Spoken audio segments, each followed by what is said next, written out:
it has with Afghanistan, Turkey, and all these places. I would not suggest a war. I would suggest sanction the Iranian regime more and more and more, tackle their proxies, and support the Iranian people when it comes to the protest and all that All stuff. right, but do you think that's In terms, possible yeah, in the current situation with Russia always also sanctioned and China is getting more power and the East in general is getting more alliances? Do you think sanctioning Iran now is going to be the same as sanctioning Iran, let's say 5 years, 6 years ago? I don't think that's possible. absolutely not. Yes, yes, I think I agree with you that it's more obstacle and it's more hard. We need to come up with something different. Absolutely, I agree with you. All right, Mario, are you here or should I go to let Piotr respond? Yeah, yeah. So I'll let Piotr respond, and also Piotr, if you can quickly recap the points. Ahmed Amjad made a lot of great points. I was just going through the news as well, so recap also for me. Just trying to get some sort of confirmation of the ballistic missile, or the claims of a ballistic missile. There has been no confirmations. Only one Israeli newspaper or news outlet that mentioned a potential ballistic missile, unconfirmed. But we do know that a hostile target was eliminated above the Red Sea. That's what we know so far. Piotr, I'll let you respond to Amjad, maybe quickly recapping his points. And then I've got a question for Yusuf afterwards. Good to have you back for us. Go ahead, Piotr. Yeah, thank you. No, Amjad, I think, you do a great job of, I think, summarizing an incredibly complex sort of things. We've largely focused on Saudi Arabia because, that is, I think, the one of the main actors now. One of the things that before Israel-Palestine that I was most taken back by was the sheer quantity and almost shamelessness that Saudi Arabia has been conducting its regional policy, right? It really wants to become the regional hegemon, but that's why I think we see it going at odds a little bit with Turkey, which is the same desires. Obviously, Iran has its own ideas. And then when you come to China, China is, very much trying to get in there and be a strong element. I think it's be really good to unpack this in a separate space at some point. But for me, it's Saudi Arabia is really also, for me, MBS has been trying to figure out how to we could see this reference in the diplomatic messages, right, Mario? MBS has made it clear through the foreign ministry that Saudi Arabia is thinking strategically. It's thinking about long-term stability of the Middle East. They mentioned he was very explicit. He was pretty explicit. He said that I don't know who, it wasn't MBS, but it was one of the other ministers. They said that the normalization deal, was on pause now, and then he said they'll continue afterwards, or there should be no reason for it not to proceed once things. Well, yeah, that's what I was going to say, because do you remember we also had that statement from the head of the intelligence, the former head for about 22 years, ex-head, and he made a very strong, different perspective to the situation than the foreign ministry of Saudi Arabia. So this is the point. We've got MBS, we've got the Saudis trying to be clever in the way that they conduct their diplomacy. But the last point I just want to say is that for me, it's also an illustration of, I'd love Amjad if he's got any thoughts on this or if he disagrees, but MBS is trying to also figure out Saudi Arabia post sort of oil reliance, right? There is this Vision 2030 that the Saudis are obviously pushing very hard. They're trying to think about the relevancy of Saudi Arabia and the Emiratis as well, about, not just being about oil and non-renewable energy provision, but about a place where tourism can come, new technologies and all this sort of stuff. So this is, and if Saudi Arabia can be a huge diplomatic player as well, then that would obviously benefit them. So really, really important discussion to be had longer term than just the immediate situation, albeit that's, it depends on how things play out. Amjad, we'll go to you to respond. I think no, gentleman made it very clear. I think, yes, Saudi Arabia trying to figure out the vision for future-wise, where oil, we're seeing the oil prices and the war that happens and keep happening. There's a lot of obstacles in the Middle East that puts even the oil in danger in the prices of it and how it affects the politics and everything else. So yeah, they're trying to figure out other income for the countries, and tourism comes into this, and I think there is many more and more and more, and they're trying to even if recently you see it, they're moving all the way to South Korea and more with United States of America, and I think even after the elections of the US passes on this after the election. I think things are more. It's going to be more clear, and not just that. I think even after this war, the Middle East is going to be shifting more towards liberalism and away from conservatism. Yeah, Amjad, I've got a question, direct question for you. Then I do want to go to Yusuf, and I had the correspondent. I'm not sure where she's gone. If you've dropped out, please do request again. But before going to Yusuf, Amjad, talking about Hezbollah on whether they could join the war and the points that George made. What are your thoughts on what Hezbollah has done so far? This is Iran's biggest proxy. It's the biggest prize in the Middle East. Hezbollah probably is going to join a short war. They would not go for a long war. And I agree with George, if they're going to do so, they're going to keep it in the borders of Lebanese Israelis. And if they're going to go, they're not going to go too deep because they want to make some kind of conditions, but in the same time be able to negotiate it with the Israelis and the Americans and so on. But I don't think they're going to go deep. What I'm expecting from Nasrallah to on Friday, I think his speech is going to be very against Israel big time. And at the same time, they're probably going to set a show just like he did in 2006, if George can remember. While he was speaking, he says, now my soldiers are going to target this place, and they targeted it while he is speaking. So he's going to put that kind of show. But then this is the thing: how Israel is going to be responding. This is what's important, not how Hezbollah acts, because Hezbollah, no matter what they're going to do, their reaction after that is going to be based on how the Israelis going to respond. And I think Israelis so far have been very wise and smart in responding. They don't want to open another battlefield until they finish within But what about Gaza. This is why the Americans are involved. Yes. But what about the argument that's being made? And I do want to go to the panel. What about the argument that is made that Israel will actually take advantage of take this as an opportunity to expand the war, since they have so much support after October 7th, that they finally get rid of their enemy Hezbollah, or at least try to significantly weaken Hezbollah as part of a broader conflict against what they so-called terrorists, because obviously Hezbollah is not involved in October 7th, but they consider, and the US considers Hezbollah as a terrorist organization. Without putting them in the same bucket, what if they do put them in the same bucket to try to eliminate both and actually go ahead with a two-front war? Because there was also a proposition, I think, I can't remember who made the proposition to Netanyahu, and he turned it down, for preemptive strike by Israel against Hezbollah deep within Lebanon. It's not going to be easy. Reason why? Because Hezbollah is not just in Lebanon, also in Syria, and is based in Iraq. And that line from Iraq, Syria to Lebanon, it's controlled by the Iranians. So there's a lot of supplies that can be, and this is going to be lengthening the war, if that's the right term to use. So it's not very easy, and at the same time, it will affect the rest of Jordan and all the countries in the region. This is why all these countries, they will put all the power of the diplomatic power to postpone such a move, and instead get rid of Hamas, and then try later on, see how things are working out, and then have a battlefield with Hezbollah. Unless, as I said, Hezbollah himself is going to be pushing for that war, then that's a different condition where the Americans, I think, is going to get more involved rather than the Israelis, because of the various conditions. And I think that's when we're going to have the alliances from America and the Britain and so on to get involved, because it's going to be a bigger. I do want to go to Yusuf then John, and Faraz and Alex, I see your hands up as well. Yusuf, good to have you as well. Appreciate being patient with us.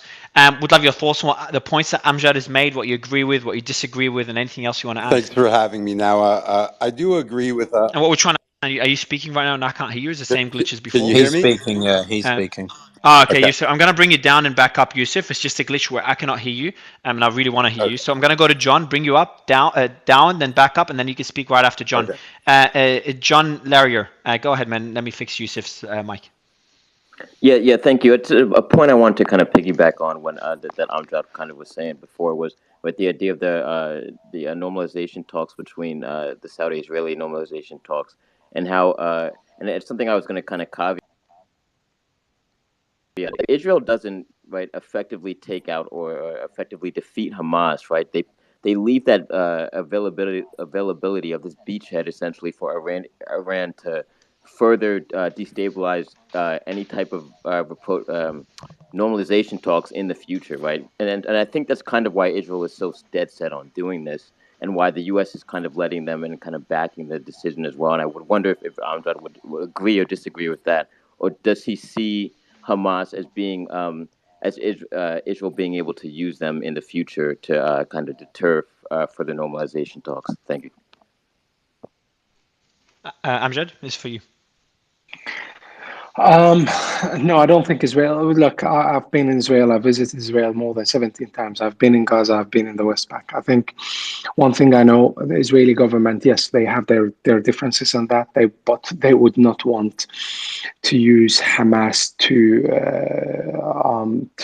not achieve normalization, because normalization with Saudi Arabia means normalization with a lot of countries after that, the Arab countries who are waiting for the Saudi Arabia's veto, and also the Islamic world. So there is a lot to get in from the normalization of Saudi Arabia than to lose it for certain. And the Israelis have been negotiating on this on very even with the Palestinians. So yes, they both sides, they know they have to give in some kind of option. So I would not think at any point Israelis are happy to use Hamas. Not now and not in the future anymore. I think Hamas is part of the past for the Israelis right now, and the Americans understand that. Everyone else in the region understand that, and this proxy, this is the opportunity. We have to get rid of it.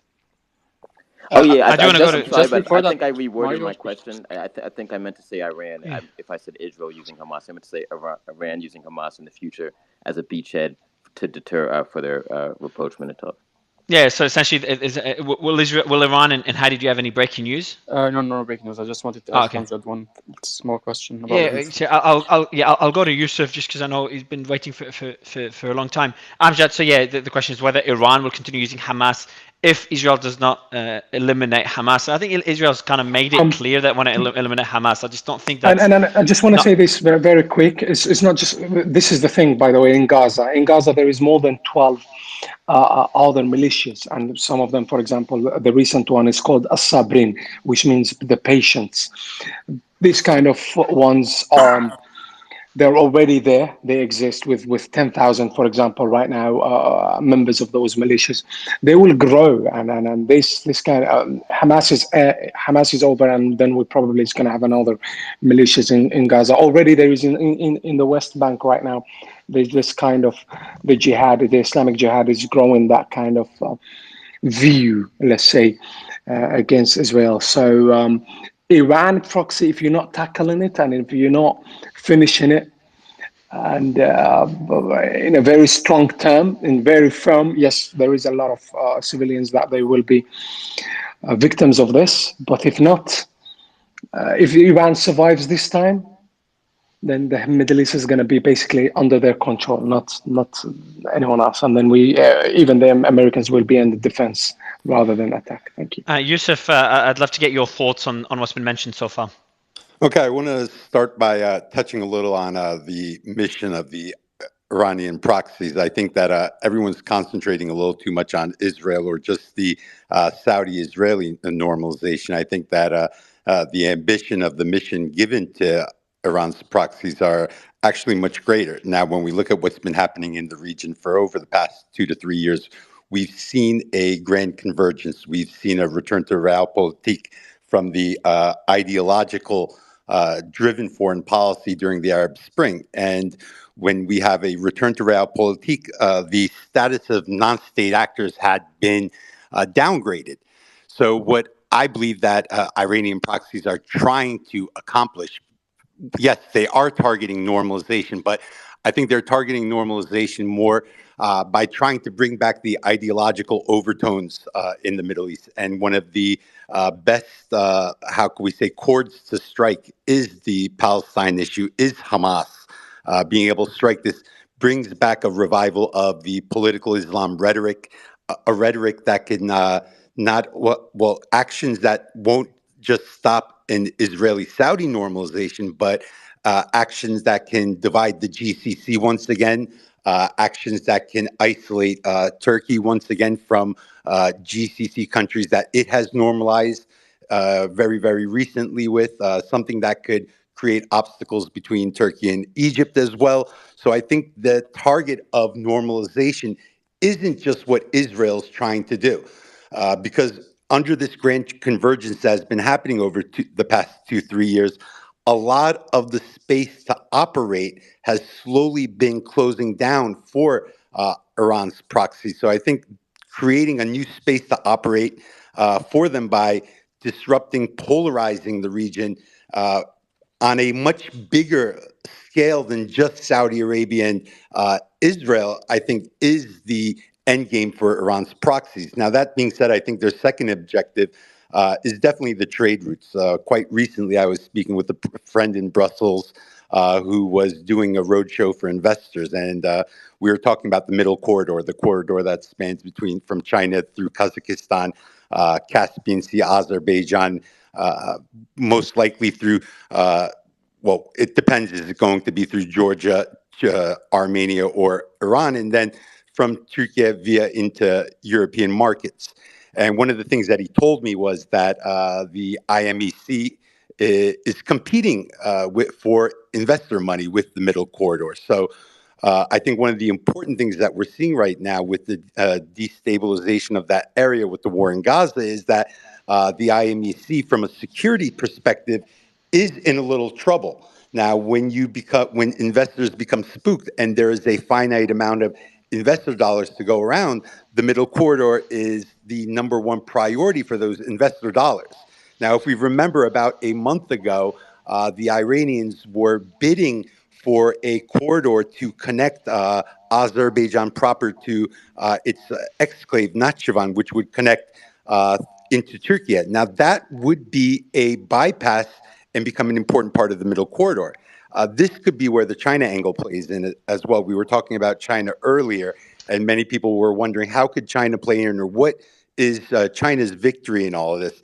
That would be very important because you would have an Iranian control over an important choke point of the middle corridor, and the risk premiums, security premiums for the IMEC would take it off the investor charts, where the middle corridor would become more preferable.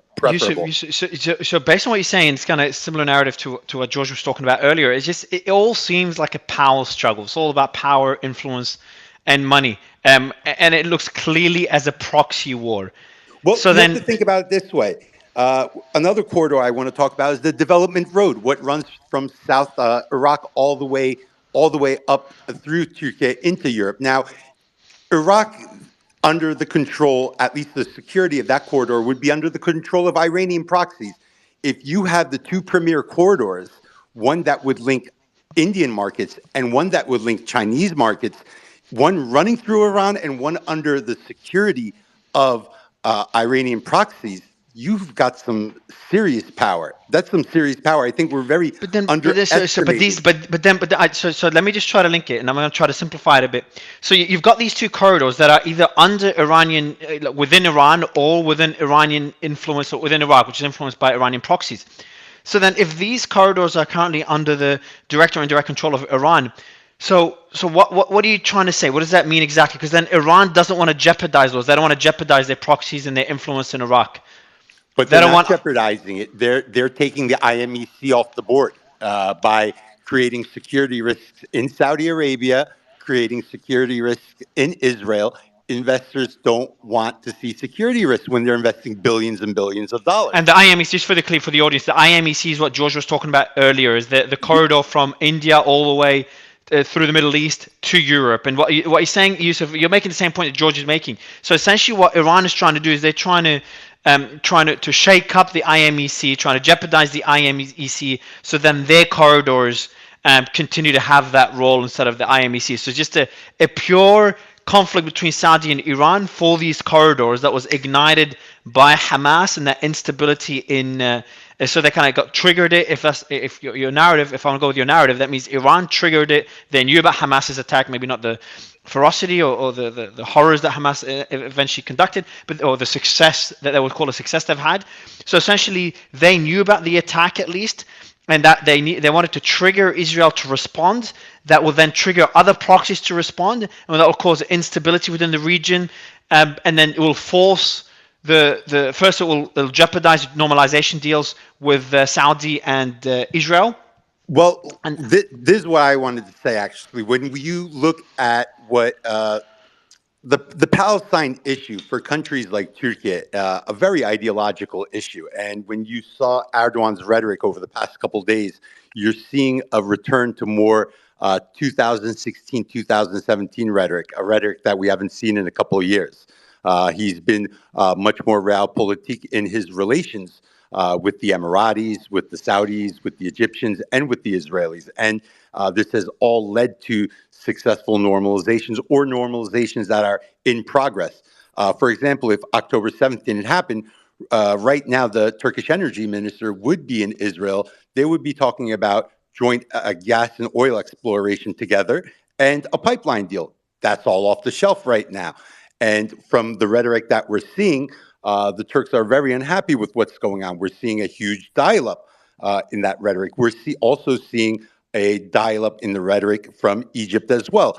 Both Erdogan and Sisi over the past 24 hours have signaled, at least framed their rhetoric from a military perspective, basically signaling that both of these regional powers are ready for a regional war if necessary. So I think that this was a very important signal by both of them. Now, when you look at what is irking the Turks or what is making them anxious in the region, besides what's going on in Gaza, I think one of their major concerns, at least from a national security perspective, is what's going on with the SDF. We've heard from Emmanuel Macron, the French president, talk about using the anti-ISIS coalition as a anti-Hamas group. Now, I don't think he was directly signaling that the SDF. I think it wasn't as explicit as you're making it seem. I can't remember the exact statement. It was a bit. But we've been talking about this since October 8th, and to see Macron even mention what we've been talking about as a possibility.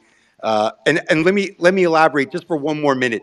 I think the major concern is not that SDF is actually going to fight Hamas, but they're going to use the SDF as an anti-Shiite group. Now, can that really happen? Is the SDF really interested in that? I don't know. But I think what's important is the funding for Syria has dried up, but there is going to be increased funding for Israel going forward. So just kind of simplifying it and going back to the ground. Then I want to go to the panel. We've got Ahmed here, we've got Faraz been waiting, and Piotr's been waiting, and Alex. But Yusuf, one more question here is so if we go with the whole power struggle that's happening, all the two different the competing corridors between Iran and Saudi. So how do you see this evolve? It does look like a long war. It does look like Israel is already inside of Gaza. They want to eradicate Hamas. How do what do you expect to see from the proxies, Iran's proxies in Syria and Iraq? What do you expect to see from Hezbollah? I think Hezbollah continue a very low intensity front. A low intensity meaning enough to keep Israel occupied, but not enough to bring the U.S. into it, because I think. But why is there those warnings? Why did the Kuwaiti the Kuwaiti government ask citizens to leave while commercial flights are available? A few days ago, the US did the same thing. Why did Saudi evacuate their diplomats and their families? That's all from Lebanon. Why did the prime minister prepare a plan in case of war? Obviously, it's a precautionary measure, but we are talking about Lebanon here. They don't know what they don't plan for anything. And then you've got the Lebanese airport putting out a notice of what to do if the airport gets attacked. And 60% of their fleet is in Cyprus and Turkey. Well, I have friends right now in Lebanon. I was actually WhatsApping with them while we were discussing Lebanon just to get the latest. And there's definitely constant shelling from the Lebanese border going into Israel and from Israel back into Lebanon. They actually had to change their positions from deep in the south back a little more up north because of how dangerous the situation was getting down there. So I don't think Hezbollah wants to create a situation. They've had enough gains right now where they're very comfortable domestically. I don't think they want to create a situation where they're going to lose everything. And a high intensity war with Israel right now, anything that would bring the United States in, would be a huge loss for them. I think they're very happy spreading the front out, bringing in their affiliates in Iraq and Syria from the eastern front of Israel, keeping them occupied there. I think what Iran wants is a very long, drawn out war. Keeping it low intensity, but keeping it hot all the time. Nonstop kinetic engagement, low intensity. Interesting. I do want to go to Faraz. You've been waiting really patiently. I've got Faraz, Alex, and then Piotr. Piotr, I know you've been waiting as well. Faraz, your thoughts? I know you probably got a few things to disagree with that Amjad mentioned, but your thoughts on everything has been mentioned, especially the whole discussion about the. How does it feel for you as a person based in West Bank with friends and family, or I think friends and or family in Gaza? How does it feel when you've got all these discussions happening about the decision makers behind the war, where the countries, Lebanon, the groups Hezbollah, obviously Gaza and Hamas, and they're just acting as proxies for a much bigger plan. Well, I think you need to separate from who's an actual proxy and who has, like, let's say, two or three backers and has to balance like different type of support and engagement from different parties, which I mean in the case of Hamas, who are not only supported by Iran, they're also supported by Qatar and to some extent Turkey, which means those are competing influences on the influence of decision making in Hamas. So that's one thing. Another thing is basically the to understand the context of where we were in the last few weeks. Like last month. It's important to understand that of course, Palestinians have always been frustrated because we feel that the decision making of the superpowers have been kind of affecting our lives directly without us having a lot of say in it. Just because we're kind of the weaker party, we're already under Israeli occupation, and it's we haven't been able to achieve sovereignty over our land or liberation over, on the 1967 borders, and seeing basically Israel get more integrated into the region after the it started after basically Trump's attempt to have a deal of the century, and then unilaterally recognizing Jerusalem as Israel's capital caused the Palestinian Authority, or the PLO, to disengage completely. And that's what caused the Abraham Accords. It was basically the UAE crown prince who gave a ladder. There was a big fight actually between Netanyahu and Trump regarding regarding Netanyahu wanting to annex the West Bank, which Trump wasn't going along with after. And then the ladder to get down from that of not annexing the West Bank was basically the Abraham Accords with the UAE and then bringing in Bahrain. Mm. So now the last where we were like recently is basically in terms of the Saudi normalization deal.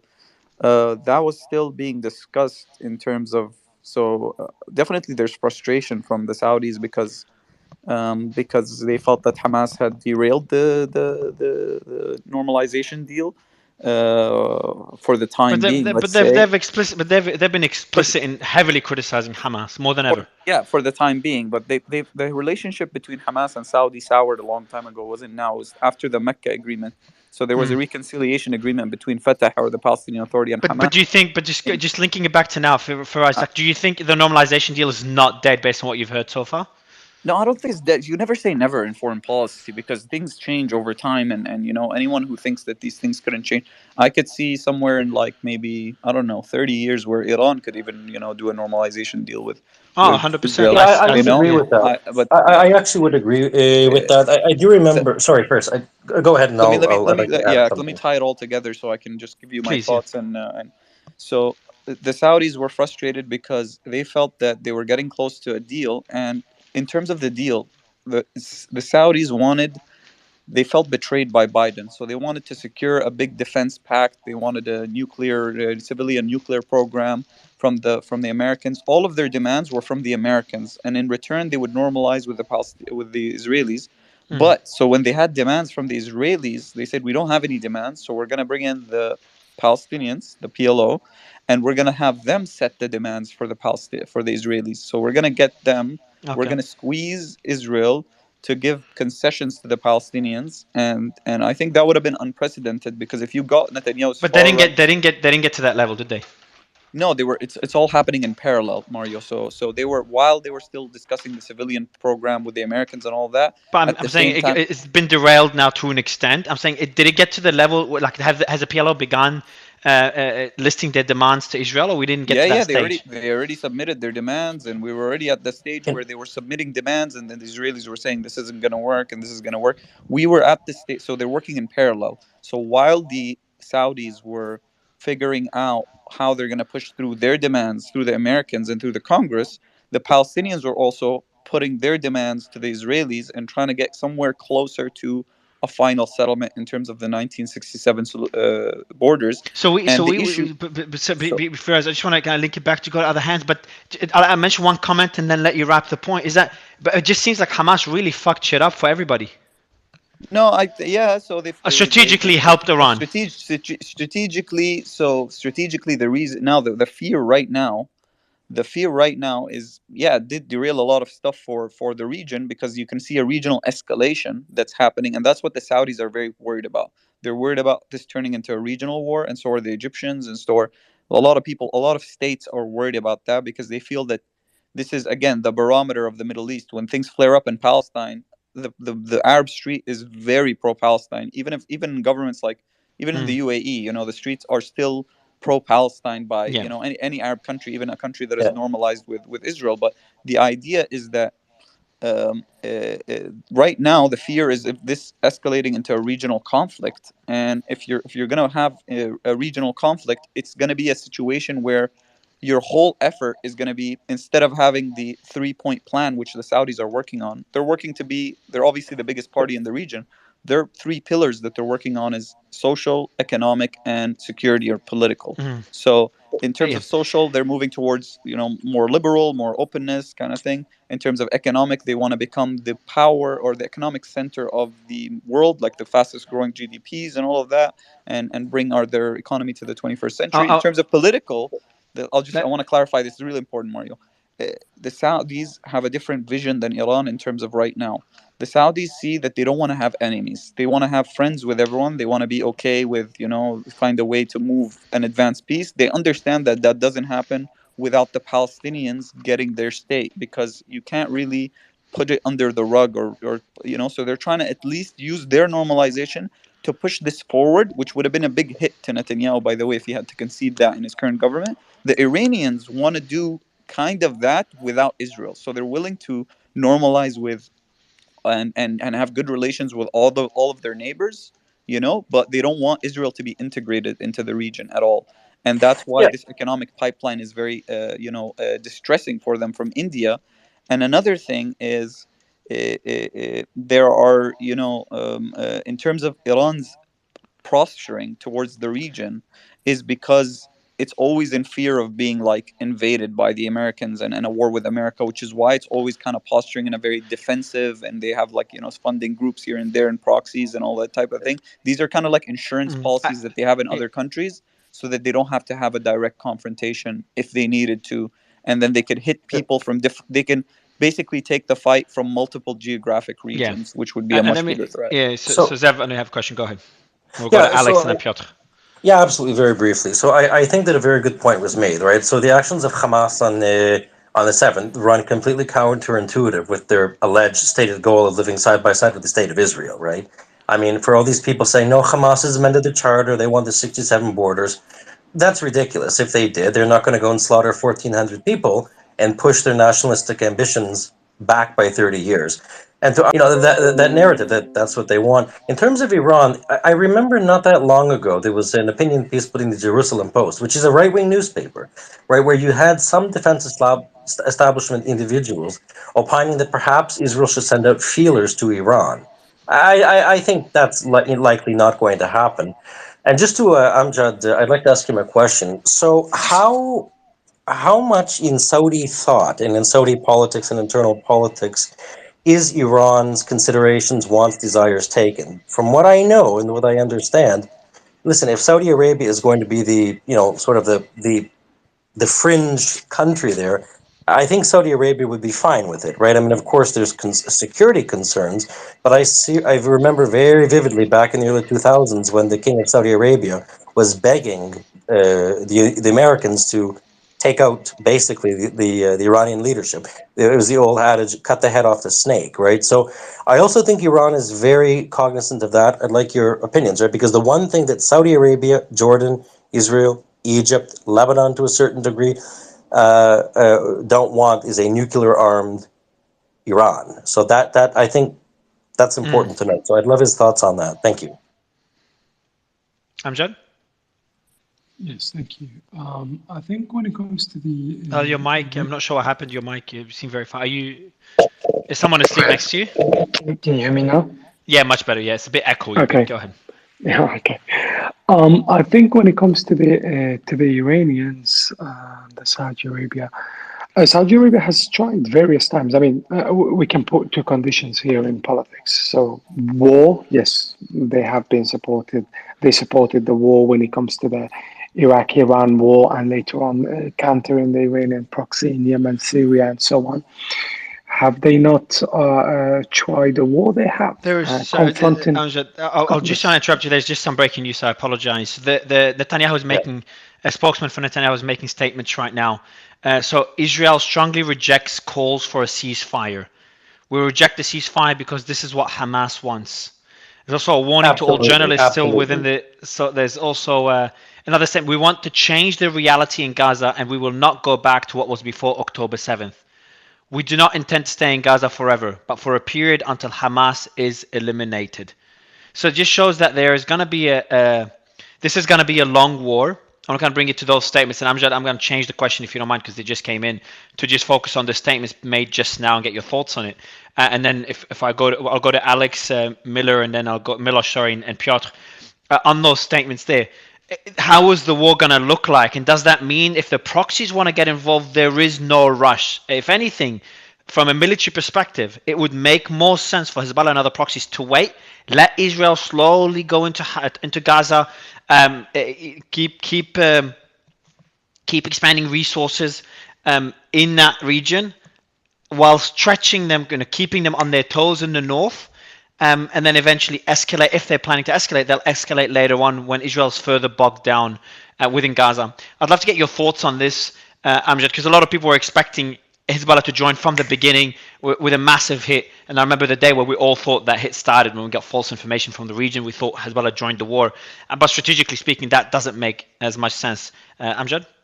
It all depends how Iran is going to take this. It's not Hezbollah's decision at this stage. It's Iran's decision. How much influence does Iran have? Like, do they decide? Can Hezbollah do something that Iran doesn't want them to do? There's no way. That's been happening. Well, that's been happening throughout the politics of Lebanon. If you look into Lebanon, the politics of Lebanon, Iran has been controlling Hezbollah's, where Hezbollah goes, and so on.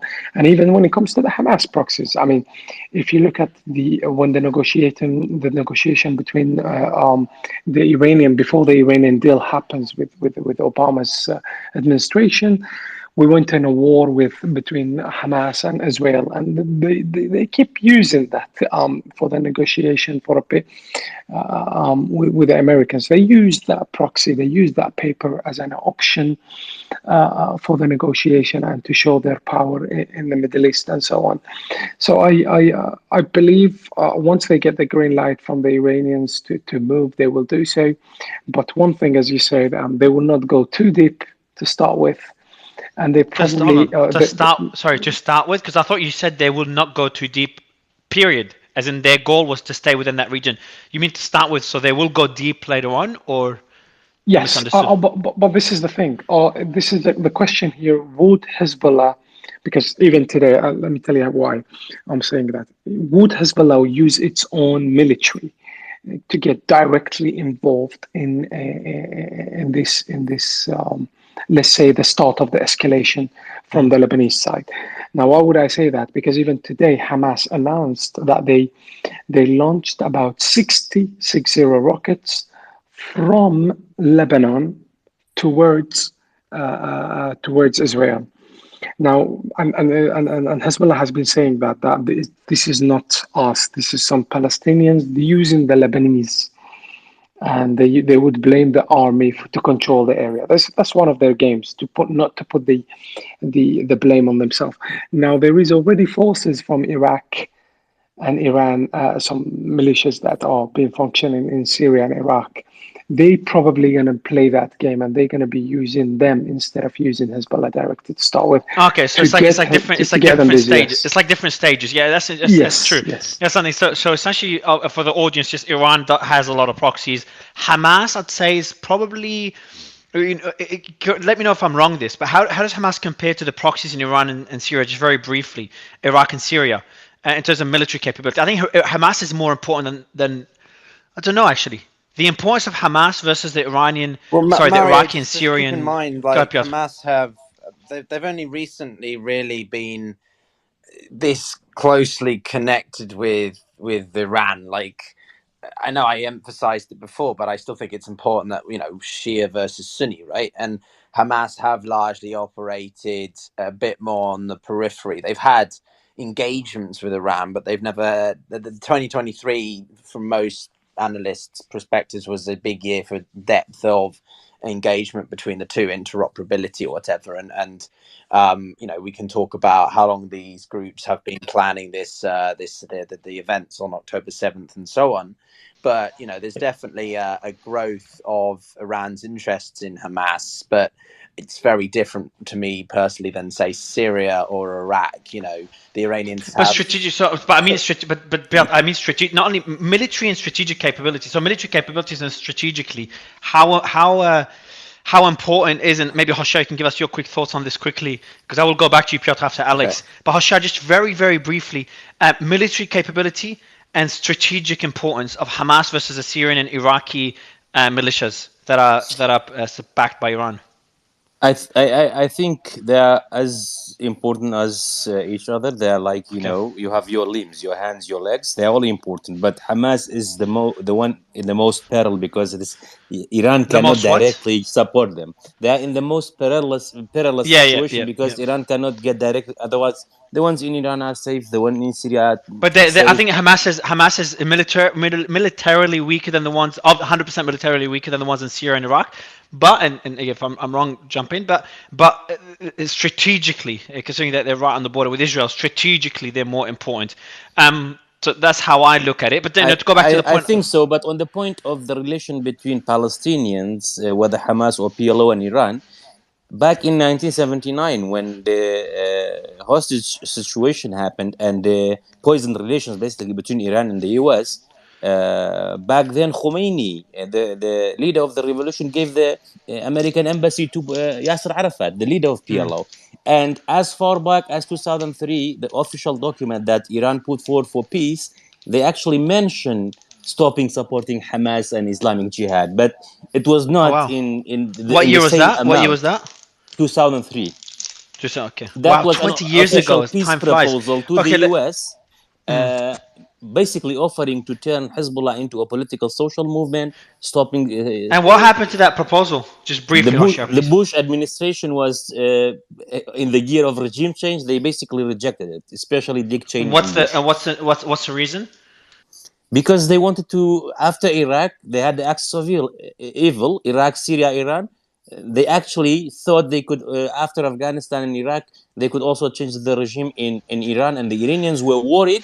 That's why they made that proposal. No, so The axis of evil was Iran, Iraq, and North Korea, I believe, wasn't it? I think there was there anyone else? Iran, Iraq, Syria North was Korea. I part think there's of one that, more. yes, as well. Syria. Okay, Exactly. Assad. So let me go to Alex Milosh. Alex, we're talking about Hezbollah getting involved. We're talking about Hamas's capabilities. And I asked a question earlier. Obviously, you probably got more points to make. But the question that I have for you is the likelihood of a preemptive strike by Israel. That was something we discussed a few days ago. And I'm worried that, because the reason I'm asking you now is Amjad is talking about Hezbollah sticking to the Golan Heights, but slowly going deeper into Israeli territory. My concern is that what happens if Israel's like, okay, had enough, and they kick off the war. They drag Hezbollah into the war. Yeah. First of all, can you hear me? Okay. Yes. Okay. First of all, great to be here. I accumulated a couple of points, but for your question, I will start with this first. I don't think Israel will seek to make this conflict up north bigger than what it is right now. There's also been a couple of conversations here about 30 minutes ago that they claim that they will further their attacks to more southern north of Israel. Now, this is completely not true because I actually live exactly in that area. I live in the south of northern Israel, and if that was the case, if they would shoot more south to the north of Israel, that will be falling exactly on me. That didn't happen. That's one thing. Second of all, I think that there is this kind of high alerts between the two sides on the Israeli north border, and nobody wants to really engage right now because that could be escalated really fast. Now, in terms of the forces deployed up north in Israel right now, there's a very, very strong, specifically artillery forces right now in the north of Israel with the capability to go all the way up to the middle of Lebanon. So it's not to anybody's intention to further this escalation in terms of the north of Israel. And you can see that, by the way, with a couple of reports. First of all, Nasrallah's uh, what's future conversation that he will have on Friday, and also Musa Abu Arzouk from Hamas saying to Al Jazeera just about 3 hours ago that they were expecting from Hezbollah to be much more aggressive and much more kind of Oh wow. to have their back, and the, Who said? Okay, that's hold on, Alex. That's That's important. important. That's important news. Very important. Yeah. I'll give you all the beef between Hamas and Yeah, I Hezbollah saw that if you okay, before. guys just wanna. if I may There's finish a before quick Yeah, back and Alex, I'll forth. let you. I'll let you finish. Alex, I'll let you finish. But Faraz, what can you actually send me through if you have that information? Can you just DM it to me? Don't forget, Faraz. You always forget. No, While I Alex don't. is speaking, It's all in Arabic, Mario. I'll it's send it. send but it. it's all Send it to me. Send already it. in We English. have, if it's Hebrew or Arabic, we have translators for both. Okay. So I have it in Okay. Hebrew, nice Mario. excuse. If you want, I can DM Yeah, it to you. Alex, if you can DM it to me after you're done. But this is important. I never knew there's I'm sure there's things behind the scenes, and but Hamas always. I remember a few months ago. I'm just going to quickly mention. I'll let you finish. Sorry, Alex, but very quickly mention that when we were covering the last time there were strikes by Israel in Gaza, and Hezbollah, I think is not Hezbollah, but a Palestinian group hit back from one of the camps. And then Israel hit that camp up north in northern Lebanon. So they went deep into Lebanon. And then someone played for us a recording of Hamas communication. Not sure how they got it. And they were talking between each other, saying, "Okay, let's see how Hezbollah reacts now." And we're all waiting and watching how Hezbollah would react. So there's always that, Hamas always, trying to get Hezbollah to get more involved. And I kind of sense Hezbollah is always hesitant for various reasons. Yes. So Alex, continue. So what's the beef that's happening Yes. now? So first of all, it's even much more. In my opinion, this is, by the way, the downfall of me being so polite and not kind of jumping in, waiting for my turn. But I wanted to say that for like an hour. It's actually much more deeper in terms of what he said. So I'm just reading that in Hebrew. What he said, that they expected from Hezbollah and our brothers in the West Bank to be much more aggressive, much more dominant. And the big sentence here, in my opinion, is that they're saying that they think that some of the forces around are secretly calling to destroy Hamas. I would translate it more to kind of Sorry, Alex, can you say it to me word for word what it says in Hebrew? Because that is an incredible Sure, I'll say it. statement. So, מוסא אבו ארזוק, חבר הלשכה המודיעינית של חמאס, אמר בריאיון לאל-ג'זירה כי ציפינו להרבה מהחיזבאללה ומאחינו בגדה המערבית, אבל אנחנו נדהמים מהעמדה המבישה של אחינו ברשות הפלסטינאית. לדבריו, חברי הרשות הפלסטינאית וכמה מדינות ערביות קוראות בחשאי למערב לחסל את חמאס. So Can I comment on yeah. that before you go ahead? No, I want him before you comment. Handy, can Ben just translate it, and then so I'll let you comment. He asked, so I gave him in Hebrew. Yeah, go ahead, please. Yeah, no. From Hebrew, right, the translation, if it's written in Arabic, might be different, but what he's saying is absolutely correct. That is expressing disappointment, basically, at people in the West Bank and with Hezbollah and so forth, and all their brothers and their friends. It's an incredible statement. I'd love to see the original Arabic. I can tell you what happened. Basically, this Okay. news didn't come out now. It came out around 2 days ago, and it was completely denied by all sources that he said that. It wasn't him who said that. It was Ismail Haniyeh. He said something like that, and he's the political wing خالد who's based in مشعل Qatar. خالد مشعل هادي. Yeah, Khalid Mish and Ismail Haniyeh, actually. He said something like that. But both sides, they said like they don't care what they say. To be honest, they're political, and even during Syria they had their own position, but the military wing in Hamas had another completely different position. So they don't speak for the military wing in that Right. case. But if the statement is attributed to either Khalid Mashal or Ismail Haniya, that is an incredibly, Yeah. No, that's no. an The thing is, so Ismail Hani said it. He said I watched him like when he said it. He said that we wanted to see more from Hezbollah, something like that. So there was this like from Hezbollah affiliated journalists. They were on the news talking about this, and I was hearing them. They said that they said a 3-year-old would know more about the operation by Hamas than Khalid Mishal and Ismail Haniyeh. To that extent, they're belittling what they're saying. So they don't care what they say.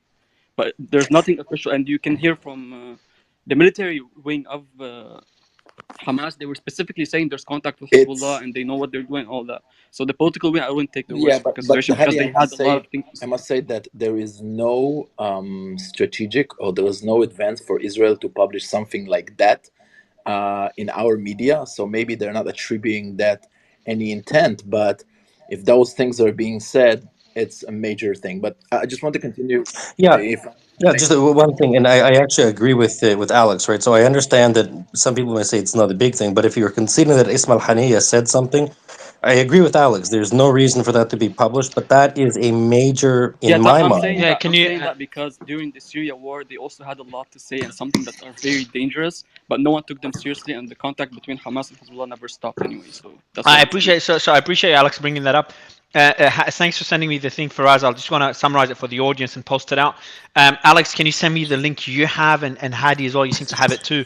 Can you both send me the links that you have? But it's actually fascinating. I do want to go to Piotr on that particular point. Alex, I want to come back to you because you seem to have a lot of information. I appreciate you waiting earlier. Piotr, on that particular point, just on that one, I want to focus on it a bit.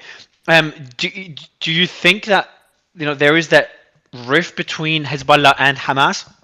And the incentives for Hezbollah to get involved is not enough to support their ally in Gaza. All right, Piotr, I don't know if you can unmute. Alex, that same question to you. Obviously, you've got other Yeah, comments I'm as here. well. Sorry, But could that you same repeat the question. All right, go question ahead, or go Piotr. to Alex first? No, I know. Did you hear the back and forth? Did you hear what they were just talking about? The comments by the Ismail Haniyeh that he made about Hezbollah. Did you hear that part or Oh, no? what about the conflictions they have with Hamas?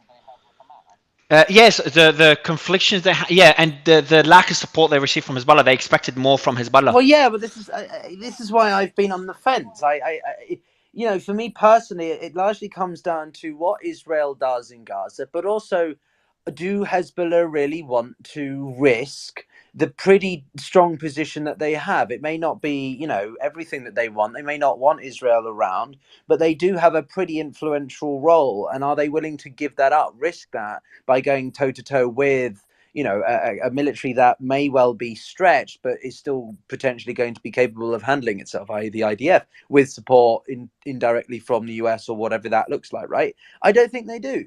That's why the word I'm using, also begins with H, and that's called hedging. Hedging. Everybody is hedging. And Hezbollah are one of the most potent non-state actors in the region.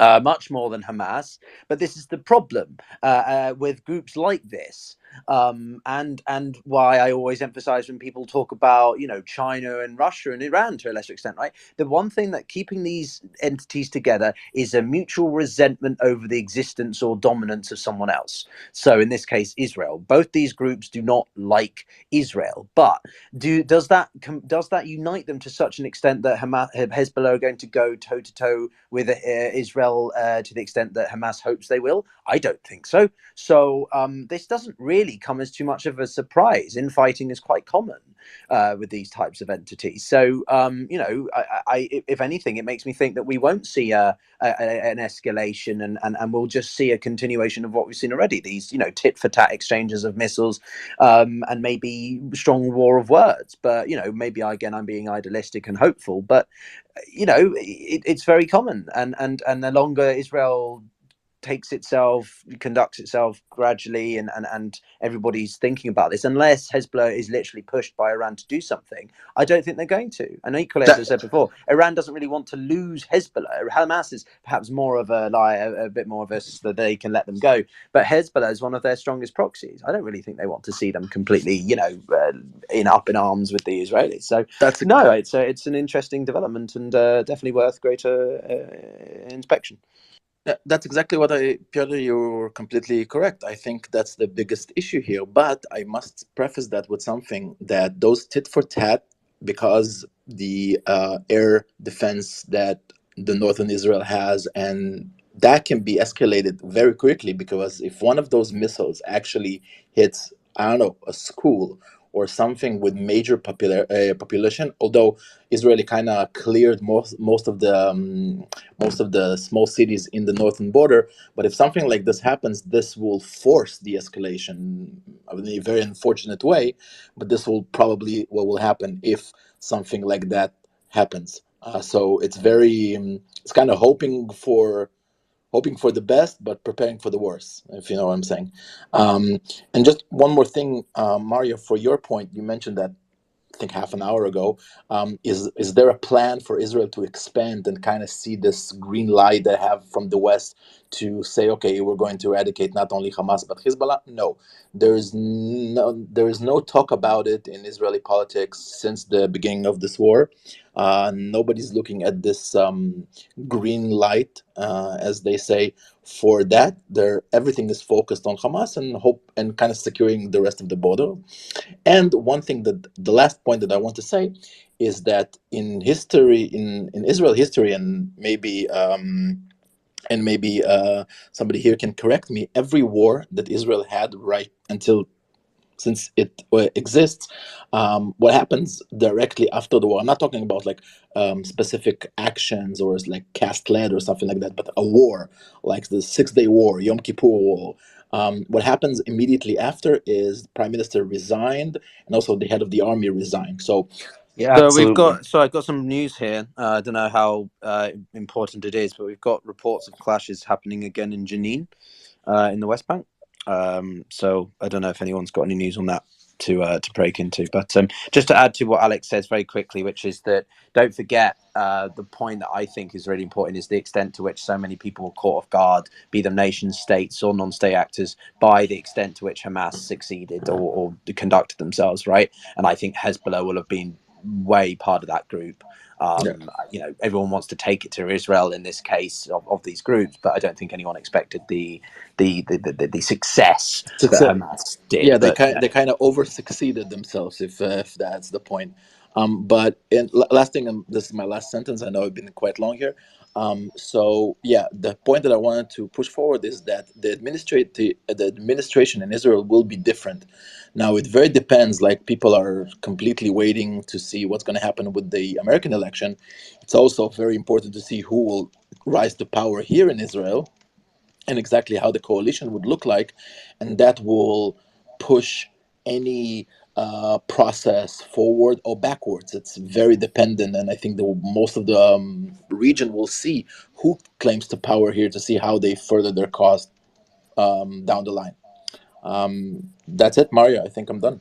Yeah, so just hold on, Zev. Can you tell us? CBS's Catherine Herridge faces a potential jail time for protecting a Yes. confidential source tied to an FBI investigation. Yes. So normally so within the United States, right? So the way that news is presented is through confidential sources. One of the most important things for a source in the journal is for journalistic integrity is to be able to protect your source. Most journalists, and I've dealt with this in the past, will say, "I will go to jail to protect my source. I will not give up my source." That's how the press works. So if she's facing a contempt charge, she may be imprisoned briefly, but I do expect her, if that is handed down, that she will indeed go to spend a little bit of time in incarceration, and rightfully so, because if journalists start revealing their sources, I mean that's the end of honest reporting, right? Because most big stories in the media and the press are leaked. So yeah. Hold on, so just 2 seconds. So she doesn't want to disclose her source, and she's facing jail time for not disclosing her source. Correct. Yeah, it's happened before, Mario. This There is are other sad. cases like This that. is Yeah. sad. First, I just want to tip my hat to her. What's the story related to, Zev? Investigation of an alleged Chinese spy, I believe. Now, I don't know the exact details, but look, she came into possession of information, obviously from somebody from the Department of Justice or the FBI, because they all have friends that are in journalism, right? So that person said to them, "I will tell you this off the record." Off the record is very important when it comes to your relations. Off the record means you cannot attribute this to me. You can't mention my name ever. And And the how long journalist, could she go to jail for? I don't think very long. Maybe 30 days, 60 days. Okay, not long at all. Now, well, it's not no problem, but I mean, she'll appeal it. It probably will be. It depends on what district it is.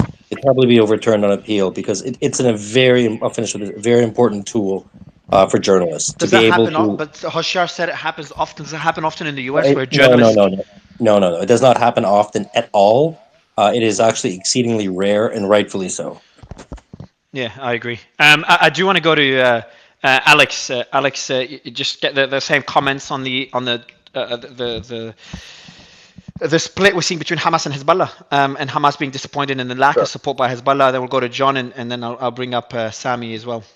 Sure. So I just sent you a DM of a statement that was made by other Hamas, one Hamas official, to I think it was Financial Times, where they were saying the one thing that they didn't count on this is the U.S.'s response in terms of the overwhelming deployment of firepower to the region. So I think that may have been a mitigating factor and is certainly still a decision-making criteria. I don't think we're out of the woods yet in terms of whether Hezbollah will or will not get involved. I think we've all spoken about it pretty regularly. We've weighed the pros and cons. Maybe even Hezbollah, Alex. Maybe Hezbollah doesn't even know. It may be the case, right? Because again, the red line was supposed to be if there was an incursion into Gaza that has started. It may be waiting to see how long that is. Could be strategic surprise. Everything could be held in reserve, right? And like I heard somebody say, or for the other Alex, I think, if they hit a school or something else, yeah, I mean, if there could be small escalations here or there, but Hezbollah is still a pretty well disciplined force. They're not going to unleash their major arsenal unless they've made a decision or given an order to do so. And if you look at the cost of missile defense inside Israel, it's extremely expensive. 150,000 rockets and missiles coming in from Lebanon would be overwhelming, both in terms of the systems that need to defend as well as the cost of it, right? So, and the reason I'm mentioning all that is the other question you asked, I'll hop in on, which is whether or not there would be a preemptive strike.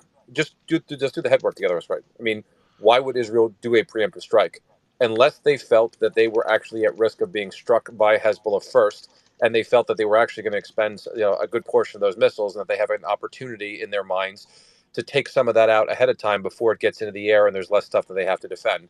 Otherwise, unless they're planning on trying to take Hezbollah out and having to send a whole ground force and everything across, we saw what happened in 2006. It doesn't really make sense. So it would really be two situations. One, if there was some intelligence that Hezbollah was going to strike, so all right, we'll go ahead and strike first to try to knock it out. But again, does that then give regional actors an excuse to get involved because it looks like another front was opened by Israel? So that is a factor for consideration if you're a decision maker, right? That is something you have to consider. And then the other is, do you really want a two-front war where you want to go in and take out both groups at the same time? So far, that decision doesn't look like it's been made. We did see some leaks in the press, as we debated in the room about a week ago, that the security cabinet in Israel was considering a preemptive strike for that reason. It hasn't been done. But right now, there is a boatload of U.S. firepower in the region, and I don't know what the red lines are, the trigger points for, as we should, and for the U.S. in terms of exactly what they're going to do. But if Israel were to be overwhelmed by rockets and missiles coming from Lebanon, I could see a scenario in which the U.S. would help suppress that fire from Lebanon into Israel without sending in ground forces or that kind of stuff. And again, who knows what that then triggers from there? The second and third order effects they're not clear, right? There's obviously attacks against U.S. bases in Iraq and Syria. Does Iran then decide to get directly involved if the U.S. does? Unlikely, but possible. There's still so many scenarios and and possible directions this could take depending on how each actor in the region plays. That again, the deployment of the additional 2,000 Marines in the MU for contingency operations for evacuations, that kind of stuff. They're all being moved chess places in there because nobody knows what the other actors exactly are going to do right now, and it's still a powder keg. So we still haven't seen. I think we used to say at the beginning of these spaces 3 weeks ago that the trigger point for the next big thing was going to happen was going to be the ground incursion into Gaza. That's no longer the case. The ground incursion has happened, right? Even though it's small and it's going to be phased. Right now, everything's kind of held back to a certain extent if all the leaks are correct based on the hostage situation. So if there is some sort of breakthrough one way or the other with the hostage situation, either it's completely broken down or it's resolved, I think that's then going to speak to the next steps that are going to be taken. I still, based on the statements tonight, and again, as I've been saying for the last 3 weeks, there is no way to achieve Netanyahu's stated military objective of demilitarizing Hamas, which is what he wants to do from a military perspective. Put the politics aside, without going in house by house to go find all the weapons Yeah, and all of these infrastructure inside the buildings there. So it's going to happen, and it's going to take months. I want to How double long the rest of underscore what Ukraine? Alex put So about the Just just one line, which is that it as I've been saying, I think before Alex joined us initially, and many people. For me, it was about the initial engagement in Gaza. What does that do? But now, because of the way we're seeing things pan out, we're all trying to reassess ourselves, and I almost feel like we're back in the early days of this whole situation, right? October 8th, sort of like we're trying to scramble and sort of make sense of what other diplomats and entities around the Middle East are trying to do as well, right? It's a state of flux now as we see these developments evolve. I think that's a really important point to emphasize. yeah, and I think that the statement put up by Netanyahu is it's very crafty, right? So we do not intend to stay in the Gaza Strip forever, but we will be there for some time. I think that there's been a lot of fear, whether it's warranted or not, within the Arab world, and especially within the U.S. on the left-hand side, that Israel maybe had a plan to either absorb Gaza or reoccupy Gaza permanently. So I think that's a very carefully tailored response, and it's also to assure his allies that they have no intention of reoccupying Gaza. yeah, I do want to go to John as well to get his thoughts on this particular point. Then we'll move on to other points. We've got Moshe here as well. John? Yeah, yes. So I kind of thought I think tit for tats are kind of common in any type of alliance, right? We saw it in as far back as the Second World War. We saw it as recently as the Kabul pullout between the British and the Americans on standard procedures and things like that. But I don't think it's going to take away from their common goal, specifically talking about Hezbollah and Hamas. When you're talking about preemptive strikes and the cause for escalation, I think there was a really small, and this is just my own personal opinion, kind of speculation. I think there's this very small window when Hezbollah could have entered the war, and actually had an effect on the course of the ground operation by Israel in Gaza, and I think that was early on before Israel kind of marshaled and brought up a large amount of the reserves, because I personally believe that the conventional force that Israel has now placed at the border, this being multiple brigades of armor and just infantry forces, can deter any type of incursion, small or large, by Hezbollah. I think Alex and I think both Alexes might have made this point actually, which is the only way I think I see Hezbollah being able to affect the war is by saturating Iron Dome with fires, specifically rockets and missiles. And they do Yeah, have absolutely. and they do have a very large stockpile of these. And if they combine these with other non-state actors in the region, I do think that we will see Israel. Iron Dome is already heavily taxed, and I'm not really exactly sure what the state of their deliveries from the United States on Iron Dome stockpiles is at the moment. So I do see that as being a problem. That's actually a good point. They've given, so if Hezbollah was planning to join, or that decision was made early on, but then it's a bit hard to make such a decision when things escalated, I think, beyond what anyone expected. It's not like this was all planned, at least not in my opinion. I don't think anyone expected Israel to respond the way they did, and I don't think anyone expected Hamas to have the success, or what they consider a success that they've had. Or maybe they don't consider it a success, considering maybe their goal was to get as many hostages as possible rather than cause as many casualties, and it was more strategic. Or it could have been causing as much damage as possible. But I think no one expected how things unfolded. So maybe that's why Hezbollah didn't join early on. They needed time to analyze and make a decision, and there was a lot of de-escalatory attempts or efforts being done behind the scenes, a lot of diplomatic discussions that were being had. So I think Hezbollah not joining early, even though it would have made military sense from a military perspective, diplomatically, I think the decision wasn't made. But now diplomacy has played its course, and they're in a better place to make a decision, despite it being harder militarily. So that's kind of a counter to that. And maybe there's another thing to also mention is that what Israel would have done anyways is they were less prepared a few weeks ago than they are now. That's the only difference. And if anything, you could also make the argument that Hezbollah did get involved, but just not a full-scale war. But they did get involved, and they did force Israel to kind of, if Israel's worried about Hezbollah joining, we had someone come in who spoke to a high-ranking officer in the IDF who said to him they expect Hezbollah to join, 90% chance. So if Hezbollah's bluffing or they're trying to get Israel to spread its forces on both fronts, then they might have had the success that they might have had. You might consider that a success rather than just immediately jumping all in on the war. And also from a Lebanese perspective, they want to get the Lebanon population's support if they decide to join the war. And I don't think they'll get much support if they just jump in from the beginning because it all looks planned. But if it's done through a tit for tat, constant escalation until Israel takes the first hit or things slowly escalate to a war, then they might get more domestic support for them joining the war. So is this too many factors to take into consideration? I think Friday is going to be a very important day when Nasrallah speak. Like Hadi, will Nasrallah be explicit about what his intentions are, or he's not usually explicit? So he's usually explicit, by the way, if he does like he's gonna speak in a few hours or tomorrow or something very like soon. But because this one is an event for basically to honor the So Hezbollah he would have fighters, spoken anyway. he's gonna speak about the soldiers more, but I don't believe he's gonna talk a lot about military stuff or military decisions. I think he's gonna focus more on probably drawing some red lines or giving some perspective on the region, what they're seeing so far. But I don't think it's gonna be like an announcement for anything like war. I don't personally believe that, because if this is it, he wouldn't like give it 5 days, for example. It also doesn't happen like that. Like you don't go after 3 weeks in a press conference and say we declare war. It doesn't happen like that. Not in this region, at least. Yeah, that's a really good point. Yeah, I mean, that's just, I mean, I take the statements as statements, and they're just from my perspective, right? So you have the Ayatollah, you have Raisi, oh, this and that. I, I think that's a good point. You're not going to go on state TV and say we're declaring war. That just, if you do that, you're not declaring war, right? I No, think but it's better. we'd be looking for certain words they use, not hey, we'll be declaring war. It's like what type of rhetoric, and we'll probably analyze that beforehand. But there's a certain Yeah, rhetoric we'll but then discuss you it would, later. but then you basically cancel out the element of any surprise that you may wish to have had, right? There's Mario, there's the most front that's most likely, and this is gonna shock a lot of people. The front that's most likely to actually be a traditional war is probably going to be Egypt if Israelis try to push they're the ones who really ranked at, like, in terms of when you're looking at a spectrum in terms of what their rhetoric was and what their rhetoric is today.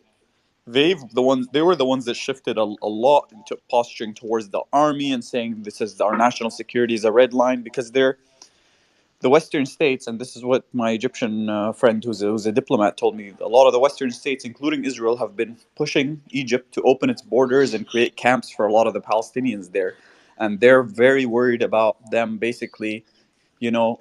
I don't know what it's called, like when you pushing the buck or something, just basically letting them Permanent feel displacement Dogging is what their they're calling arms it. to death. yeah, Yeah. permanent displacement, of saying like, hey, just take them into Sinai and then put them back. That's a national security risk, because the thing that I think is, a little bit frustrating for, a lot of Palestinians is that when we hear statements like that from the Hamas political leadership about like we need more support from, we expected more support from, Hezbollah and Iran or something like that, was this is a lesson that Fatah, basically the biggest party in the PLO, learned a long time ago, is that like ain't nobody gonna stick their neck out for you in terms of a state. You know what I mean? There's no state that's gonna come and put their own interests at risk to go for, get into a war to support the weaker party against like Israel and basically the USA, a superpower.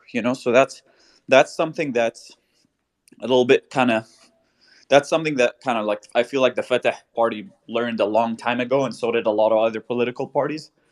And so now we're in a situation where Egypt has an actual national security risk at their border, because they really fear this.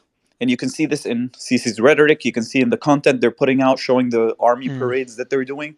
And in terms of, maybe not as close as Hezbollah is, but I'm talking about if a state, in terms, I think Egypt is closer to get into, confrontation with Israel more than Iran proper. I don't think I don't. I mean, listen, first, I respect your opinion, but I think the chance of Egypt getting into a confrontation with Israel under any circumstances is zero. I mean, No, Egypt depends. That's Ben, fine. this We is have a this. national security issue. If you start pushing millions of people into Egypt forcefully, But they can't for force them them. is They can't Well, force them. The Egypt would borders have to. closed. The borders closed. Yeah, I mean, that's what they're doing. They're saying, we don't want to let aid in. We want to let aid in, and we want to keep the borders working. Rafah border the way it used to work before the war, which is anyone who's allowed to come in. Yeah, but then Egypt decides whether they want to open it or not. Or Yeah, Egypt, they can't force it. Yeah, to but open. they can technically, if let's say they bomb a certain part of the Rafah border and they start like pushing people. No, that's a different story. Talking about that would be crazy. Mario, Like if that happens, I'm going back to Australia if that happens. Mario, Okay, go ahead. We'll go to Alex, and then of course, and then I want to go to Hala, and I appreciate Sam, Moshe, and Piotr waiting, but I do want to go to Hala just to discuss Hezbollah a bit further. But yeah, go ahead, Alex. Yeah, so very quick, just to bridge the gap on that one and move on to the other topic you're looking to move to. So, I mean, the points that Hadi was making were salient, and in the sense that permanent displacement is a big problem, because if you think about it, if Egypt opens up the gates and they believe that there's a permanent displacement of the Palestinians, and the gates close and Israel doesn't let anybody back in, and that's the end of Gaza, they would be seen as complicit in the end of the Palestinian enclave of Gaza. That would be part of the overall. So that's just the political considerations. Never mind the humanitarian of having to deal with all the people and the domestic political considerations inside. And Egypt, by the way, if you look at all of the demographics, has probably the highest anti-Israeli sentiment in the entire region when you look at it by percentage, even though they have one of the oldest peace treaties. So that's also a cultural and domestic political consideration. And if there's any Egyptians on here, I'm sure they'll tell you the same thing. Anyway, the King of Jordan came out during his comments, and he made it very clear in English when he was speaking that he said, not only do I speak for myself, but I shouldn't be speaking for Egypt, but I feel confident in saying that I can speak on behalf of them, that the displacement of Palestinians forced across the border is a red line for Jordan and a red line for Egypt. They made that perfectly clear. Now, I don't see that happening because the Israelis have made it clear they don't intend to do that, but I think there's still uncertainty, and again, I think that's the position that Hadi was speaking from. Yeah, I think a safe zone. I don't know how feasible it is. A safe zone within Gaza is a necessity. I mean, this should be the biggest focus of the international community. Can right I just now. emphasize on that? That comes that down to the mandate of the UN, and as it stands with the way things are going, that's going to be incredibly hard to manage. I mean, you've got Israel will lobby the US to veto anything in the realm of I don't know. Well, we were talking about humanitarian corridors early on in the conversation, right? Yeah, that's a good point. To create a UN safe haven, the only thing we really saw of an equivalence like this was in the 1990s Yugoslav war in Bosnia, when you basically had the Sarajevo situation, siege, and then the Srebrenica massacre. So these safe havens they're not legally recognized. They were a bit of a novel approach that peacekeepers in the UN basically just sort of took of their own intuition, and then you led to a massive standoff in the humanitarian diplomatic disaster. So the UN, I think, is wary of having that repeat again in the Sinai province. I do want to go to. Also, Mario, it's just really important to know that nobody serious in Israel nobody is talking about displacing people into Egypt, right? That's just not going to happen. So. Now I want to go to Hala. No, I appreciate it. Hala, are you there? Yes. Hi. Yes. Good evening. Hey, Hala. Did you hear us talk earlier? And the team's doing a post on it now with all the information. I got a few links sent to me.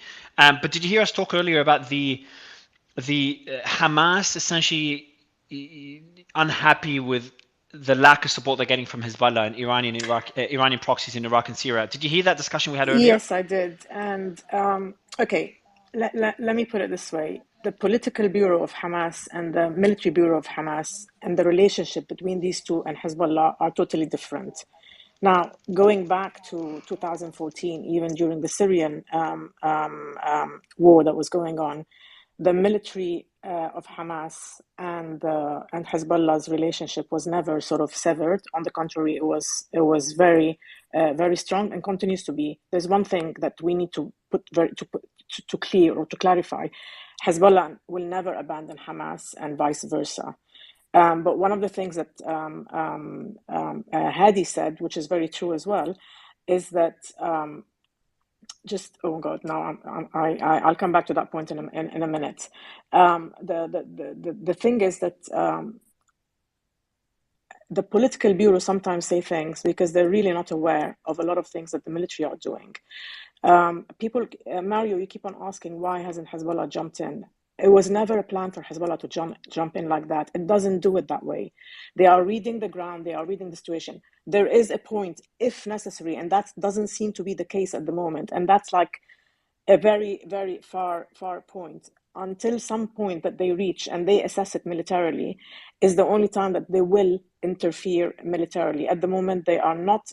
They are. Let's put it this way: there's an operation room going on, military operations room going on between Hezbollah and Hamas and other parties, so they know what's going on a minute by minute or an hour by hour or whatever you want to call it. You know, I'm maybe using an exaggerated way of saying it, but there is a coordination going on militarily, even though Hezbollah are in Lebanon and Hamas are there. So that's the relationship that's between the two of them.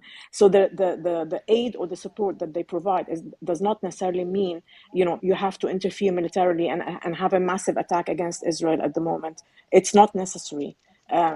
Israel is being bogged down with Hamas in Gaza, and Hezbollah is doing what little it's doing on Israel's northern front to keep it busy there as well, and yes, to tire it out and to assess what's going on. So this is from a military point of view that's happening. So you know, you shouldn't put too much weight on what Haniyeh or Mishal or any one of these say, really. I mean, they're the last to know, really. The military doesn't tell them what's going on. I'm sorry to put it that way, but that's the way it is. Yeah, but I mean, I think from a signaling or a messaging aspect in terms of unity, don't you think it's a little bit important? I mean, maybe I don't know, maybe for the Palestinian street, but at the moment, look, people in Gaza, the people that really represent them are the people that are there. I mean, when I say represent them, whether they're you know, whether they're totally with them during peacetime, as when we don't have war like they do now, is Hamas, because they look at Hamas as the people that defend them. Okay, let's go back a few years again, many years, not a few years. Going back to somehow the origins of Hezbollah when they first started as well. It's the same kind of. Someone speaking? I can't hear anyone. It's a, Yeah, Hala speaking, Hadi. I'm just going to bring you down and back. Oh, sorry, Faraz, we're going to bring you down and back up. Go ahead, Hala. Yeah, it's the same kind of relationship. You look at who defends you, who has your back, and who's going to be there for you in your hour of need. And on the ground in Lebanon, for example, it was Hezbollah because of the military, the military qualifications or the military power that they brought into it. So for the southern people that were on the defensive with Israel on the border, Hezbollah was the defender. The people in Gaza, despite what's going on, despite the destruction, those that actually protect them are Hamas and not the political bureau sat elsewhere. And as far as Hezbollah is concerned, with Hamas, you know, whatever the political bureau says, again, I will reiterate, they will never abandon it. It's a relationship that goes back a long, long way. And it's part of the resistance axis, and it's important. Each one's survival is important for the other, and that's the way it happens. And one of the things is, like earlier, people were referring to them as militias. I mean, they're not militias.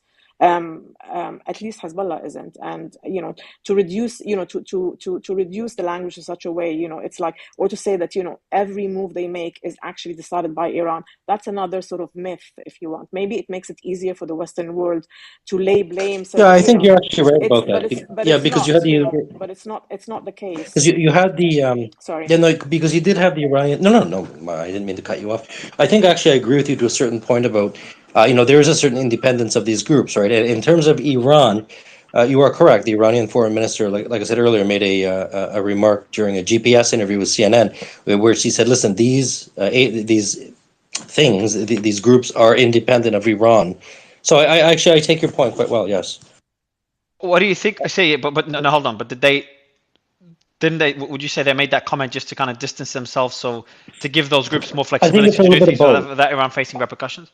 So I think it's a little bit of both. Personally, clearly they want to distance themselves from the repercussions, but you know, I don't think it's reasonable to believe that every single group, be it a proxy, is operating in 100% in tandem with its Agreed. you know, with its patron. Yeah, Agreed, totally. I think that's a very good point It's to make. self-survivalism at the end of the day. Hezbollah still has to consider its own interests and self-survivalism as much as it may want to sort of get behind Hamas in every way other than sort of physical. You know, again, you've got to look at the tangible actions being done. Have they sent them military stuff? Have they given them, you know, intelligence? What have they done to support Hamas? Not much that I can see other than launch strikes to Israel and the north, but maybe that's just because that's in their own interests again. So this is absolutely.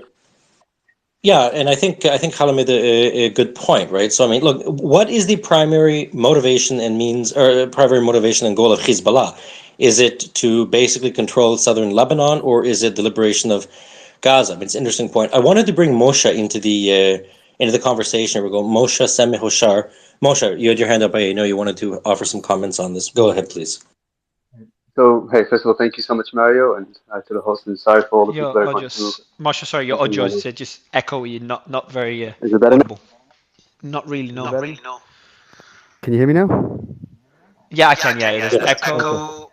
There's echo, but go ahead. You mute. Just mute when you're not speaking. Okay, no problem. So when it comes to Hezbollah, I mean, I understand that they promised to get in once Israel brings their ground force in, but I think at this point, I think it was unexpected how much the Biden administration was so on the side of Israel at this point, and how they bought the ships here. And I think that it forced Iran to put more pressure, in my opinion, on Hezbollah to re-strategize the statements of what they said, that they would actually be there for Hamas in the scenario that Israel would go in. And now that Israel is not kind of going in one shot, and it's kind of going in one step at a time. I mean, we don't know what Nasrallah is going to actually say on Friday and what's going to be, but I think recalculation is what's it's called. It caused a lot of recalculation on everybody's side. When it comes to a different point that we just spoke right before this about Israel's end goal in the ground force, I don't know if you want me to say that point now, or you want to continue on the Hezbollah point alone. You can go ahead. Go ahead with it. All right. So when it comes to the Israel ground force, in order predicting of what, and it would affect obviously what Israel would do on the ground force, to affect how the nations in Hezbollah and Iran, how they would respond. But I think Israel right now is kind of trapped in a position where they have to go in ground. I mean, the Israeli population, there's a tremendous pressure from the Israeli population to actually go in ground force and to end Hamas. Now, how realistic is it to end Hamas? I don't know how it's possible, because Hamas is not just, it's not like a regular army. This is people picking up guns and fighting. You know, it's a combination of a terror organization, but it's also a combination of a terror organization with people wanting rights in a land. So it's really hard to predict how you can just fight off Hamas when the ideology of Hamas is so embedded within the people. So, but there'll come a point with that pressure that Israel has to actually finish Hamas, that's going to have to weigh down as that goal becomes harder and harder to accomplish. And that's why you see a lot of people also in the government saying that we have between 3 to 5 years to accomplish that goal. And I don't know how much Israel could really hold it in to do it 5 years to accomplish that goal. So in order predicting of how it would end up actually with Israel, it would have to be either that Israel can actually get the hostages without negotiation, or maybe it'll be a point where they actually can maybe, once they eradicate the tunnels that the Hamas created, maybe that would bring the Israeli population to actually say, okay, we can calm down now, we can exit out, because we kind of crippled Hamas into a way that, you know, we can maybe negotiate in the future to create a better Middle East. And hopefully it'll bring to a situation where also Hezbollah and Iran wouldn't get involved. And I think the United States is doing a great job in actually halting that part of this war. I'll mute myself. Yeah, by the way, I do want to go to Moshi. I'm going to bring you down respectfully, Moshi, because your echo's really bad. Yeah, it's really bad echo. Hoshar, I've got a separate question to you, and I'm going to be posting the rift we're seeing among Hamas and Hezbollah. I'm just going to summarize all the points that the team made, put in a clip as well, just for anyone, and I'll read it out for the audience, because I think it's important, at least in my opinion. But Hoshar, have you heard anything about that? The hostile target that was shot down by the IAF, the Israeli Air Force, over the Red Sea, and the reports that it could have been a ballistic missile? I have not, but there was one point quickly to make. Yesterday and today, there is this discussion about ceasefires and whatnot. And today, I want to tie it to that. The statement from Prime Minister Netanyahu's office that they oppose a statement that's ceasefire, because tomorrow there is supposed to be a meeting of the Security Council. So very, very quickly, there are three expressions out there. One is a ceasefire, that is what Russia some Arab countries are asking for. That means the war stops. The second is a pause, a humanitarian pause. The US, yesterday, this was not clearly explained. The US has already agreed with that. Secretary Blinken said Agreed to what exactly? a humanitarian pause. Yeah, I know. US agreed The to it, but third, the yeah, third go is ahead. the European Union position. They rejected a pause. They said pauses because if you say pause, as in, singular, that means permanent. So you have to say pauses. So I think tomorrow, in that meeting, this will be part of the debate. And as for the missile, I really don't have any more information. As No, for the appreciate rift between Hezbollah and Hamas, two more things you can read into it. One, Hamas is trying to force Hezbollah's hand. They are not satisfied. The second, they are not in direct contact for security reasons, so they resort to TV to make a statement. Thank you. And just Yeah, Mario, one I thing, do want to go just to. Yeah, go ahead, bro. regarding Hamas and Who's Hezbollah. not in direct contact? Sorry, I understand that. Who's not in direct contact? Khalid Mash'al and Nasrallah. Ah, yes, okay. And there's one thing I want to add to emphasize. But there is that. Sorry, just about that rift. Sorry, Sure, so sure. Hadi, one more thing, and I'll go to you, and then Sami. But the question I have, Hoshia, about the rift. Where is the rift if they just met yesterday in Lebanon, or 2 days ago they met in Lebanon, Nasrallah and Hamas leadership? Well, the rift is Hamas obviously expected more, and that's what they obviously say. They say that it's not enough to respond in a controlled manner. You have to be in the field. You have to take risks, calculate the risks. So they probably expected more missiles, at least from Hezbollah, so that Israel would not be able to focus, solely on Gaza. And Go ahead, Hadi. okay, so to add to that, to emphasize what I said, me and Hala. So basically, I wouldn't say there's a rift between Hamas and Hezbollah. That's completely false from my perspective as well. There is, however, the political wing, especially Khalid Mishal and Ismail Haniyeh, they always had this way of saying words, but they were always excluded from any calculations in the future. For example, Khalid Mishal and Ismail Haniyeh, they had a lot to say during the rift, the actual rift with Syria. But just last year, Hamas went back to Damascus after years of abandoning Damascus. But what happened this time? They excluded Khalid Mishal and Ismail Haniyeh and they brought Khalil Hayy, who was another political leader in Hamas. He went to Damascus himself and sat with President Bashar al-Assad. So those two, when they speak Khalush and Ismail Haniyeh, they're never included in any future conversations with the axis of resistance. So the same thing is happening right now. They have a lot to say. They're gonna keep saying it. And whenever other things happen, and they say with Hezbollah and other people on the axis of resistance, they're gonna be excluded because we learned from history that they just talk and they express their own disappointment, but they don't express the actual views of Hamas as a military wing in Gaza because there's always connection and talks between Hezbollah and the Al Qassam brigades as we've seen before. That's a good point. Yeah. Absolutely. Sam, I'd love to go to you. We're really focusing on most of the discussions about Hezbollah and what will happen then, what will happen next there, and then kind of that move to the proxy war between mainly Saudi and Iran, obviously Turkey as well getting involved with the various corridors in the region. But want to get your thoughts on the developments we've seen so far. We have now Israel has entered, the invasion has started, and that was initially a red line that many mentioned that, hey, if Israel enters Gaza, this is a red line for us. And it seems that red line is shifting. We just don't know where it is or if it even exists. I would love to get your thoughts on the state of things, Sama. Sure, thank you. Maybe I'm not sure from the first person to be from Gaza to speak on this space. Although I tried to speak a few days, but I couldn't. Are you in Gaza No, I'm now? in London now, and okay. I was. Now we've had many people from Yeah. Gaza, including people in Yeah. Gaza, come in and join us. But Interesting. obviously it's hard now because of the internet. Sure, I covered many wars in Gaza. I lived through the siege before, and I worked there. I had the chance to go to Gaza 2 months ago, literally after almost 17 years of being here in London. So I saw the changes in Gaza. I saw many things in Gaza, and I really expected this war to happen. I came to London here, and when I met my friends, when they asked me about what I expect and what are we expecting in the next few years or months, I expected a full-scale war, and it really happened. Not only this, when this is something else that we could maybe discuss later on. When I came through Al Arish, into Gaza, I saw this new infrastructure, and this is not a conspiracy theory. I saw a lot of mega cities in Al Arish, although in Al Arish it has only almost 250,000 or less Egyptians, mostly Bedouin tribes, living there.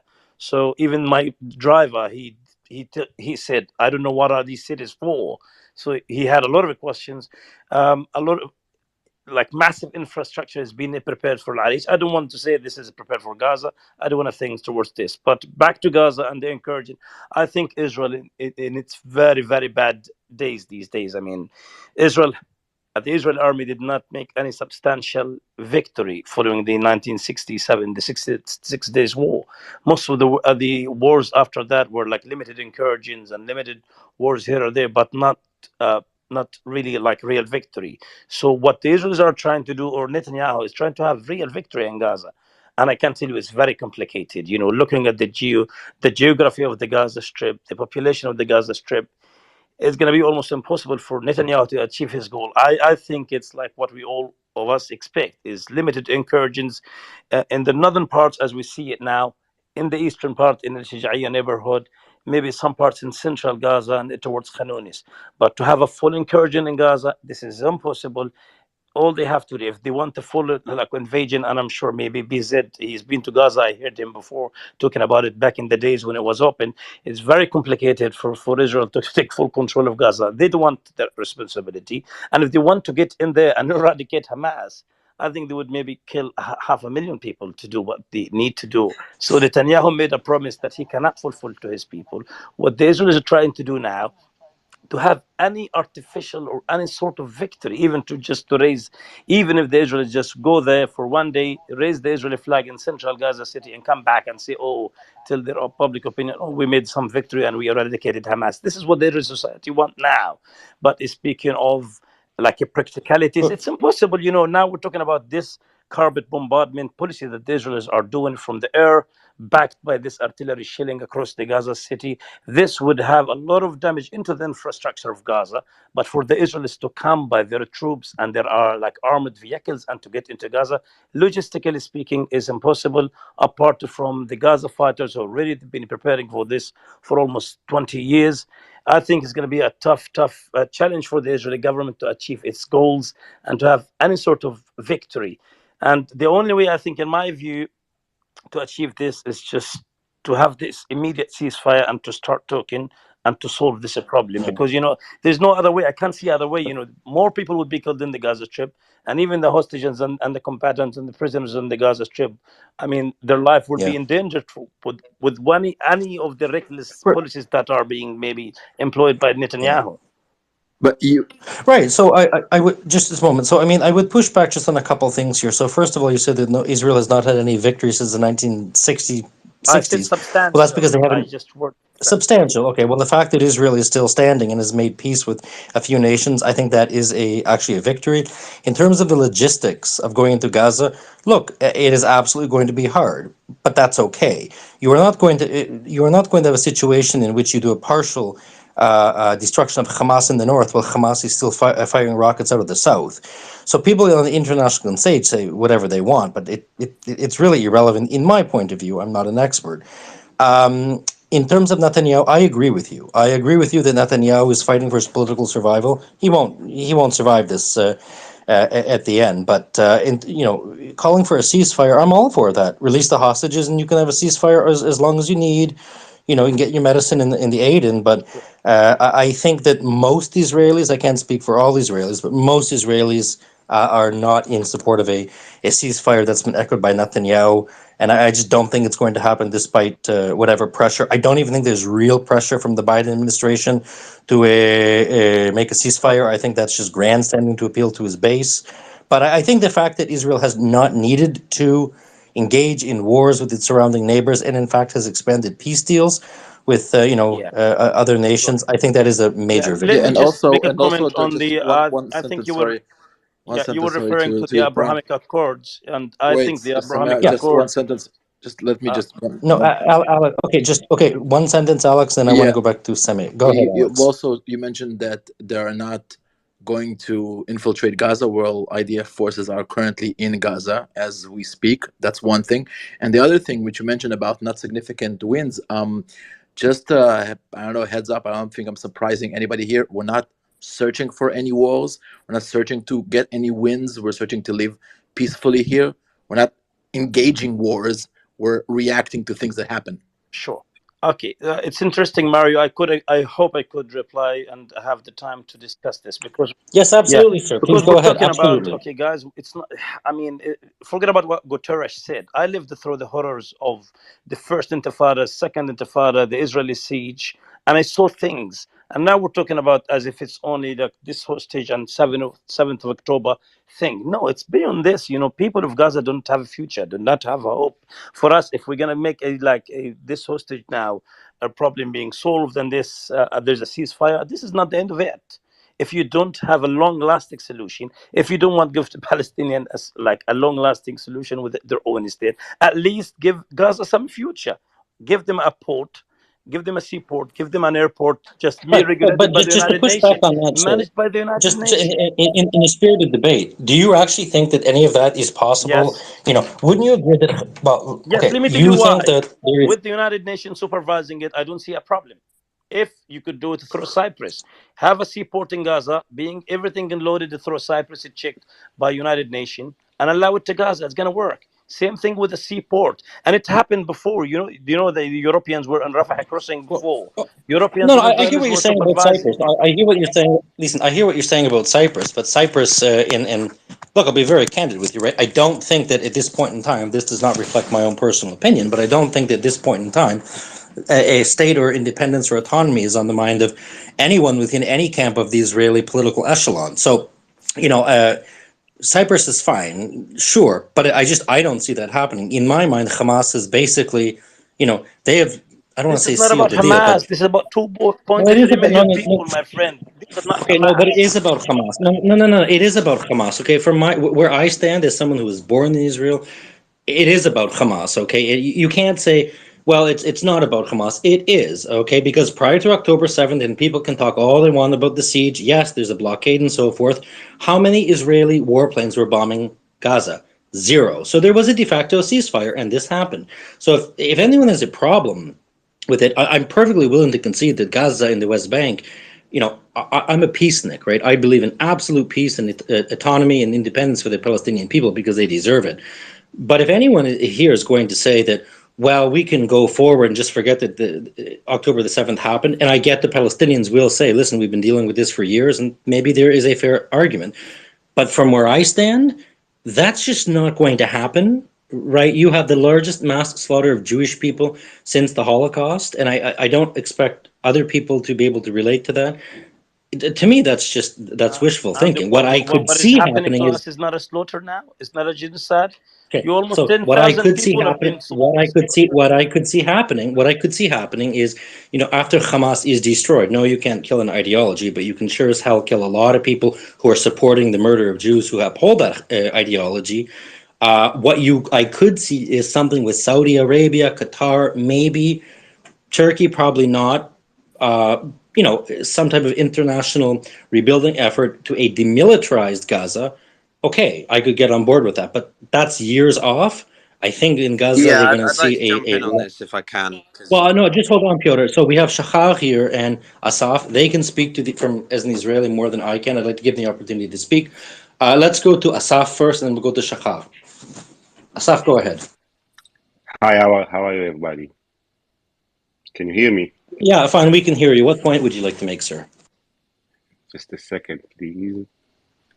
He can't hear us, so I've just First brought him of all, down. Maybe he could, but I brought him down anyway. We'll go to Shahar, and we'll bring up the other gentleman afterwards. Go ahead, Shahar. Yes, hi. Several things. First, when you listen to the goals of this war on the side on behalf of Israel, it's pretty obscure, as you mentioned. But there's one thing that is always mentioned, and this is the end of Hamas reign. So Hamas as a political entity, as a state, won't exist anymore. That's the first and main goal. because the problem is you can never, as you said, you can never kill an idea, and even if you control the land, you still have terror and guerrilla fighting. But the fact there is an extreme organization, military, with extreme ideology, ISIS-like, who's having a state, an independent state, this is an unbearable situation, and this won't exist. Israel will do what's required to occupy the Gaza Strip, and it doesn't matter if some people think it's feasible and not feasible. By the way, I don't see why not. And as you said, the political pressure from the people, from the Israeli people, which normally they don't pro wars too much. You know, democratic countries don't seek for wars unless they don't have other choice. But now, because what happened, the public won't allow less Yeah, I think, than Shahar, I removing think that, yeah, I think that's a than really good point, right? In terms of the than Israeli remove public. Yeah. yeah, In terms of the and Israeli, yeah. No, especially currently with the situation with Netanyahu, he can't allow himself other than clear victory. His right. And decision, the one thing I would, Yeah, yeah, go just ahead. 1 minute, I Shahar. want to. Yeah, go ahead. And Yeah, go George as well. yeah, the one thing I would add to that is this. Okay, people are talking about the day after in the sphere of Israeli politics, right? So I also think that the other unfortunate consequence, and people can be free to debate this, of this action is that you are absolutely going to get the next government, which is going to be much more military leaning, right? People think Netanyahu is this crazy right wing man. He is not in terms of Israeli politics. He's a moderate. He is. He's That's the one. alien, Ben. He's alien. He'll go wherever his interests go. He'll become a bit left. No. Well, no, I would listen. I would agree with you, Fierce. But at the end of the day, in terms of Israeli politics, he would be considered in U.S. politics an old school liberal. Okay, there are much more prominent right wing, much more military might leaders that are waiting to take over. Not Itamar Ben Gvir, but other people. The Israeli public is going to absolutely bring in a much more hardline government, in my opinion, after this. I mean, so people may miss Netanyahu, as awful as that is to say to some, because I can just imagine what's coming. Mario, you wanted to chime in? Sorry. Yeah, two things. So if anyone speaks Arabic, just a side note before I go to George, if anyone speaks Arabic, our team is just not available at the moment. I do need someone to be able to add English subtitles to a video that has Arabic subtitles. So if anyone could translate it and edit it into the video, DM me. Just mention in the DM, tell us exactly what you could do, and then the team will connect you to us, and they would Yeah, love your I help could in this. probably do that for Ben, you. But Yeah. go ahead. No, I need your help moderating. And so if you can help, and obviously if you do a good job, we are looking to hire more people to help us out. If you want to do it as a favor, as a one-off as well, do so. George, would love to get your thoughts for us. I see you on mute. We'll go to George Habiban for us. Sure, thank you. Throughout this incredible space, we've explained why Hezbollah has not escalated, because we've explained that they're sitting comfortable in their own way. But let's focus on the major power in the region, Turkey. I tried to get into it a little bit, some other speakers have, but I believe that Turkey has interest to intervene. They have interest to escalate because they fear they're losing the Mediterranean and the hearts and the minds of the Arab and the Muslim streets as the underlying foundation of their neo-Ottomanist aspirations. Not only for the trade corridor we discussed earlier, but now the energy trade that Greece is also competing with Turkey for. And let me explain what I'm talking about. Israel and Greece have a status of forces agreement. Do you know that Israel and Greece I should say Greece is only the second country in which Israel has one of these agreements with. They also have a robust security agreement with them. When I was working in DC at the Hudson Institute, we arranged the first ever tripartite summit between Greece, Cyprus, and Israel in 2013. That alliance is now a bona fide security agreement. And the reason you're beginning to see these neighbors of Turkey do this is because it's squarely against the Turkish ambitions in the region. We're talking about things that were beginning in 2013, not 2023. Egypt is now part of the architecture under Sisi. So I know there were some guests who were explaining that Sisi might launch a war against Israel. I find that highly unlikely based on my calculus and how I'm examining these shifting alliances.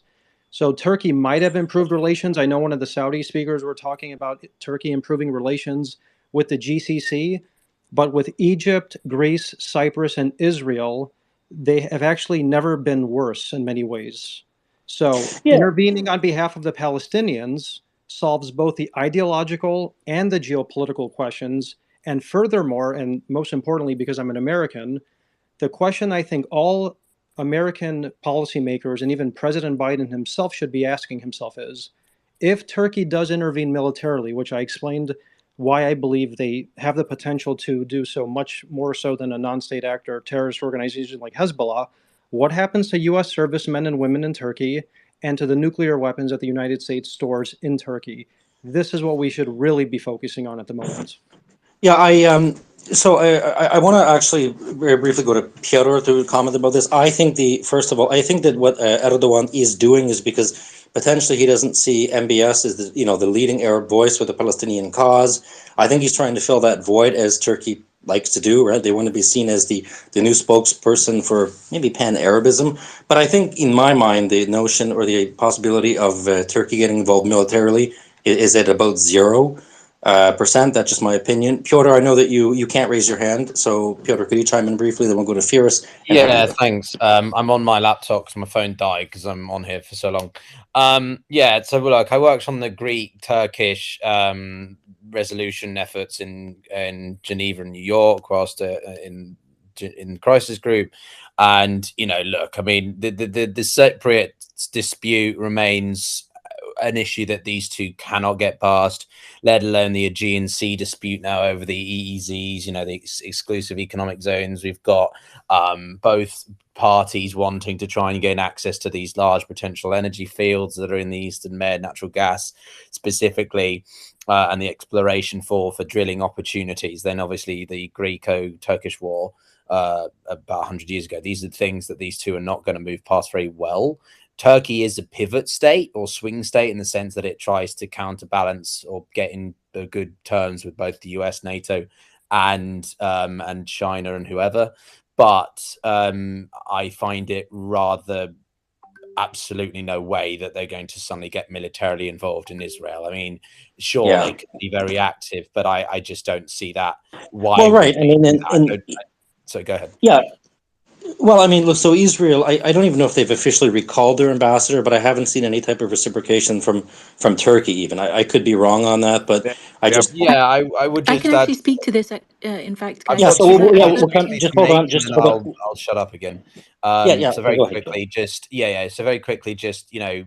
the Greeks will not work with the Turks on many issues, and the Israelis were quick to start flying a lot of their reservists in Greece back to Israel in the first 3-4 days of the situation. So that I think illustrates to you a bit more about the details of this. Last point about any countries being able to create some kind of resolution. Again, this would come down to the auspices of the UN, whether or not you could get the Arab League or the Arab states, as we saw backing the Jordanian resolution earlier this week in the UNGA. The Security Council would have to be consulted at least, and maybe they would designate responsibility to the Arab League like they do with the AU or African Union in sort of African issues, to take a lead in trying to facilitate some kind of mediation and ceasefire. But that would not be something very easy to do, because the great powers, Russia, China, and America particularly, would be at loggerheads. So I cannot see this really being something very quickly resolved. Just quickly, I want to get some thoughts. Yeah, I want to get some thoughts on something quickly happened before I go back to you, Zev. So the missile. So I'm really trying to get more clarity on that. I'm not sure if Hoshiyar is still with us, but the missile, he is. So the missile that we saw from Yemen, or the reports in Israeli media, and I think the IDF made a statement about it, that the hostile targets were eliminated over the Red Sea, and then we had different outlets say it's missiles. Some reports of a ballistic missile, which is again in Israeli media. I can't remember channel what, or Yoth or whatever it was, the one that starts with the Y, about it being a ballistic missile. Yeah. Yeah, so about it being ballistic missile. So we've got different conflicting reports, and now we just got and Olsen posted it. We just got the journalists say, what's her name? Jennifer Griffin, sorry, senior U.S. Fox defense News, yeah. official. Yeah, tells me reports of a missile being fired from Yemen today, and an interception by U.S. or other missile defense. Not true. Didn't happen. That's according to Jennifer Griffin. So I'm split. Like, what do you do in instances like this? If you have, and maybe Hoshe, you can answer that one before we continue the rest of the panel.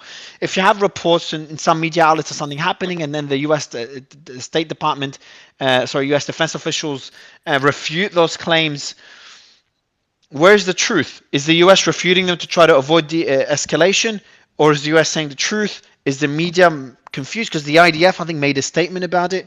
Can't remember anymore. So how do you interpret these conflicting messages? I basically see no contradiction. If the US is saying we didn't intercept any missiles, they didn't. If the Israelis say No, they didn't IDF say. says it, Sorry. They didn't say US didn't intercept. They said a missile being fired from Yemen, and an interception. No, an yeah, interception by US or other missile yeah, defense or other yeah. missile defense. So it could be So others, if not just US. IDF, shot the missile down, and they have already said they did, I'm not sure if it was confirmed. Maybe Ben can confirm on his side, but I see no contradiction. The US didn't do it. Maybe Israel did. Interesting. Okay. Yeah, I think I think that statement. Yeah, I would agree with Khushar. Yeah, absolutely. I mean, I don't know, but yeah, probably he's probably correct. Yeah. All right. So I'll go back to you, Zev. Sorry for taking the mic. No, I think that was a very good points that he made. I wanted to go to Firas because he's been waiting for so long he disconnected, and then to Habiba. Firas, please go ahead. And first, can you give us an update what's happening in Jenin? There's just Yeah. a lot of developments there. Yeah, so the Israeli occupation forces are entered Jenin and went into Ibn Sina hospital in Jenin. They've critically injured one person and killed another. So unconfirmed, the objective, basically the speculation from someone I trust who's a really good journalist as well. Is that these are the same people they targeted with the drone attack 2 days ago, and they also came in yesterday as well. So they were injured and they were in the hospital. So now they're trying to get them in the hospital because that's where a lot of the shooting was focused on. And there are videos circulating about shooting around the Ibn Sina hospital. So it seems there were two people who were injured from before. That were there, and these are the people that they were targeting.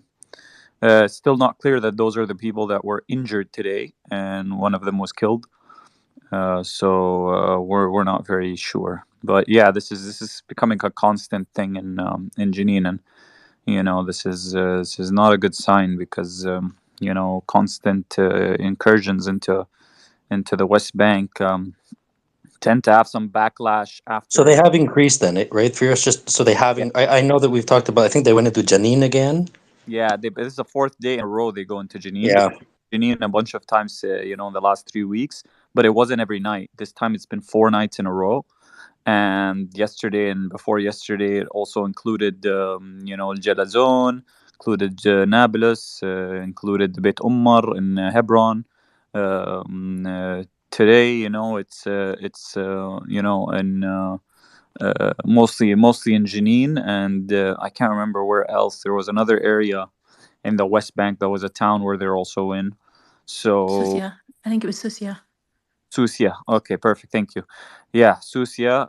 So this is again another bad sign for the West Bank that the security situation is increasingly getting alarming, and there are also reports of. I'm going to try and exactly remember why there were some Palestinian fighters who went and shot at an Israeli military checkpoint as well earlier today, but that wasn't from Jenin, from I remember. I think it was somewhere around Nablus, so it's a completely different area. But you can see a little bit where this is going, and yeah, there were also a few reports of settler attacks as well around the West Yeah, Bank. they're getting more frequent. I saw that even in the Israeli paper. Yeah, that's Yeah, geez. so hard to rein them in because they're so they're it's sporadic. They're spread out over different areas. There's small pockets there, and then the smaller ticket. I don't know if this is a thing, but I think there's a correlation between the smaller the settlement is, the more fanatic That's the absolutely correct, right? yeah. Because you're absolutely spot on. Because the larger settlements are not the religious fanatical settlements; they're just population centers, right? There's a difference between the settlement and the settlement blocks. The further out you go, the smaller they are, the more lunatic fringe they are. Absolutely. Yeah, so it's a bit worrying because the Israeli National Security Minister Ben Gvir has given out a lot of weapons, a lot of assault rifles in the last You're week. for us. You're still in the West Bank, yeah, or you left? Yeah, I'm still in Ramallah. Are you looking at leaving or no? No, I had some work to do in Jordan, but that's still mid next month. How's the sentiment like in Ramallah? So a lot of people are frustrated. A lot of people are, worried. The sentiment is that you can feel the tension, not just people's frustration because they're hearing about, friends and family and extended family getting killed in Gaza every day, and at the same time you're seeing also the West Bank, people getting killed in the West Bank, and settler attacks are just coming out of nowhere as well. And even when you're talking about smaller things like when settlers start throwing rocks at random cars in from the road to Ramallah, Jericho, Al-Mu'arrajat, which is this winding road, going from Ramallah, which is very high, and Jericho, which is very low. These things are becoming very common, and obviously that type of sentiment causes a lot of people to become much more anxious and nervous and frustrated.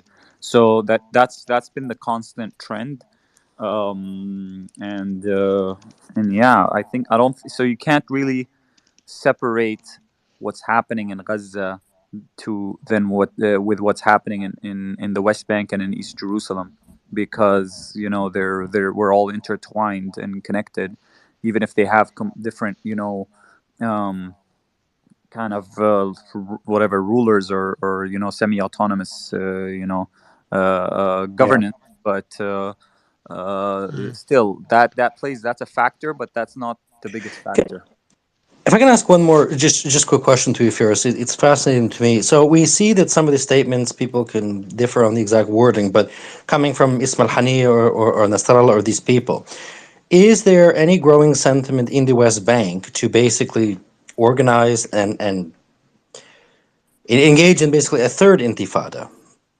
And are there any There's a sentiment from concerns? the street. It's an increasing sentiment, so it's like a spectrum. But there is no sentiment from the political leadership to engage in this, because they understand that, and this is something that was also it's a strategic decision also by the PEA and the PLO to not engage in violence, because for multiple reasons.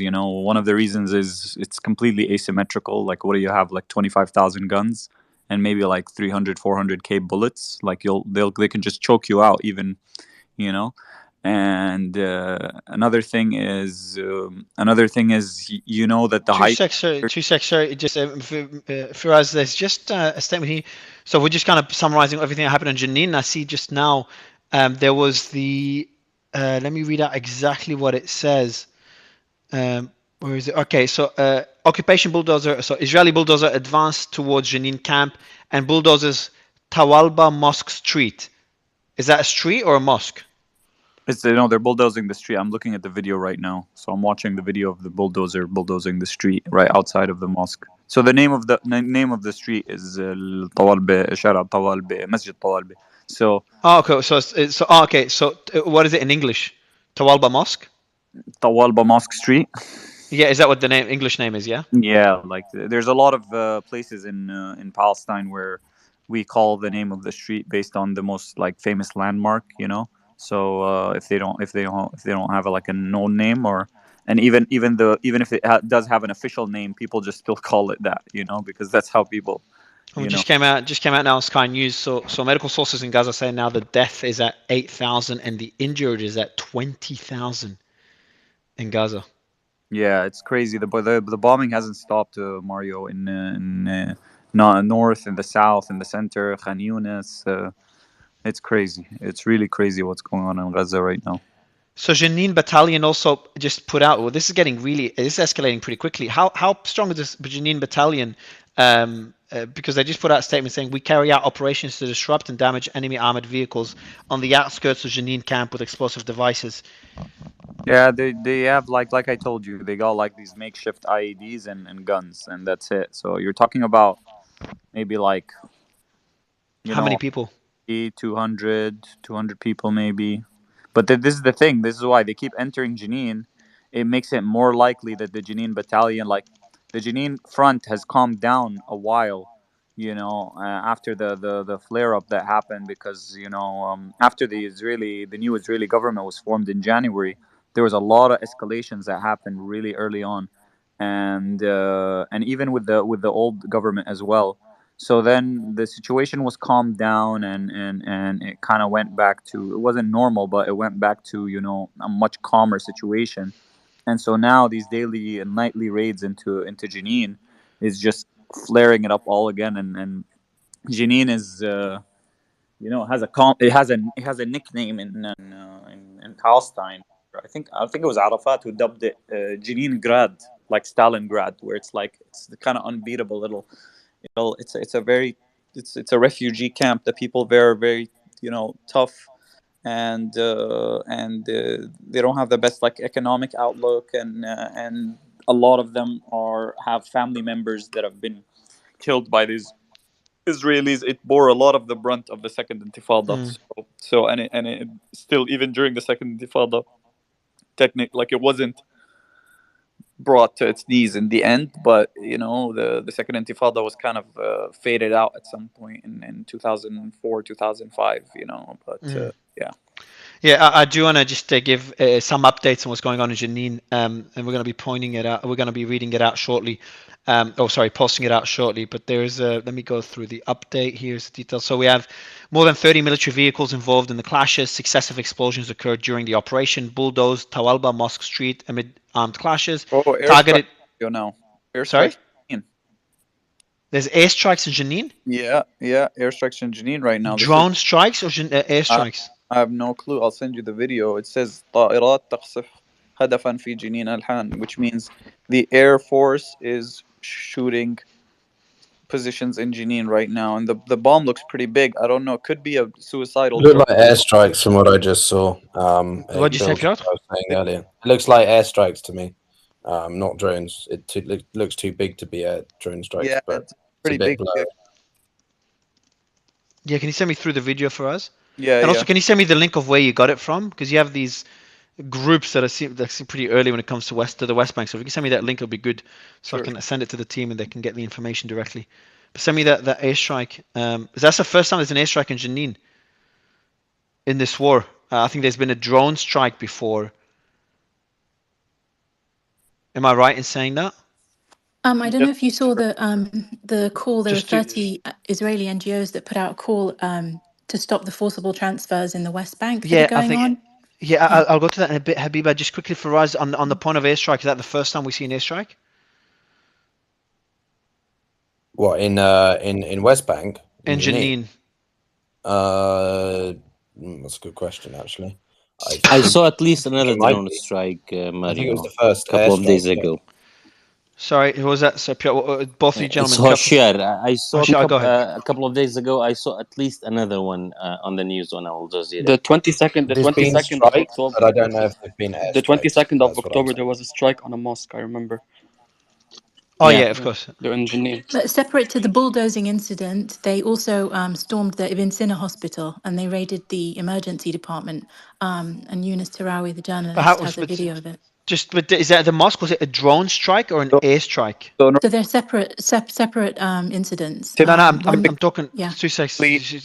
Drone strikes, Mario. Sorry?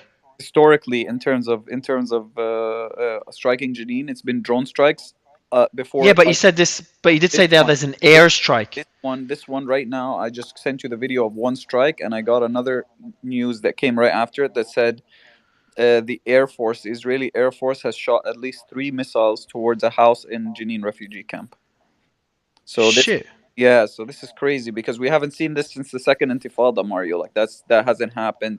in terms of, and the drone strikes itself was a huge escalation that happened in the West Bank 2 years ago, I think, or last year, and that was a huge escalation where we haven't had any drone strikes happen in the West Bank at all. So having drone strikes be a norm in the for the last like year and a half in the West Bank, and now airstrikes, I think this is a huge escalation in the West. Send me the group link, please. Hold on. Okay, so actually, no, the team does have it. Maybe we're on a group, but just send it to me anyway, please. The link to the group. Just make sure it's one of our sources. Let me see it now. I'm gonna post it up for everyone. Yeah, I've got the same video you sent me. Oh wow. All right, let me post it up for everybody. So we don't know if it's an airstrike, but it does look like an airstrike, correct? For us. Yeah, sorry, I was trying to unmute. Yeah, we have no, the only confirmation I got was from the Palestinian sources. So after this video, this was apparently the first one, and then the news came out that there were another two. So I'm still waiting for confirmation. Another 2 airstrikes? Yeah, so 3 in total on the same house. 3 airstrikes on one house? Yeah, basically. How big is that house?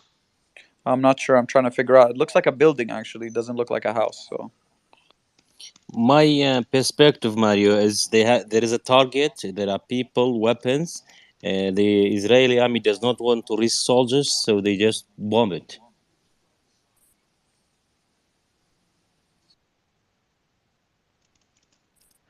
Okay, that's not good news. And the reason it's very important, like for us, we were talking earlier about how the West Bank is kind of the heart of the entire conflict of the Arab world.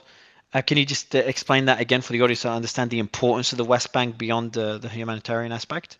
yeah, so the West Bank would be considered the barometer of the Arab world, because if things start flaring up in the West Bank, they also flare up very quickly in East Jerusalem, and that usually causes a much bigger flare up in the neighboring countries, Jordan and Egypt and the Arab world.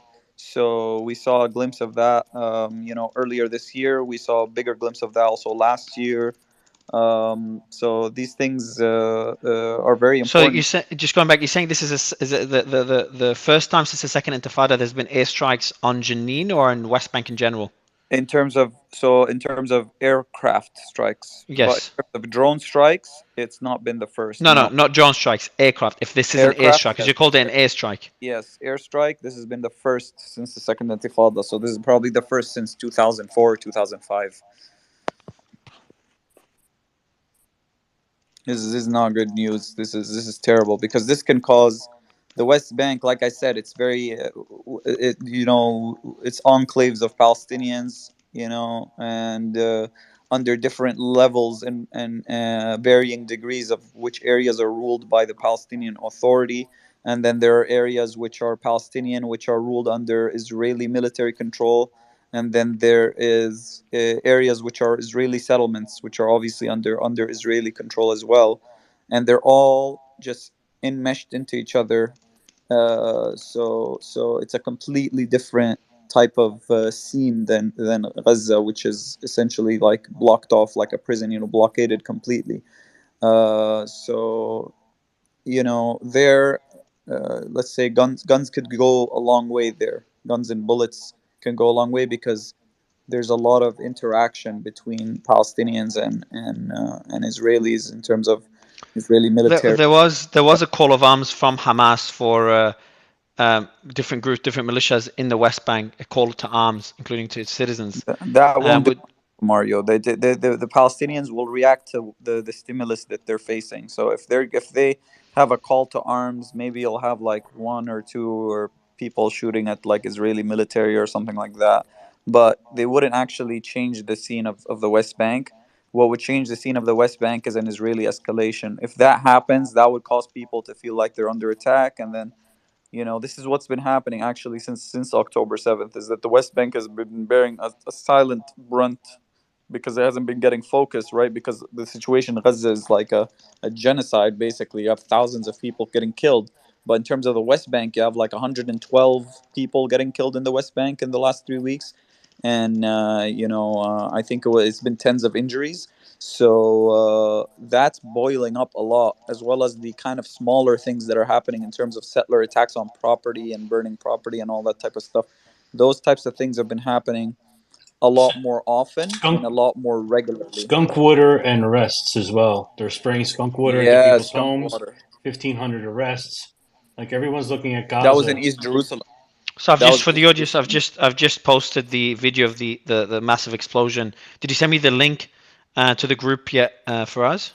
I sent you the link of The video. I got the video. I think we got it no, already as well. the link Oh, of the news thingy, right? It's a perfect. Telegram link. Okay. And by the Perfect. way, Appreciate Mario, it. Al Mayadeen is reporting there are suicide drones flying above Jenin, so it could be that as well. And Al Jazeera 50 minutes ago, they said there's a drone flying above Jenin.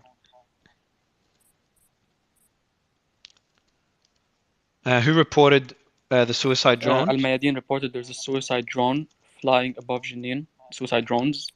And Al Jazeera. But these are huge, Hadi. Yeah. Then because the suicide drone does do a big explosion. If it's a suicide drone, not just bombing one missile or something. I'd be surprised if it's an airstrike because it's just way too big of an escalation And Al so Jazeera quickly. said 50 seconds, like 1 minute ago, they said that an Israeli plane bombed. So it could be bombed, not suicide drone as well. Okay, so who's saying it's suicide drones? Suicide drones, they're flying, but they didn't say attack. They said they're flying above Jenin. Al Mayadeen. Yeah, who said that? Al Mayadeen. Yeah, and Al Jazeera said that an Israeli plane bombed a target in Jenin. It's actually unfortunate that time and again so much misinformation gets spread at a time of such sensitivity, right? It's the same story we I know. heard, right, in Gaza City. I think But they should be bombed an the expertise hospital, of your right? Israel bombed the organization by hospital. Hold on. Just to be clear, Zaidi, just to be clear, you can't say misinformation when there's reports, and we're mentioning it's reports. We're saying it's unconfirmed. There's a big explosion. There's a video of that explosion. Now, who's behind that explosion? All right, sure, we can talk whether it was France or whether it's Nigeria or whether it's Israel or whether it's Hamas bombing West Bank. I don't know. We don't know for sure. The hospital, to this day, no one knows, and it's clear that no one knows. There's claims on both sides. Now, there's going to be lies and misinformation on both sides. But if you're going to sit there questioning every single thing, then it's going to be we can literally question every single piece of news. All we could do is report what different media publications. If you don't want to believe Al Jazeera, you don't have to. If you don't believe Haaretz, you don't have to. But I really just don't want to sit there discussing. We've got a video of the explosion if you want to check it. And I don't know why it'd be surprising if there's an explosion in Jenin. There's clashes happening right now. Now, whether it's an airstrike, that's a different discussion. But really, just doesn't add much value if you're going to sit there questioning every single thing that doesn't fit your narrative. And that goes to both sides, by the way. Not only you, Zaidi. It goes to every single side. So on the same thing, I said the same thing to people that just came up and started questioning what happened on October 7th. I'm like, guys, it doesn't really help what's happening right now. Explosion in Jenin, all right, is one thing, and knowing who's responsible and what happened is a whole different thing. But when speaker after speaker mentions Israeli airstrikes in Jenin on several occasions, it is in a way kind of spreading misinformation because it's alluding to something that's not verifiable and something that's not true. You don't know if it's Hamas bombing the PA, right? Which is also a possibility. There's many possibilities, right? And Mario. Yeah, hospital. It's unconfirmed. But if you have Zaid, if you have information about it, do share. If you don't, we are saying it's unconfirmed. I think I was pretty clear for it. And for us, said many times it's unconfirmed. It could be a drone as well. He made that pretty clear. I sent you another video, Mario, of also the airstrike as well. So now it's been from another angle as well, and you can hear the kind of chopper sound, the whizzing in the back. So yeah, it's definitely a strike, but we're just debating if it's a drone or airstrike. But saying it's not an Israeli airstrike, that's like, I'm sorry. In 22nd of October this month, they did bomb. A drone did bomb a mosque in Jenin, so it's not something that's Israel going to took happen. responsibility. Yeah. But again, I'm not saying this is a bad thing, good thing. Like maybe they bombed a target that deserved to be bombed, and we're not discussing whether they did the right thing or not because we don't have any information. I think we're just trying to understand what's happening, and all we know is that if this is an airstrike, it just shows serious escalation in the region, which has been, for us, you've been a few times coming up on stage saying things are boiling up in the West Bank, and obviously we're starting to see the escalation materialize. Mario, can I step in on the Turkish question because I've got something to add, I think. Not yet. I know you've been trying to jump in for a while, but I just really because On this the is a pretty important strike, development. Go ahead. Mario, on the strike, very briefly, my view is they have information that certain people with weapons probably in that place, and the Yeah. Israeli army does not want to risk soldiers, sending them there, Yeah. so No, they I just think it's hit it. logical. Yeah. I know Faraz or others might disagree with this, but for me that makes logical sense. But we can only speculate what the target is. Yeah, I know. I know that everyone wants to see the second video of the strike, so let me just post that out with the update. Al Jazeera. Any updates from Al Jazeera yet, Hadi? No, the last thing was like now 5 minutes ago. They said that an Israeli plane, they didn't specify if it's a drone or warplane, they said did bomb a target in Jenin.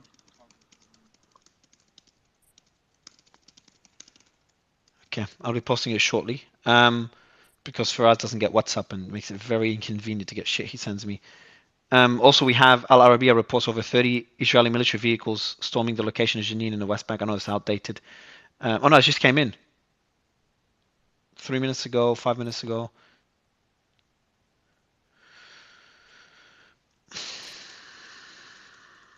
How many vehicles have entered before for us? And now we've got 30.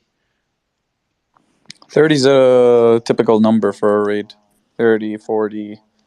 We've seen 100 actually. Probably. I don't remember if it was earlier this year or late last year, but it was around that time frame. There was a big, really huge raid on Jenin. So you sent me 3 videos. Are they all the same strike? No, I sent you 2 videos of the strike, and I sent you 2 videos of the excavator of the streets. Of the street, yeah. Yeah, what's it called? Yeah. So the second video you sent me is the strike because I want to post it for the audience. Yeah, that was Palestine TV. So Palestine TV is a very kind of like they don't post every story, but when they post something, it's accurate. So they don't post all types of breaking news or all types of stories. They mention it, but when they have content, it's very accurate because they have a very decentralized network of not decentralized. They have a distributed network of correspondence in every area. So Okay. I'm just going through. There's just a lot of news that's coming in right now. It seems to get a bit of quiet, and then suddenly things starts to flow through. I just got a report as well. Let me see if when it's when. Not sure if anyone heard it. Syrian state media is reporting that the headquarters of the 112th Mechanized Brigade of the Syrian Army in the city of Nawa has been attacked by Israeli combat aircraft, which resulted in significant damage and casualties. Yeah, not sure if anyone heard that. Can anyone elaborate on that particular headquarters? Is there the brigade? I did, and there is a reason for it because there is a blurring line between Iranian backed forces, the Syrian army. They probably use their facilities, so the Israelis just target them because they think it's a legitimate target, and they usually say it was an Iranian backed group that we targeted. But is that a bigger target than other targets when they see the headquarters of a brigade? It was within the last hour. Because the experience of the war in Syria, Mario, showed they function together. All of these groups, Iranian advisors, probably people from Hezbollah, they actually work in tandem. So the Israelis just could, either say it's the same for us or a preemptive strike to prevent places that could be potentially used against them or against their interests, like the airports they targeted, to make sure they are not used to transfer weapons and fighters to Syria. Mario, Al Jazeera said that there are 2 Palestinians wounded after an Israeli strike targeted a house on the entrance of Jenin.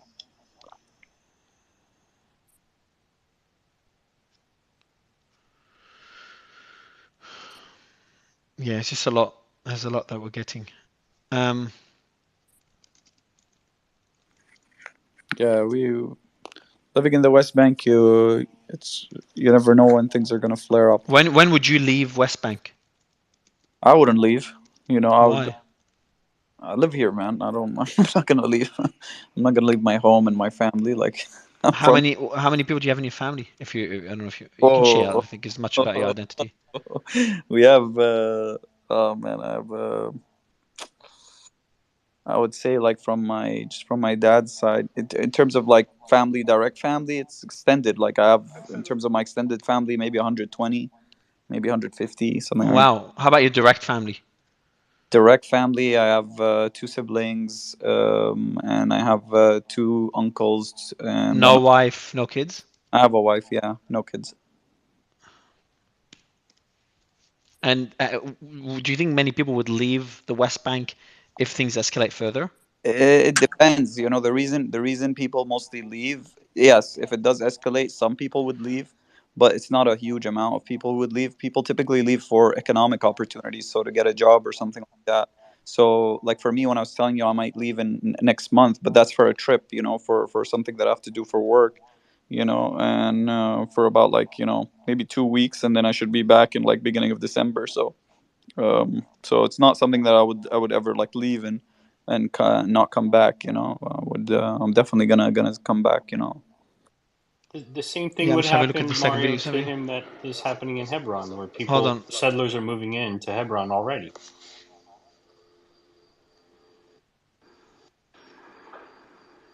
I'm trying to see the airstrike video. Yeah, I don't know if this is it. Yeah, I'm sorry, guys. I know the audience was waiting to see that video of the airstrike, the other angle. I think this is it because you sent me Al some videos. I Jazeera, think Al yeah, this is Jazeera it, but just doesn't posted show. one now, so it could be the same one. Is it the one I posted or a separate one? Because I'm It's a about to separate post one. one. I think it has written on it and stuff. I'll send you it now. Yeah, please, if you could send it through and I'll merge both. Yeah, send it on WhatsApp. Yeah. Yeah, Hadi. Sorry, Let me where go was to the the. airstrike? Yeah, I Sorry. already sent it. Okay. Where was there an airstrike? Jenin. Yeah, that's not good. Exactly. And Exactly. I think in the It was video I terrible. sent you, you can see a plane flying before it hit as well.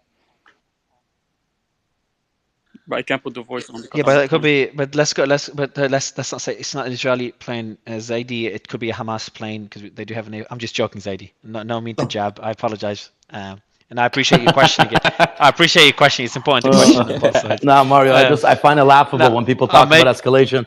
No, I mean, but before going down a rabbit hole, I know what we're about to do, but something funny is that, and probably not the best time for humor considering what's happening in Jenin, but when they killed the head of the Air Force, I got so many comments saying, what Air Force? Hamas has an Air Force? I'm like, yes, they have the paragliders. So that was, and that's Israel said, the Israeli Defense Force that said that we killed the commander of the Israeli Air Force, the Hamas Air Force, which was responsible for the paragliders on October 7th, because he's built the paragliders. That is the Air Force, and the little fan that would allow them to fly. So it was a bit funny. But just going back to the point of Janine, I apologize for laughing at something at such a sensitive time. So our thoughts go to anyone in the West Bank. This does seem like a pretty serious escalation. Do we know anything about the target, Hadi or Faraz? Nothing on my side yet. No news about who it is. There's already, I told you, 2 people injured, 1 person killed, but we don't know anything. No names yet. Yeah, We'll Can I probably nothing just at double all. check on that as They well? just said Did the you say it house. was a specific building? One specific building, or is it a They said collection? a house Like, is on there the a lot of splash they said a damage? house on the entrance of Jenin, nothing else. So that's Al Jazeera. Because it's reminding me of the strike that happened in Afghanistan about a year ago. They took out one leader of Al Qaeda on the balcony of one building. So if it's a really precision strike, you're talking about some quite advanced equipment here. So it'd be interesting to see what the actual the fallout from this is when daylight and such happens. So there's heavy clashes as well now, from the basically Israeli the ground forces who are in Jenin right now, and the Jenin battalion. I'll posting the so just for the audience, I've merged both videos, the one from Al Jazeera and the one that Faraz sent me from the Palestinian TV, or from that link from that of the channel. So I've just posted it with an update. Is it confirmed there's an Israeli airstrike? I don't have. They say it's an airstrike, but I would wait. I don't know if it's a drone strike or an airstrike, but it looks pretty big. I've seen the drone strike footage before. The explosion is not as big, but I don't know what's in the Israeli arsenal. So I don't wanna. I don't wanna jump in and say that this is. I don't wanna make that call. Okay. And it's really the first airstrike in the West Bank since the Second Intifada, yeah? Yes. No, I think there was an airstrike last week, wasn't there? No, it was a drone strike. Drone strike. Ah, okay. That's why I thought initially when I heard airstrike, when first said airstrike, I'm like, like I'd be surprised. I By wouldn't the way, expect it. Mario, I have something important to say about this. There are different videos of explosions. There's one from the strike, and there's another one. Apparently, if there's like a explosive device that Kataib Shuhada al-Aqsa, they took responsibility for it, where they targeted also the Israeli occupation forces. So there are different videos of explosions. Not all of them are from the strike, probably, because Al Jazeera All right, just said, so yeah. two Palestinians were injured as a result of the Israeli forces bombing a house at the entrance to Jenin camp. Yeah, that's Al-Aqsa according to Al Martyrs Jazeera. Brigade we targeted with bullets an explosive device of the Israeli forces storming the city of Jenin. So that's Al-Aqsa Martyrs Brigade. Who the hell are they? I think they are. Are they not the? Is that the Palestinian Fatah. Islamic Jihad, No, no. or is it the Some Fatah's military wing. Fatah? That's right, the military branch, right? So they listen to Fatah's government to the So PLO. it's kind of the same relationship maybe with the political and yeah, the same thing we were talking about with Hamas, where there's some degree of separation between them. Uh, but yeah, typically they're the armed wing of Fatah. So Fatah itself, if it wants to get into any armed conflict, it typically does it under Al-Aqsa Martyrs Brigade. It doesn't So do that it. means this is Fatah directly getting involved. Al-Aqsa Martyrs Brigade has been involved for a while, No, clashing with no, no, no. Israeli. Yeah, Fatah al-Aqsa Martyrs Brigade has been involved for years. Like there's no way you can have a very large,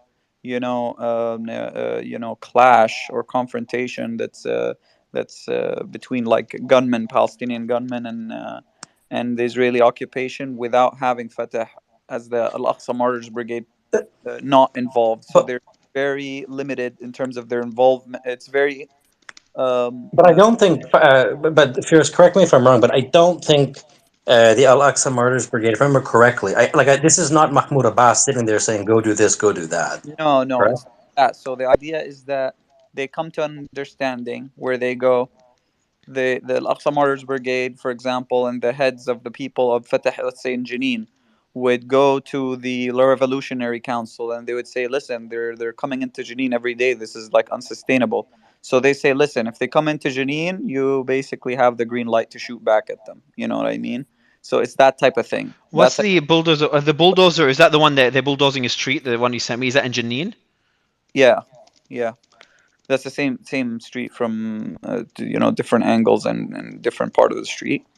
So yeah, Ben, I was explaining is that they basically say, all right, if they come into Jenin and they start shooting at you or whatever, then you have the right to defend yourself, but don't go out of Jenin refugee camp and start shooting at like But causing like doing. so you have Jenin. If I remember correctly, there's Jenin, there's the city. Isn't the actual camp on the outskirts of it though? Isn't it divided? Yeah, there's Jenin City and Jenin Yeah. refugee.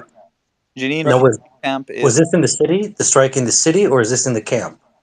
no, it's in the refugee camp. Okay, that's interesting. I'm just having a look at it. I'm just posting everything, everyone. Like usually we have one person posting. With 24/7 is only one person. We have 3 people and myself working on posting. So there's just so much going on. I still got to post. Another Israelis moving into East Nablus as well. They're going into Nablus as well right now. Why these incursions? It should really come as no surprise when Israel promised to eradicate Hamas as one of its There's missions. no Hamas Zaidi in the West. Hamas extensively operates. Man, come on, man. I know my city, man. I know my area. Really?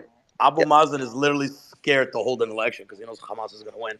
So it should Actually, come as no surprise that Hamas is getting Zaidi, attacked. actually, And they're going to continue to get attacked. Unfortunately, there's going to be more casualties. And the real escalation is every day that goes by when hundreds of our civilians are being held hostage. That is the escalation. And unfortunately, things are going to keep escalating until our brothers and sisters. Cool. All right. So from that point of view, I would respond to you by just saying that the person who's scared of the Palestinians having elections is Netanyahu, because that would actually unite the Palestinian people and then make a path for a Palestinian state. And that's why he didn't allow elections in East Jerusalem, thereby violating the Oslo Accords. So, sorry, go crazy ahead. how, as an Arab from the region, you support Abu Mazen getting democratically elected and not holding an election in almost 2 decades. No, It's no, he called for mind-boggling election, to me. but your boy Netanyahu doesn't want elections because Netanyahu's not the one who calls elections. You no, guys, he's the one who allows them. you govern over your, Be a little you less govern aggressive. over yourselves Let, the same let way me you just guys elected, the let same me way you guys elected Hamas over there. You elected the PA there. keep Guys, an this Both. does. Okay, keep so I don't think we should be referring to Guys, people this as. does. keep This an does look. Guys, this does look like an airstrike. Yeah, it does. It the Hamas, does. probably Hamas, Mario. It's the Hamas Air Force. I don't know if you guys saw Jake Sullivan today. He told Netanyahu that he has a responsibility to rein in the extremist settlers on the West Bank at the moment, who, as Biden said, were pouring fuel on the fire. Yeah. And then NPR also has a piece about what happened in the airstrike in Jenin in the refugee camp, and they interviewed the survivors. Sullivan also reminded the public, though, that Israel is a sovereign country, and it is, it's not as easy as saying do this, do that. So I think that's an important point to add too, right? So Yeah. listen, right? So I mean, look, the West Bank is first, and I've said this before. Clearly, it's the barometer of not only the country but of the Middle East. But I think that if there was indeed a targeted airstrike on something, I mean, it's going to be very precise, and it's going to be I think what they would view as a high value target. Uh, that's my gut feeling. I think the biggest problem that the US is worried about is the settler attacks that Farah spoke about, because, the soldiers have been accompanying them and giving free rein to the attacks on Palestinian farmers across the West Bank. And as he said, it is the barometer of what will happen. I did want to speak a bit about escalation, because I did actually ask the person who would be responsible for the Turkish security guarantor agreement whether or not Turkey would intervene militarily, or what their options are relative to what, and it's the person who would literally have that portfolio. And he said Turkey's not planning a military intervention at the moment, but he did say that they are considering trade, economic, and actually tourism sanctions. But there is an escalation that is going on, because I don't know if you guys saw, the UK has put out warnings, which it doesn't do, of an imminent terror attack in the UAE, and Kuwait have also had the same warning, and that's irregular. And so I've also been speaking to kind of the people, obviously involved from some of the parties, about their sentiments. One of my friends who was he he was one of the architects, if you like, of the UAE Israeli normalization plans. So there is a shift in sentiment in terms of what we're seeing on the ground, and people's reactions to it. I do. So, do you want to go back to the airstrike? I know we're focusing heavily on it. It does seem to be, yeah, pretty much confirmed now. And New Press saying the latest targeting in Khan Yunis Governorate was an Israeli airstrike that targeted a house belonging to the Al Raqab family near the cultural center in Bani Suhaila, east of the city of Khan Yunis. That's the one, yeah. And Yunis is Gaza, I think. Oh, sorry. Yeah. Okay, sorry. They put it in the wrong channel. My bad. I was trying to figure out Khan Yunis. Didn't click on my head. There were 3 So attacks in Jenin. There was the one on the hospital, Ibn Sina, separate one on the compound. You've got a separate one on the refugee, the airstrike. So, they're all happening concurrently, if you like. Yeah, Ibn Sina is actually near the city. It's not. So it's a bit on the outskirts, I think, if I remember correctly. Go ahead, Seb. Yeah, not good. Tensions are going higher and higher with each passing hour. It looks like. Yeah. It's like you got at least in Gaza now. At least we have internet restored yesterday or this morning. Can't keep track anymore, and that was thanks to apparently reportedly thanks to U.S. pressure. So it's good news there. But the what's happening on the West Bank is not good. There's also reports of strong explosions in Haifa and Kiryat Shmona. Yeah, Haifa's sort of between Tel Aviv and Yeah, Lebanon. but has Haifa been hit before? If Haifa's hit, is that from Gaza? Because they haven't been able to hit it, have they? No, I don't think it. Well, it would have to cross over Tel Aviv, so I doubt it. It's again, these need to be verified, right? I mean, if there was a strike in Haifa, most likely, I guess it would come from. I think Lebanon's about 80 kilometers away or something. The answer is I don't know. I mean, the Kiryat Shmona one was earlier today, but I don't see any news about Haifa and Kiryat Shmona. Kiryat Yeah. Shmona definitely from Lebanon, so I don't see anything about that. Where is Kiryat Shmona? Where is that? In the Kiryat north? Shmona are basically on the borders with Lebanon, the eastern side of Lebanon, down. Yeah.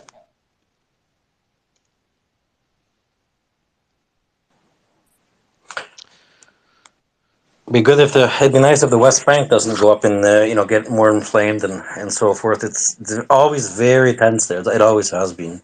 Yeah, but just for an airstrike is just it's just very very concerning. Not gonna fly well. But Ben, Haifa is going to be a huge target for the opposition because it's the Yeah, only sorry. working port. Right, but again, Haifa, because it's the only working port, Haifa is going to be absolutely protected with Iron Dome and other capabilities. So I'm actually not too worried about Haifa. I mean, a direct attack on Haifa would probably, if it was massive damage, depending on where it came from, would probably result in a direct strike on a So major hold on, city. guys, are you sure? Are you sure that will be the first airstrike since the Second Intifada? No, I think it In the has West been hit Bank? once before. Oh, There was an airstrike, if it's not a drone strike, and No, all there was reports. an airstrike recently. No, yeah, that's what I thought. drone strikes. There wasn't an airstrike in the West Bank recently, for sure. Those are suicidal drones. It was a drone, yes. No, there was not. Israeli airstrikes targeting Palestinian. Israeli airstrike hit the northern city of Jenin, a rare attack on the occupied. Yeah, so it's happened before. So that's 12 days ago. That's October 29th. That's yesterday. What? Yesterday? No, that was a suicidal drone. I remember the NPR is calling it an airstrike, man. Man, NPR gets I don't know what to tell you. Like they get their news from Palestinian sources, dog. Like we're the people on the ground. So I don't know if it wasn't an airstrike. It was a drone. One of those they call them intihari, suicidal drone. That's what it's called. No, but Faytuk's news is telling me there's been airstrikes in West Bank before since the Second Intifada.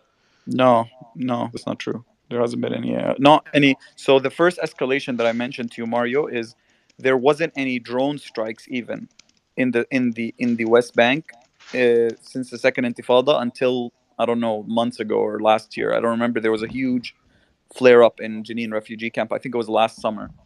So last summer was probably around that time was the first time they used the suicidal drones again in the West Bank. That hasn't happened since the Second Intifada. This time, what they're saying this time today is an airstrike, as in from an aircraft, like an actual missile from an aircraft or from a helicopter. I'm not sure. That's why I'm refraining from calling it knowing exactly what it is, because we're probably going to find out, in a few hours in the morning, to know more details about what it is. But the bomb, the size of the bomb that went off, the explosion is not typical of a suicidal drone. Like the ones that are those drones typically, it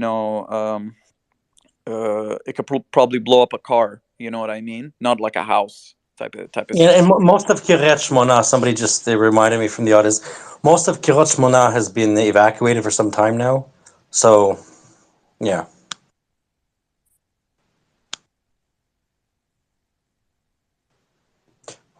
Okay, well, while Mario does his thing, Alex, did Ben, you there want to is a chime in? there is a political No, go ahead. context to it as well. Initially, you remember President Mahmoud Abbas said Hamas does not represent Palestinians. For the last few days, the Prime Minister has done interviews with Al Jazeera, Guardian, all of this. He basically says Hamas is part of the Palestinian cause. At the same time, in the Guardian interview, that was yesterday, he says that we are not prepared to go back to Gaza on Israeli Really tanked, F-16s yeah. and tanks, yeah, unless the West Bank is also solved. So there is a political solution. So there is a political context to it. I hope there is no escalation in the West Bank. Oh, sure. I wanted to just correct that. That was a misquote, actually. The quote was the PLO is the sole representative of the Palestinian people and no one else. So that was the actual quote that came out from President Abbas. And then on Al Jazeera, it was picked up as saying Hamas does not represent the. That was Yeah, that that's where I saw it. Yeah. that was first reported in a call between him and President Maduro of Venezuela, which is when Yeah. Jazeera picked it up. But on the official news, I put a post about it. That's why I know, because I actually went and checked. The official news channel of the government, the Palestinian government, said didn't actually say that. They said the sole representative of the Palestinian people is the PLO and no one else. But then Al Jazeera, they picked it up in that way, and then they actually their head of their the chief of Al Jazeera in Palestine, which is Walid Al Umari. He actually is in the West Bank. Read out the correct statement, so he kind of negated what came out in the article, because he read the exact statement versus the article that went out and said Hamas doesn't represent the Palestinian people. Yeah, I stand corrected then. Thank you. So we do have just a bit more updates. So we have just on the there's a lot there. There's a lot happening, but just on the first airstrike, it's very rare. There's been airstrikes since the second Intifada. I'm gonna research one later, but Faitux News made that, sent me a message saying like there's been others, but it's very rare. And I've just checked on a couple of other sources. They do happen, but they're very rare. There's also reports that, as you mentioned earlier, before going to Faraz, what he mentioned, senior U.S. officials have said that USS Bataan remains in the Red Sea with USS Cartel Hull and the Mesa Verde not being moved to Eastern Mediterranean. So this goes against the previous reports by, I can't remember what the source was, but by a credible source, I think Ocean Defender reported it, of the battalion or whatever it was that was that's being deployed to the Middle East. So it's just been, again, fog of war, just getting conflicting reports from different sources.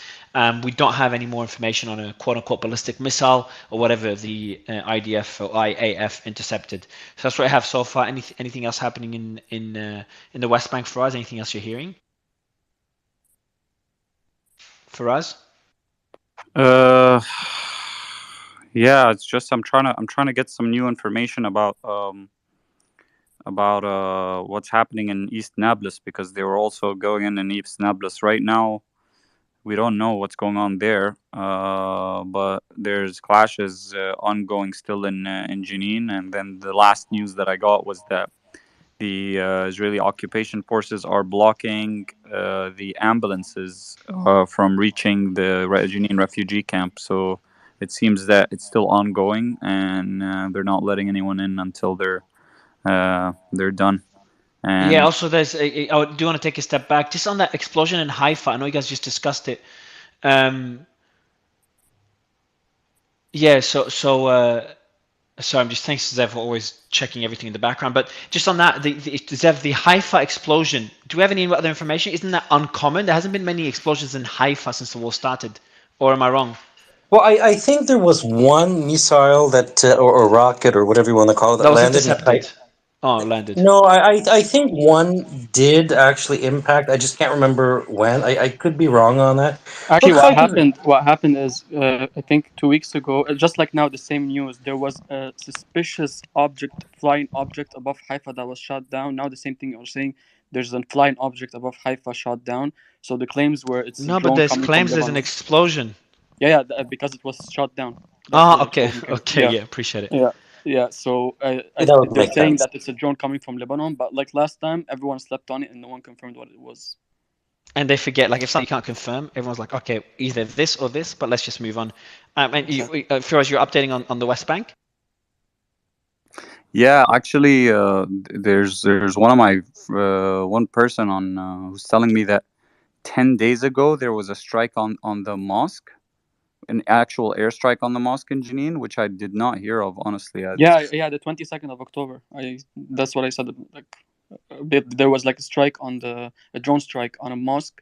No, but he's 22nd saying of October. that's the difference. Is I've been arguing with him now. Is he's saying it was an airstrike because he's showing me the explosion, and it's huge. I thought it was just a drone strike because that's what I was hearing about it. But I don't know. Maybe because of what was going on, I didn't pick it up. I'm not sure. I didn't even hear about it. I think that one, Hadi, if I'm not mistaken, that was because there was allegedly, I think what was put out was that there was some sort of operational planning or something that's about to take place that was being organized allegedly underneath the mosque. That's right. I remember that. Yeah, that's what was put out, right? Oh yeah. But That's the last one. The last one. the images they bobbed like the top floor of it, so I don't know what the hell. Like I don't know. It's But that not. it could be a high value target as well. I don't know. I don't know who they were. I'm trying to get some more information about it. But I did mention who the strike. You saw the report. What I mentioned earlier. Who they targeted? So, The family, the house of the family. Do you know who those were or not? oh, I can't remember. Check. It's in my last tweet. So I'm gonna check it. Let me see if I can check it for you now. Let me see where it is. Oh no, I'll check it for you in a bit, man. It's also going on in Hebron, by the way. On 22nd. There's another threat in Hebron. There's another threat of expulsion going on in Hebron as well. I've just sent you the link to it. Mario.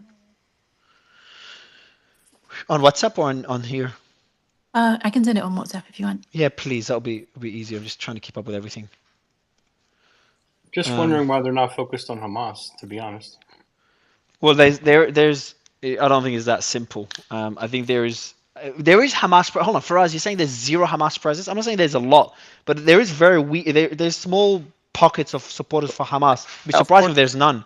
So look, you got to understand the difference in terms of Hamas, people who support Hamas in terms of sentiment, and then people who are active military or militants for Hamas. Active militants for Hamas is very minimal in the West Bank, like really minimal. When you're talking about even Islamic Jihad, they probably have like, I don't know, 400, 500, 600 maybe maximum. Like that's even pushing it, I think. I don't know. But like I said, in terms of the West Bank, when you're talking about the West Bank and you talk about armed conflict, it's mostly Fatah. Like Fatah is the most armed political party in the West Bank. Is there any presence for Fatah in Gaza or zero? Yeah, it's huge. What do you mean? Like no. The last poll of what do you mean? In what sense? In Gaza, in terms of military presence for Fatah, the Al-Qusum whatever brigade. Presence in Fatah, very minimal military presence, and for they had a lot of guns there, and but systematically over the last like kind of 16, 17 years, the Hamas government was kind of taking a lot of their weapons away because kind of they were afraid of a whatever uprising or something like that. I don't know. But that's not still they have a little bit of weapons, but there's a lot of big families. Fatah is probably the biggest party in terms of like, or used to be at least in Gaza. If you look at the last poll for Gaza, Fatah scored higher than Hamas in terms of people who were supporting it. But that could have been people who were, let's say, fed up with Hamas that kind of inflated the numbers even more. But even on Fatah's their annual launch day or whatever anniversary or whatever you want to call it is 1st of January, and so on 1st of January in Gaza you can see the videos about people when they did the Fatah celebrations. They said there were like about 800k people that showed up. So you're talking about 2.3 million, 800k, like that's huge. That's like, I don't know, 20-30%. There's an existing firefight. Let me play the noise in the background so you can hear it.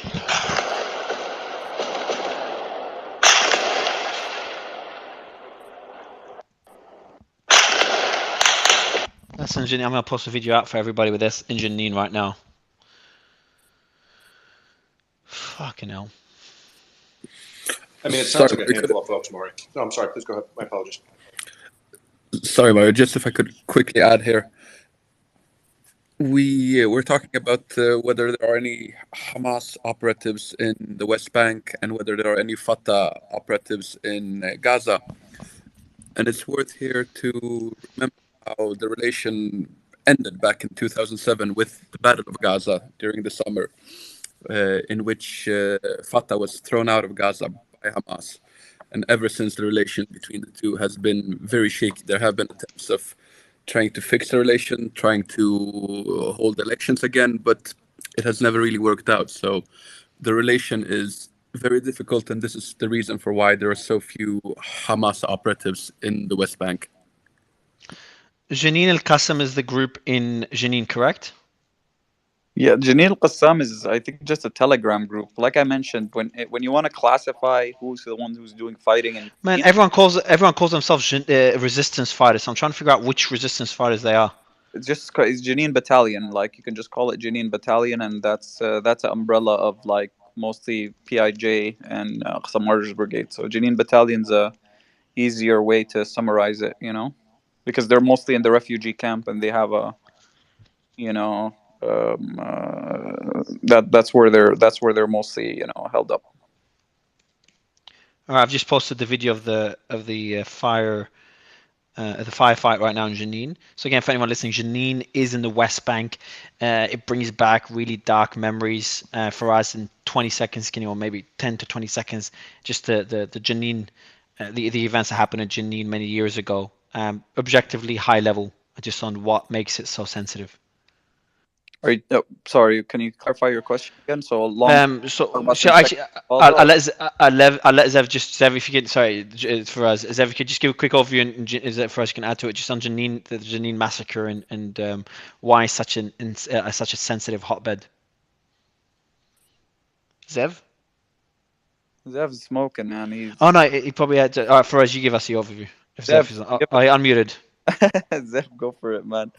I didn't understand the question. You want a summary of recent, or do you before?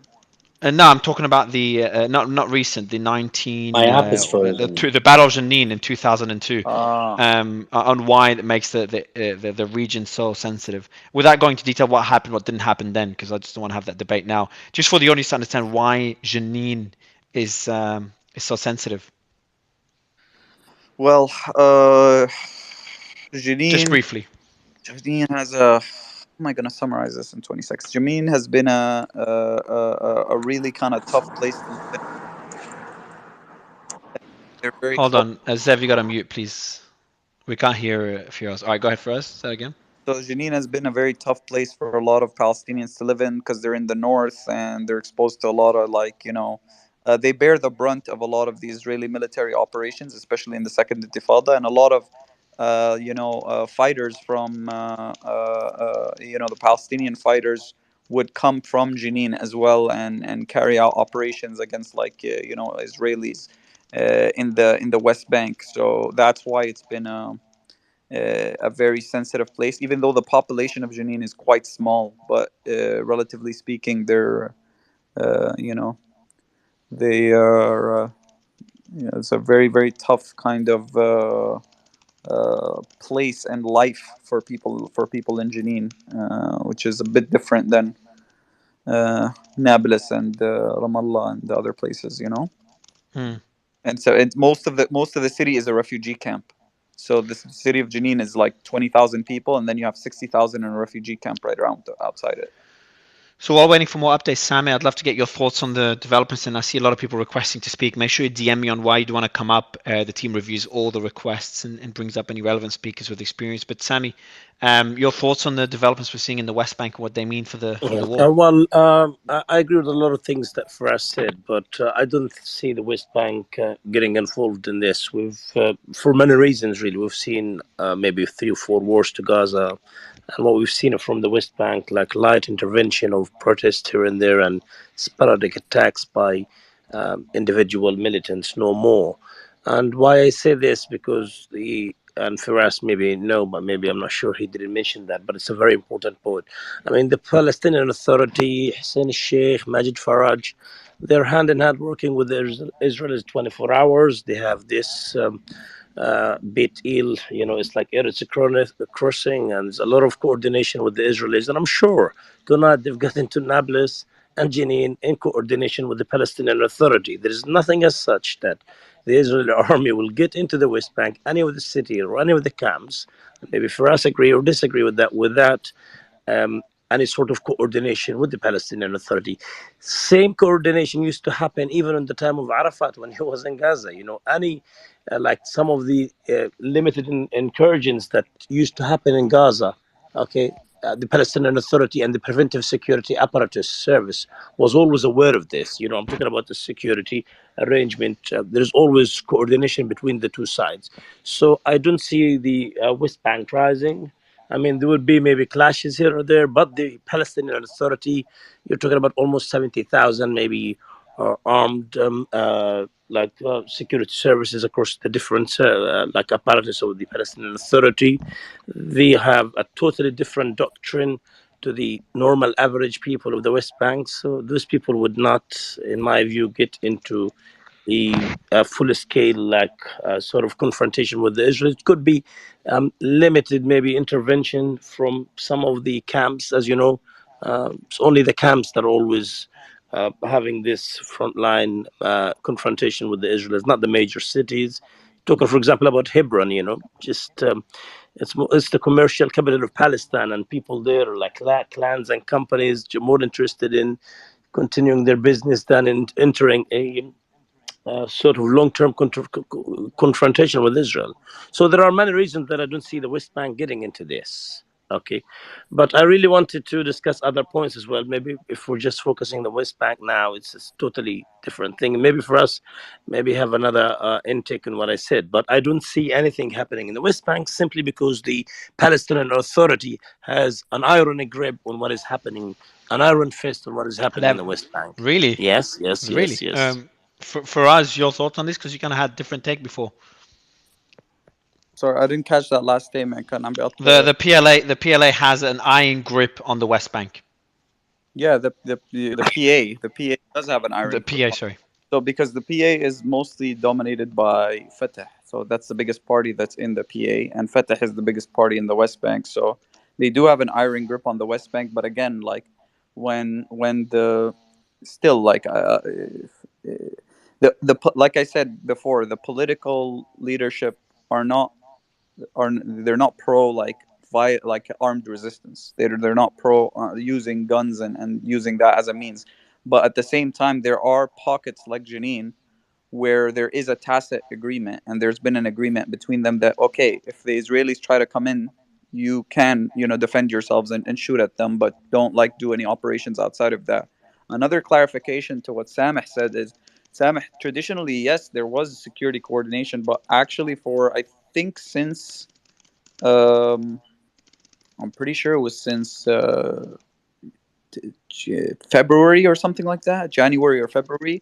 The security coordination's actually been officially it's been stopped, but unofficially there's still coordination at the civil level, and there's still probably coordination on the there's still contacts. But see, when you talk about security coordination, it's very important to understand what that means.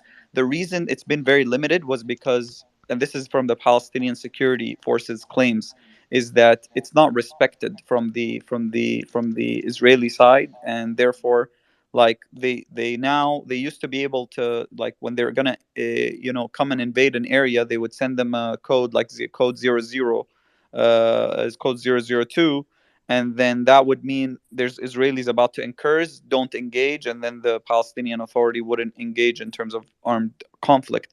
But that's not been the case for most of the raids since the beginning of the year, because basically the Israelis are claiming that whenever they're giving the Palestinian security forces notice about coming in, the Palestinian resistance fighters would be basically getting ready to engage with them, and that's what's been happening like behind the scenes in terms of yeah, it could be publicly that this security coordination is being I would say renounced by the Palestinian Authority to satisfy the public opinion.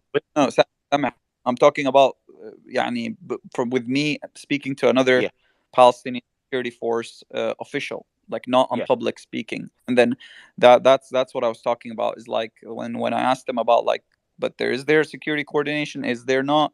He's like, listen, it's like officially it's not, but unofficially it's not to the same level as it was before. It's almost like it's whenever they feel like doing it, and it's mostly for civil matters, like, oh, there's a person who needs to go to the hospital, there are people who need to leave through the Jordan Bridge, whatever, the prime minister is going from Ramallah to Nablus, these types of things. But in terms of the incursions that are happening in Jenin and Nablus and that, the Palestinian Authority doesn't know about it as much. Doesn't know. They don't have notice from it as much anymore.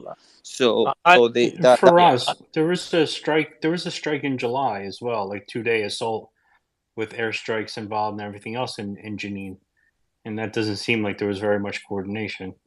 Yeah, so that's part of the issue. That's what led kind of to the Aqaba and Sharm el-Sheikh summit, was that the when like the president went out and said, we're cutting all ties with Israel, we're cutting all security coordination, all of that, and then the Americans came and they said, basically, let's do an agreement to basically make the Israelis abide by the Oslo Accords and make them abide by all of that. And immediately, the day before they were supposed to go to the Aqaba summit, Netanyahu, this was one of the examples of straight up terrorism. Like there was no military target, there was no aim of it. The day before they were supposed to go to the Aqaba summit, and there was a tacit agreement on the paper that they were going to resume all types of coordination and that they're going to abide by the Oslo Accords and all that. He sends in broad daylight. They almost never do this. They send in tens of Israeli military vehicles into broad daylight in Nablus, killing 12 people and injuring over 100. So they went in spraying. This was in February. I remember it was crazy. And I think, and I believe, studying the Israeli political and Palestinian political scene, that was an attempt by Netanyahu to make the Palestinians pay a heavy political cost for either coming to the Aqaba summit or getting them to pull out. So getting the Palestinians to pull out, and they were very close to pulling out, but they kind of read, I remember the Palestinian leadership read that as a way that Netanyahu was trying to get them to pull out of the Aqaba summit, and therefore then they went and then they signed. Chashi Hanegbi was there from the Israeli side, which is Netanyahu's national security advisor. And then they tried to follow it up with the Sharm el-Sheikh summit, and it didn't. It fell I remember that. I remember that. Yeah. It within. Not only did they violate it the day before, even though they had an implicit agreement, the day after, Netanyahu sent his advisor, and Ben Gvir and Smotrich also went out and said the Aqaba summit is not binding for us. We will not hold to any paper. So the day after, they negated it after they went and signed it. So so you got to understand that from the political lens of what's happening behind the scenes, because there is an active effort by this government to weaken the Palestinian Authority. It's been obvious. They've been cutting money from it. They've been sidelining it. They've been doing daily raids into Palestinian towns and cities. This is basically antagonizing it every day and weakening it. At the same time, economically, they've been cutting $120 million of Palestinian taxes that are collected by Israel on behalf of the PA as per the Oslo Accords. So they're supposed to collect the taxes and then give it to the Palestinian Authority. And then they started cutting 120 million, and there used to be 80 million, and then they increased it to another 120 million. And that was under the pretext that this money is the amount that's being paid to Palestinian martyrs' families and to the Palestinian prisoners as salaries. But wasn't there around that time frame too? I think it was earlier this year. Was there also not a bombing in Jerusalem at a bus stop that was claimed by Al-Aqsa? No, or was that the in English, the Lions? I remember. No, it wasn't Lions then. It wasn't. I don't think it was Lions then. There was a bombing. Yeah, the bus stop. Yeah, where was that in relation to the Sharm el-Sheikh or the Taba summit that you're referring to? Chronologically, I think it was around the same time, wasn't it? I think it was the summer. Yeah, no, I think it was after. But yeah, that's another thing, is that the kind of lone wolf type of operations are things that are so hard to control. You can't control what's in someone's head, what's he doing it. If they weren't on your radar and the Israelis weren't monitoring him, then they wouldn't know that he was going to do something like that. So they're very difficult. I remember that bus stop. They put an explosive under a bus stop. I think he killed a guy and his kid. Yeah, I remember that, Benjamin. Yeah. May I just make an interview? I want to ask some question for BZ. Because yes, absolutely. Yeah, I think. Sorry, I didn't feel that you were accommodating of the discussion that we had in the beginning, and I want to really discuss it. So, if I may ask, do you think there is worthy and unworthy victims in this conflict so far? Since the 7th of October until now, do we have worthy and unworthy victim? I'm not quite sure. Could you please rephrase that? I'm not quite sure what you mean. Since the 7th of October, okay, we had thousands of Israelis and Palestinians, civilians, died on both sides. Do you think there's more valuable lives on one side than the other side? Or are they all equal? No, absolutely not. A life is a life. Absolutely not. But you didn't refer to the Palestinian casualty on your side when we had the discussion. Well, you haven't been here for the totality of all our discussions. I absolutely have over and over again condemned any innocent Palestinian life. Absolutely, that has been lost, 100%. Yeah, that's really excellent. I just wanted to clarify that point. And just another question: what would be, in your view, the solution for this conflict? It would be interesting to hear a different view to what we saw earlier on. Yes. What do you think would be the I'll solution? We took on, and I really want to discuss something else, which is the Abrahamic Accord, because I have a different concept and a different reading and a view of the Abrahamic Accord that maybe I can tell it to you now before you get into further discussion. I see the Abrahamic Accord as the most strategic mistake that Israel has done in its history, simply because it has normalized with hated and abhorrent Arab regimes that are not popular, that are not loved by its people. And as you know, and we know very well, that this normalization, and we had like the Egyptian Israeli normalization is an example, all the normalizations between Israel were only with the regimes, not with the people. This is why you have Israel hated by millions of Arabs. So I can see the Abrahamic Accords is being marketed everywhere. Oh, we've done peace deals with the Arabs, and the Arabs are accepting Israel. It's not really like factual. It's only regimes that are not popular in the Arab world that are accepting Israel. And the strategic mistake here is they should have just gone to solve the Arab Israeli conflict, the Palestinian-Israeli conflict, and then moved into this larger scale normalization. But to rush normalizations with regime, I think this would not be in the benefit of Israel in the long run.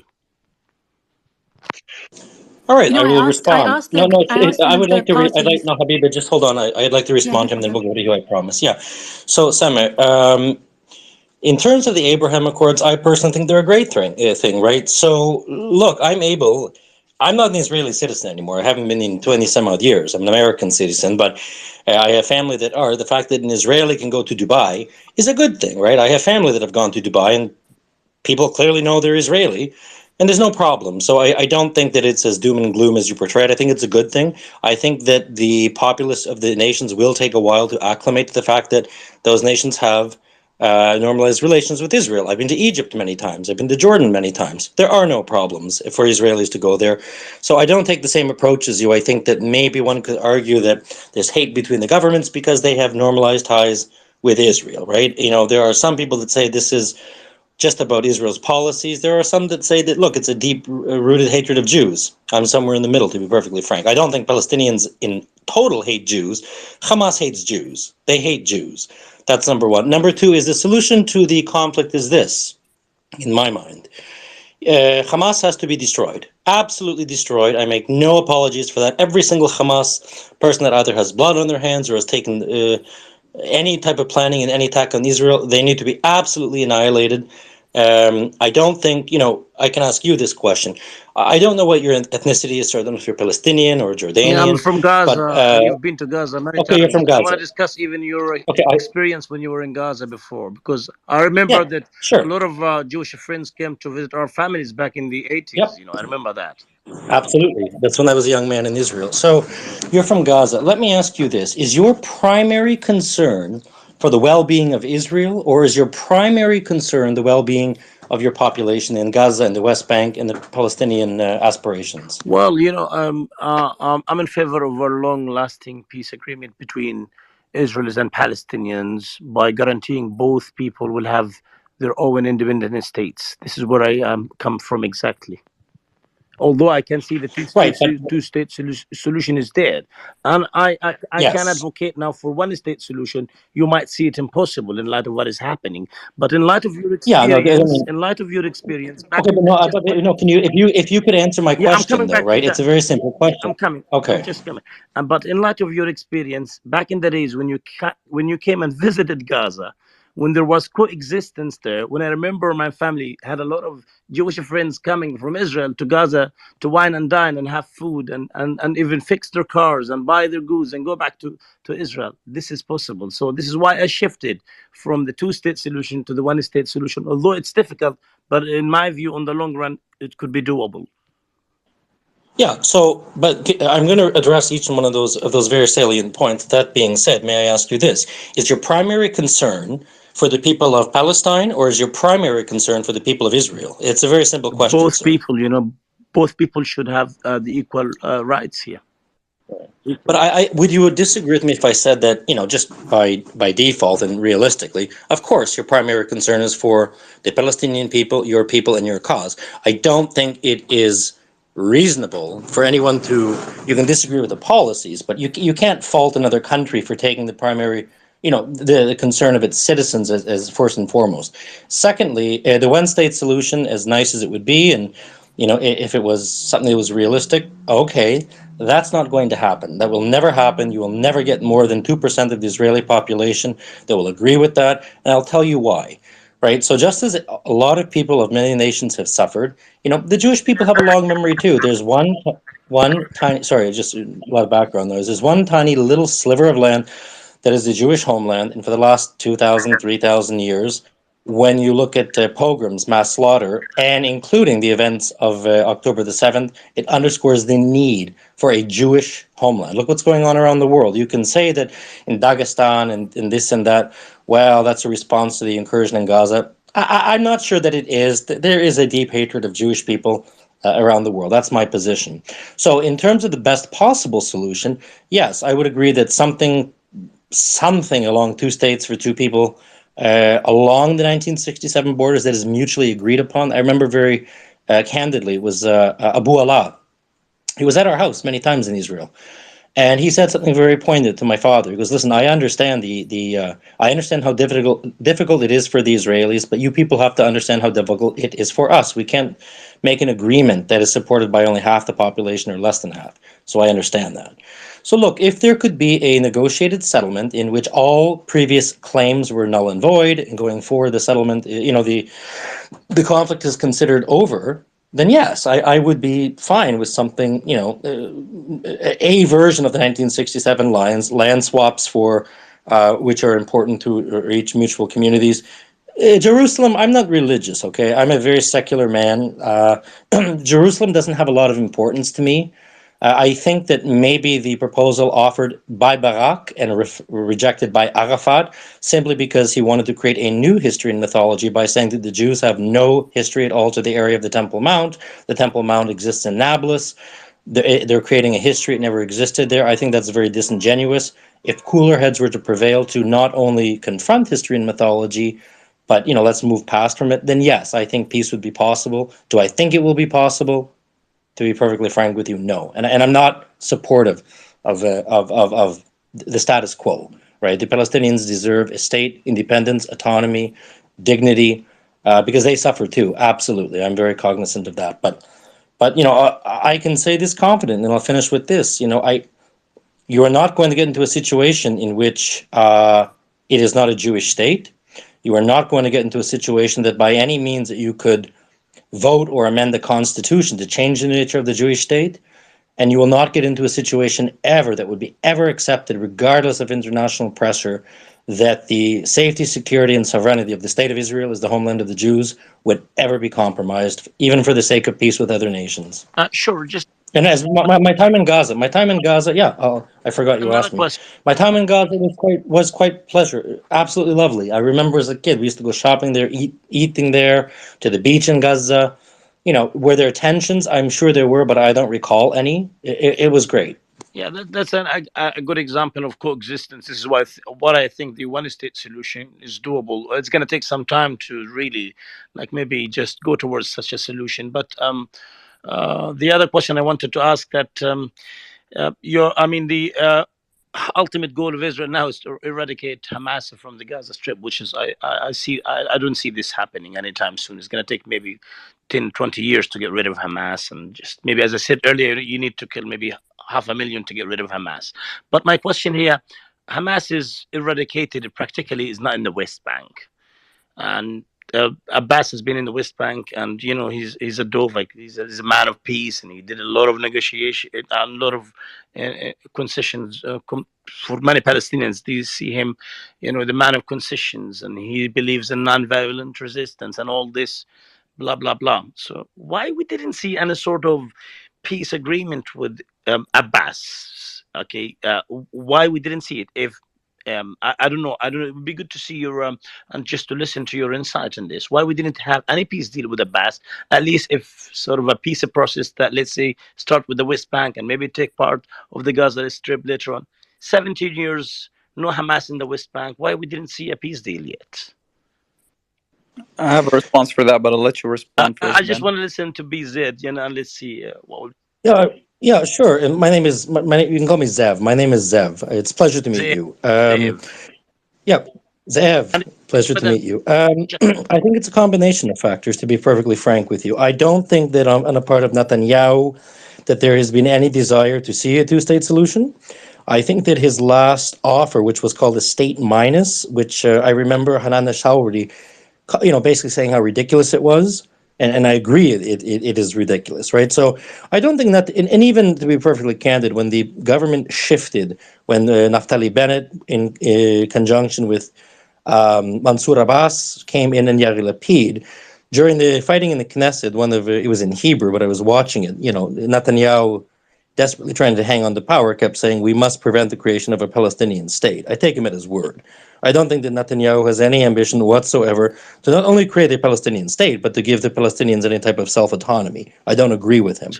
I would like to go back, if possible, to the second camp, David. Right, my father was there for it, and there was a hope on both sides that there would be peace. Right, I get it, and I understand the Palestinians will fault the Israelis, but I cannot personally get over the fact that the notion of sharing the Temple Mount was an obstacle, right?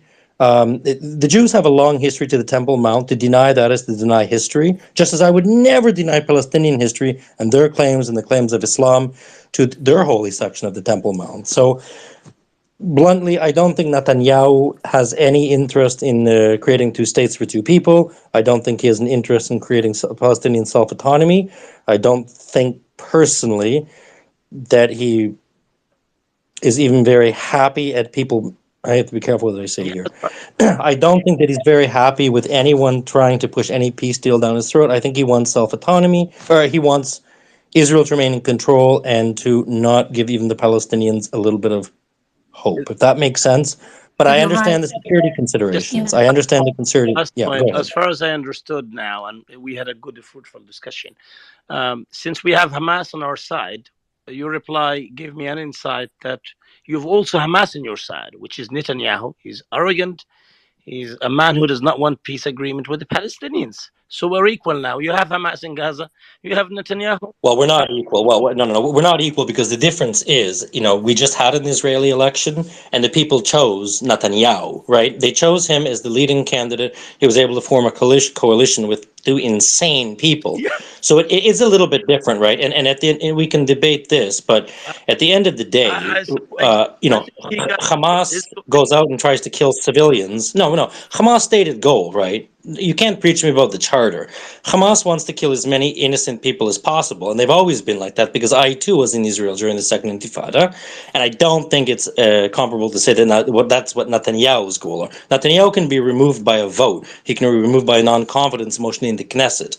Hamas can't. Yeah, but Netanyahu, I mean, he's politically speaking, he's in bed with those crazy maniacs like Ben Gvir and Smotrich. They are, I would say, the Israeli jihadists. They're radical, they're extreme, and I would agree. Why would the Israeli society vote for such maniacs? I don't understand it. They're more radical. That's democracy, but that's democracy, though, right? So he was able to form a coalition. They didn't get, a ton of votes. Netanyahu was able to form a coalition with those two individuals. And look, it's not the first time that an Israeli government has sat with very right-wing people. Barak was with the, he had coalitions, I believe, with the Shas party, which is an ultra-Orthodox Sephardic party. So, Ben first, yeah. Ben Gvir and the Smotrich guys are are way different than Shas. Shas is like a religious party Oh, that I know. get involved in the political side of things. They just want like a budget from the Yeah. government, pay for the And the yeshiva. Yeah. So I'd like Can to I go ask to you a Habiba. question? Yeah, I'd like to go to Habiba. Sorry, I Oh, cut her off earlier. I didn't mean to, No, Habiba. I Please go. think your analysis of Netanyahu is spot on. He isn't a peacemaker, and that's the danger. I just wanted to ask you a question. There are multiple reports of Netanyahu advisors and also a Ministry of Intelligence document now that talks about an Israeli military cleansing of Gaza, and that was published on October the 13th. And then there were also two plans from Netanyahu's advisors to ethnically cleanse Gaza. So they wanted to push them out to the Sinai, and they've published this. What do I've you seen make that. I of just this? saw that earlier. Yeah. Mhm. So I've read it. This is what I will say, simply because I'm a little bit cautious, especially when it comes to authenticity of documents. That's, I'm a lawyer. If the document is authentic, it is disgraceful, but I can't say for certain that it is authentic. The Hebrew does translate almost spot on to the English translation that has been published. It does seem to reference population transfer from Gaza into the Sinai. It references, some security considerations, but at this point in time, I'm not prepared to say that it is authentic, simply because of the political chess game that everyone is playing. So I can't comment as to its authenticity, and I would caution anyone who would. But being said, if it is indeed authentic, it is it's a disaster, and it's inhumane in its Yeah, own so right. this is okay. So I want to get into, is that the document you sent, Zev? Right, but I Yeah, haven't been there's able a to few. verify Yeah, There's it. yeah. three So documents. okay, Yeah. okay. So I wanted to get to that, but it's just been constant things. So Cornell University, I've just posted out a message. I've posted out the news and the message that triggered the news. And essentially, the news, there's been a lockdown and an FBI alert at Cornell University. That's because there's been two threatening messages that were put out by Hamas warrior and kill Jews. So anti-Semitic messages, obviously. So one of them is Israel deserves 7th of October. The genocidal fascist Zionist regime will be destroyed. Jesus, rape and kill all the Jew women before they birth more Jewish Hitlers. Jews are excrement of the face of the earth. No Jew civilian is innocent of genocide. Horrible messages. The other one's gonna shoot up 104 West. Allahu Akbar from the river to the sea. Palestine will be free. Glory to Hamas. Liberation of any means necessary. Mar, So I those just two want to messages were point put one out. thing out. ticking all Just really the quick. I mean, points right there, I would say. Sorry, That's go ahead, yeah, Zev. I mean, so I understand that tempers are running high, but I would say statements like that. You have to keep in mind that there are governments like that in the Middle East, specifically No, but Iran. listen, let me, No, before we get into I'd the like to Iran, make is this point. yeah, No, but but can I mention I'd the like to make news? that. Yeah, of course, but just that statement itself, in my mind, underscores the need for a one Jewish state for the Jews and a two-state solution with the Palestinians. Right? There has to be, Okay. it underscores the need for the state of Israel. Yeah, so just back to the news. So what happened now is that Cornell University received those threats. There is a lockdown right now at university, and the FBI has been alerted.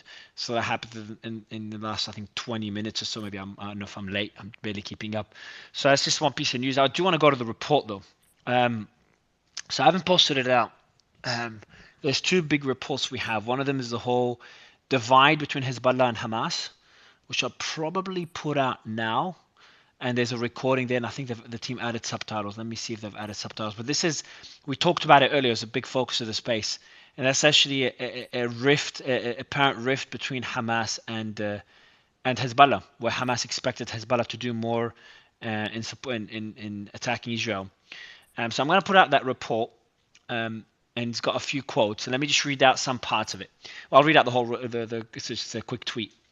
So as Khalid Mashal, a senior Hamas figure, demanded a multi-front storming of Israel, calling for greater involvement from Hezbollah and other supporters of resistance. He emphasizes the importance of collective action. He says the following, I'm going to read out an exact quote. It's all in our best interest to enter this war together. This is how history is made. Mashal also said that he believes that history is shaped by strategic and bold actions, not limited ones. Now we have Waham Wahab, the head of the Lebanese Arab Unification Party, responds to him saying, I ask our brother Mashal if he has the $30 billion that will cost for the war, then we welcome it and let's go in and do it. So he's being sarcastic that we just don't have the capacity to do it. Then we have Faisal Abdel Sater, who's a political analyst aligning with Hezbollah, responded by saying the following: "It's not up to you, a person who lives in a hotel in a Gulf country, to make demands like this." He also notes that Mashal's name is generally not well received in their society. Another Hezbollah-aligned political analyst criticizes Mahal's intentions, sarcastically saying, "Mashal, who enjoys the comforts of a seven-star hotel, is calling for Lebanon to bombard Israel with rockets." So it's just both are criticizing him. But it just shows that divide, and it all got kicked off by Khalid Mashal saying that he expected more from Hezbollah. So I'm going to post that out.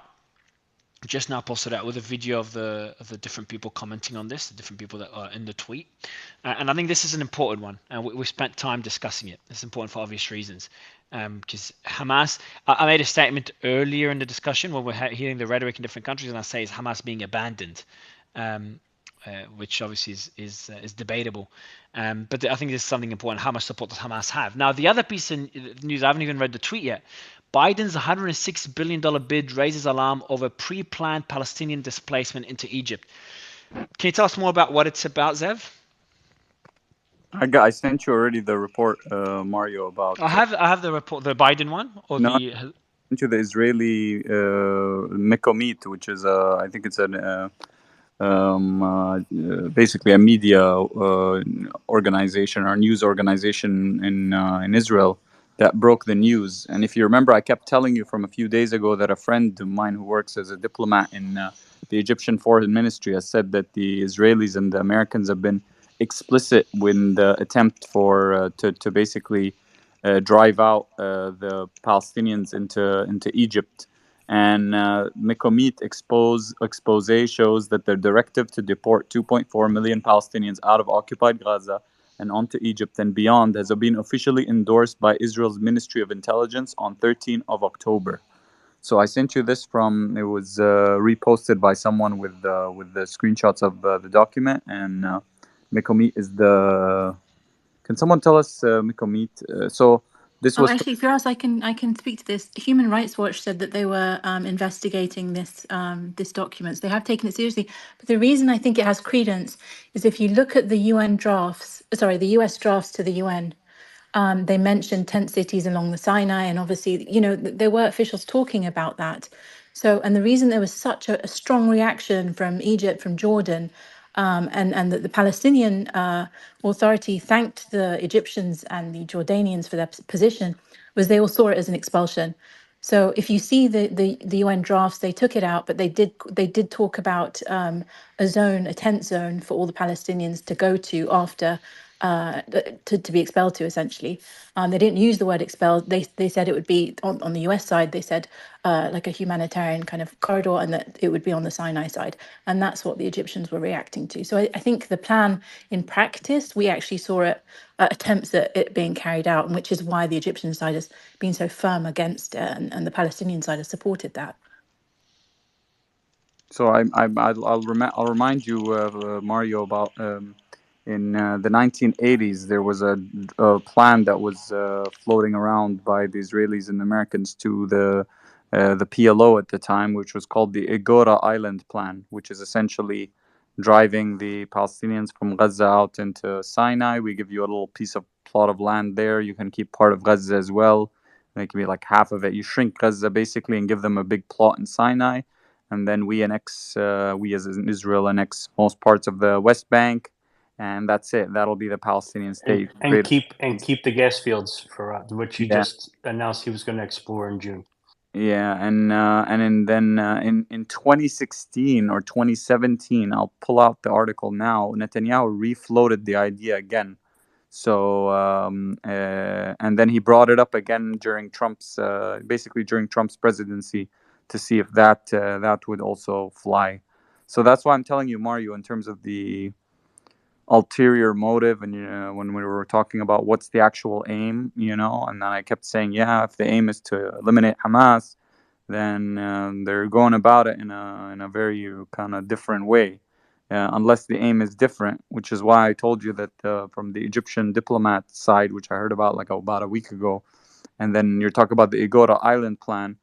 It seems that that's being pushed, and so Egypt's forcefully been rejecting that, and so is Jordan, the Palestinians, even Hamas is rejecting it. because it's considered a way of liquidating the Palestinian cause and the Palestinian chance of a two-state solution on the 1967 lines. Yeah. So I'm just getting a report that Ibn Sina Hospital just been stormed. Do you know much about that, Faraz? Yeah, that's in Jenin. That's the one in Jenin Yeah, they're yeah. targeting for a while. The last thing that I know is that basically there's I don't know. There's clashes, but I don't know if there's clashes around the hospital. They've been trying to get someone. I think that's in the hospital, but I don't have any further information about that. All I know is another piece of info. Other than Nablus and Jenin, they also went into Jalazon refugee camp again, which is in north of Ramallah. So now the Israelis are in Jalazon refugee camp. It seems that they keep hitting kind of the same spots, and sometimes they go to different ones, like Bethlehem. They were in Bethlehem like a few days ago as well, but that's not so common, you know. Sometimes they go into Dheisha. But again, it's becoming much more common, which is very alarming and worrying. There's a report from Yunus Tirawi again. He said the objective for the hospital, you know, when they stormed the hospital in Jenin, was to go for those injured in the drone strike a few days ago. So the assailants who were kind of injured went to the hospital, and then the Israelis have stormed that as well. Yeah, I read the same analysis from someone else as well about I think about an hour ago, that they're trying to get the people that were injured in the drone strike in Ibn Sina, but I don't have any actual updates from the ground right now other than what we know. Ibn Sina, is that the one on the mosque? No, Ibn Sina is just a hospital. I think it's a government hospital, if I'm not in West Bank. In Jenin. Jenin, yeah. In Jenin. Okay, so there was a drone strike on that hospital, and then sorry. No. Picking up the injured from a previous drone strike in that hospital right now, yeah? There was a drone strike, yeah, from two on Ibn Sina? No, on somewhere in Jenin refugee camp, and they took not the one in the mosque, yeah? Maybe. No, that's separate again. I don't know. I've No, it was a different attack. My understanding is that whoever the assailants were that were injured, I think they had some intelligence value allegedly, and that's why they were looking to go grab them. I don't know what it was about or who they were, but that's at least some of the information that came back. And if I can, just I think, Mario, if you wouldn't mind, because I think Habiba had brought up a couple of reports there. I know I sent them to you and to Zev. Part of the reason that there is consternation right now, right, over this particular issue, again, amongst a whole host of issues, is that there's not really a clarity to the end state for what's going to go on. And I think that's part of the problem why Egypt and a lot of the other folks are pushing back so hard. And the notion of opening up the gates for any reason, whether it's aid or let people out, like we mentioned a little bit earlier, for anybody who's new that hasn't been in the space since earlier this evening, a permanent displacement out of Gaza, you know, and if Egypt would open the gates, they'd be seen as complicit in sort of the end of Gaza and that portion of a Palestinian state and a two-state solution, right? And so that's not something that they're going to do. And as we've been doing, like, the military analysis separate from the politics here, right? Again, if you take Netanyahu's stated goal of demilitarization of Hamas, there's a massive ground force. You go into Gaza, you do a cordon and search. It's going to be a bloody long fight, potentially, depending on how many Hamas fighters stick around. Booby traps, tunnels, the whole works, right? This is not going to be a cakewalk by any means. Israel does have a larger military, but then what happens afterwards? So you get down to Wadi Gaza, which is where they've drawn the line right now. You've sent 1.1 million people north of their south to where there's 2.2 million people. Then what? You know, if there's still weapons and things in Khan Yunis, and if you withdraw the Israeli troops and at that point the goal, you know, if it's accomplished of demilitarization, if you don't go get the rest of the weapons, and the second the troops leave, there's now rockets flying from Khan Yunis. That doesn't work from both a security and a political perspective. So then again, we've been talking about this for the last couple of weeks. So then what is it? You got just picture yourself just on a map. If you're the actual people moving in your military force, you're coming north to south into Gaza. You've got the wall off to your left. You've got the Mediterranean to your right, and then to the south you have the wall with Gaza, right? With the wall with Egypt. So as you push further south and you take and clear Gaza City, however long that takes, right? Just assuming that that's what happens, you have the population of the south of you. If you then have to move south into Khan Yunis and the other areas to clear it, where do all the people go? Do you allow them to move in behind you into the space that you already cleared and have a huge population now to the rear of your army? You know, and then we talked about this as well, that there's no way Israel's going to allow Hamas to take back over, in terms of at least the political leadership that was in charge now, to rule Gaza. There's certainly, Mahmoud Abbas, we said earlier, right? Like, he's not going to go back into Gaza on the backs of an Israeli tank. And Israel, at least from the statements they've made, right? And Habiba's got some other documents there. The public statements we received from the officials, at least from the ambassador of the UN into the US, were that they don't intend to occupy, they don't intend to rule over, whereas there's no going to be permanent displacement. Then who takes over afterwards? What does that look like? There's reconstruction that's going to need to take place inside there, right? Because the whole place is halfway, is going to be whatever it looks like now. I mean, you've seen the pictures. Somebody's going to have to rebuild, and then somebody's going to have to govern. And while that's taking place, who the hell is going to provide security, right? Like there's just so many holes and questions here. And again, I think that's the reason why the Arab states are all confused, because nobody can see a clear pathway to an end state here. And then until they do, the prospect of a permanent displacement is going to be on their minds, and it's going to continue to be an issue. Yeah, I do want to read, Zev, I'll let you speak, and then I want to read that report, Zev, that you sent through. If you can actually give us an overview on what it says, because we are preparing to post it. I want to understand it better. Well, I think it has to be authenticated, right, before it's posted, because it's a very inflammatory statement. Has anyone else seen it? What sources do we have? Who posted it? Well, I'm the one that sent it to you. It came from somebody that has around 16,000 followers. The claim is a little bit hard to believe that they got it from an Intel source. That's not Intel paper. Intel does not have formal stationery like that. That's more of some kind of a statement. So I would say that before you post that, you really have to authenticate it. That's number one. Yeah, I haven't posted it. It's been like 2-3 hours since you sent it to us, because the team is trying to authenticate it, but wondering what. Yeah, tell us what the document is, just for the audience to know what we're talking about. Well, allegedly. Oh, go ahead. Sorry, Firas. Ben, what are you talking about? Just trying to understand the Cornell thing, or which thing are we talking about? No. Go ahead, Zev. Give us an overview. And Habiba, do you know much? I'll give Habiba the mic afterwards. Maybe she knows a bit more. Thing?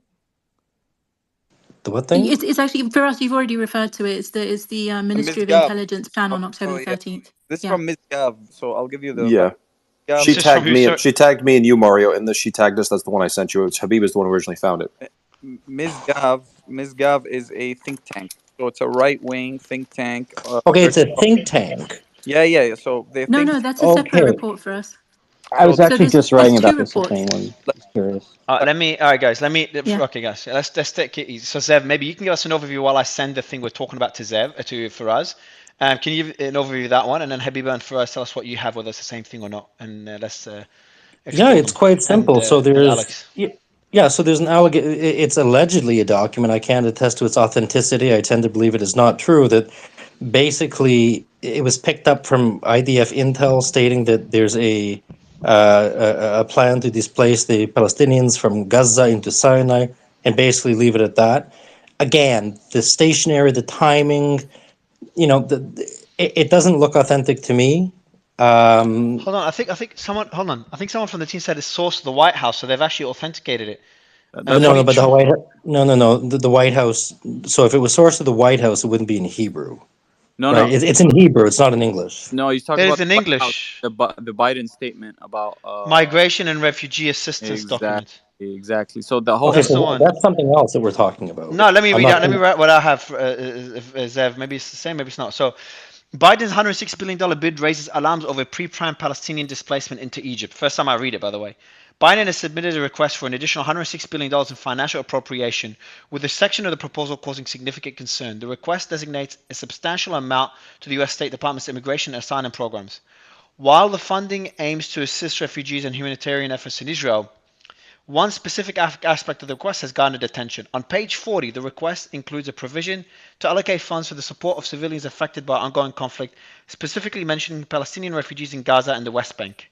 What raises alarm is the reference to potential cross-border displacement and asylum, suggesting that these funds are to be used for such purposes.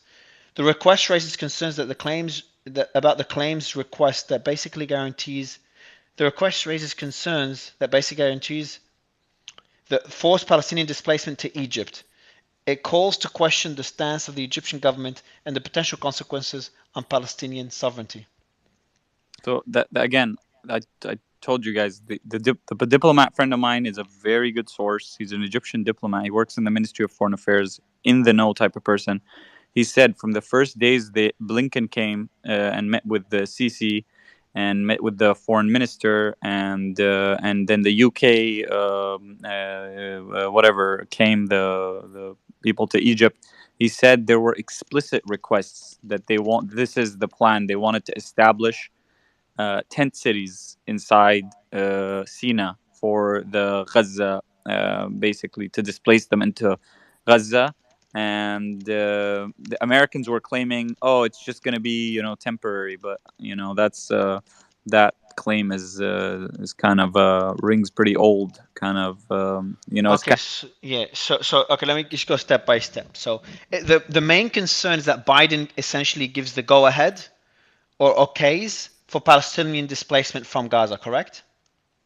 Yeah, so he's already kind of given he's already backing the plan, and he's pushing Egypt. He pushed the Palestinian Authority, probably pushed Jordan, and he probably been, it's something that I don't know if it was probably in coordination with the Israelis, but this Misgav is a think tank that a lot of their plans from this specific government have been adopted, and the news is that it's been adopted by the Ministry of Intelligence. I sent you the I don't link. think there is a Ministry of Intelligence. Hold on, who did you send it to? Who for us? I sent it to you already. I sent Oh, it. the Itai Epstein. Yeah. Okay, there it is. Yeah, so they tried that town plan was touted, but the pushback was so ferocious from, as Farah said, the Egyptian side, the Jordanians. Actually, was unanimous on the Arab side. King Abdullah referenced it and said, he was absolutely against any calls for expulsion to the Sinai. So it was a red line, like just like Farah said, but it was a unanimous red line. Like everyone was opposing it, and even Barghouti, he kind of went on camera and he said, yeah, he thanked the Egyptians and the Jordanians for taking that stance, because I think the Israeli side sort of said, oh, they're not taking refugees, but in fact, no one saw it as that. They saw it as an attempt to expel. And I think Alex, yeah, he hit the nail on the head. So it might be off the table, but it does indicate that the plan again was to expel the Palestinians rather than, take on Hamas. Again, Habiba. I was actually just writing about Again. this. If anyone is curious about a few extra details. Yeah, I think for us, is saying that he's referring to the fact that 70% of Gazans are already refugees. So it would be a displacement upon a displacement, a Nakba upon a Nakba, What a history this region has. Go ahead, Brian. Thanks. Yeah, so I was actually covering this recently, and what's interesting about this, that the Misgav Institute, or whatever the exact name is a right-wing Israeli think tank that put this paper out. It was their own Twitter. It wasn't like someone else reporting on it. They put it publicly up on their own Twitter account. Now, they've since deleted that tweet because I think they got a lot of pushback. But the problem is, if you look at the history, 47 to 49, 67, you had mass displacements, and almost none of those people were allowed to return. And those people ended up in Jordan and Lebanon, and there were literally civil wars caused in part by those displacements and subsequent events that happened there. And Egypt doesn't want to see that happen in Sinai, where they can't even control the Sinai Peninsula. They have a big part of it under the control of Al-Qaeda, ISIS, and insurgents. And that's been the case for years. And they've tried to reassert control, and they've been unable to. The other thing is that Benjamin Netanyahu just simply doesn't have credibility in the region. So even though I was finally pleased, as this is the first time I've heard any Israeli government person say this, the military spokesperson who gave that televised address to the people of Gaza yesterday, he actually said this is the first time that it's a temporary ask that you will be allowed to return. Now we don't know if that's the official policy that's going to be the face of the government 6 months from now or a year from now, but that's the first time any Israeli government spokesperson gave an indication. Yeah, your mic is breaking up. I mean, I would push back a little bit. Look, domestically, you are probably correct before, and the problem of Israeli right-wing people for many years, Menachem Begin, Ariel Sharon, they were talking about this at the highest levels of government. It was never adopted as an official policy, but they also tried paying Palestinians to go to Egypt, to go to other parts of the world. And then there are people in the cabinet who have been talking about population transfer and expulsion in the West Bank for years. And then even just regular people being interviewed by CNN in Beersheba and other places or sorry, Sderot, they were saying, you know what, maybe it's time. It's not fair, but we don't feel safe. We got to move those people over into Egypt. And so this is an idea Is that's he cutting actually out for not everyone else? politically non-existent. What was that? Yeah, Yeah, I they're don't know just if you like. proposals. It's just a Yeah. proposal. Well, Well, it doesn't mean they're it's not radical. just proposals So in hold the on, sense hold on, that hold on, hold on. it's an Just idea with 1 minute, Brian. So historical popularity. yeah, so I think okay, so first of all, I'm going to push back on the couple of things you said. At least domestically in Israel, of course, Netanyahu has some, credibility issues given the current circumstance. But the notion that he doesn't have credibility in the region is absolutely false. I'm sorry. So you have to remember that he was the Israeli prime minister under when Trump brokered the Abraham Accord. So I am personally of the belief that, look, I don't think, and God forgive me for saying this, I'm not sure that Saudi Arabia, Qatar, and so I think that they would rather deal with Netanyahu than deal with somebody like Naftali Bennett. First of all, secondly, a proposal, a proposal is a proposal put out a right wing think tank. You commented on Ariel Sharon. Sharon was the one who pulled out of Gaza, right? If he didn't want to do that, he wouldn't have done that. So I think we just have to be a little bit careful in saying that, oh, Sharon wanted. I'm sure at some point in the past, Sharon Oh, but absolutely well, in did the, want in the to. 80s, I'm not talking about two, but I'm just saying that major Israeli Okay. figures for years have floated this idea. It's not just one think tank's idea. It's been a pipe dream on the right for a long time, and there's still Yeah. many Israeli politicians calling for expulsion of Palestinians from other parts Absolutely. of where they live. So it's Yeah, that I'm absolutely. just bringing it up to say that it's not Yeah, yeah, just yeah. an idea in an abstract. There are people working towards this, and that's happening in smaller scales in places like Sheikh Jarrah and other small places in the West Bank. Yep. So it's something that but I take the point. It's not that he has no credibility in terms of maybe something like the Abraham Accords, but in terms of the Palestinians, nobody trusts Netanyahu to deal fairly with the Palestinians, and nobody would trust a guarantee from him that if we put them in Egypt, that they would come back. And maybe they would be sincere about it, but people wouldn't trust that. And so I actually have an idea, which I think is also very unlikely. But if Israel allowed women and children, because when we attacked Fallujah as the U.S. back in 2004, the second big battle of Fallujah, we gave people weeks to leave the city, not military-age males for the most part, but everybody else, 70 to 90% of the city evacuated before that battle happened. What I don't understand with Israel, other than the fact that they were obviously very, very upset about what happened, because that was one of the worst things I've ever seen in my life that happened on October 7th.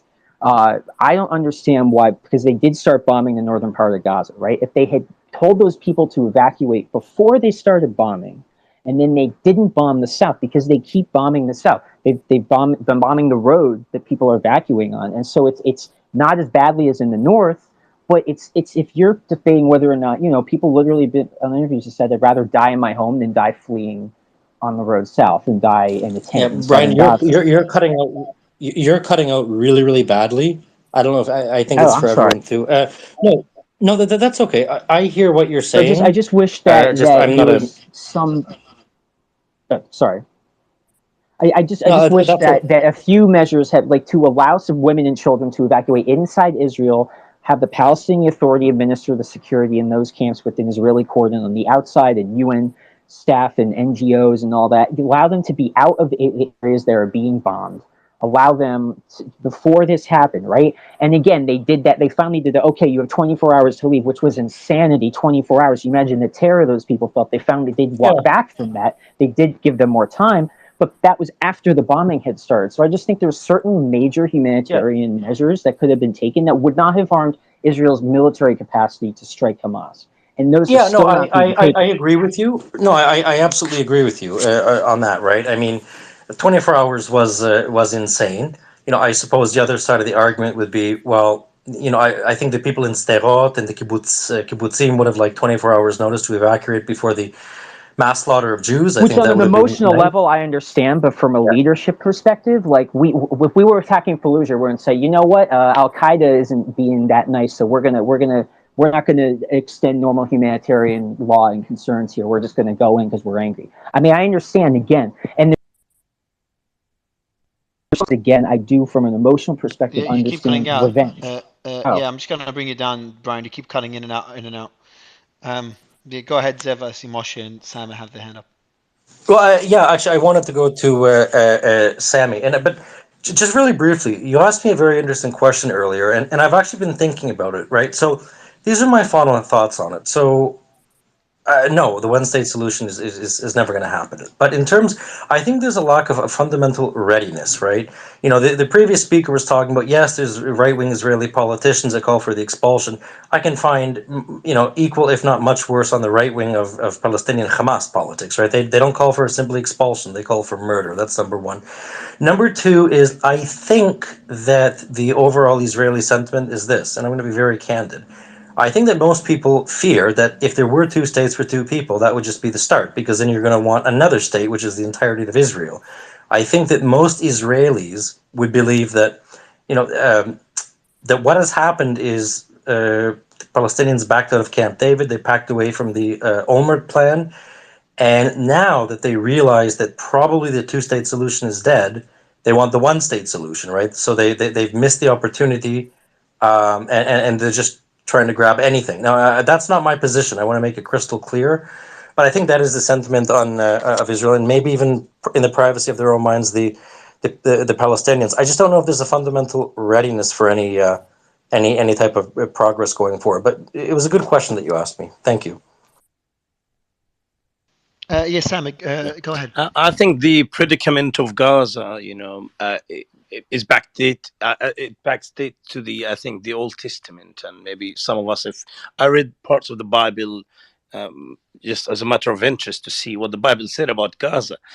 There were, you can't imagine, there were a lot of wars and horrendous incidents between the Jewish people on the time of the Old Testament and Gaza, and I can see events repeating themselves now.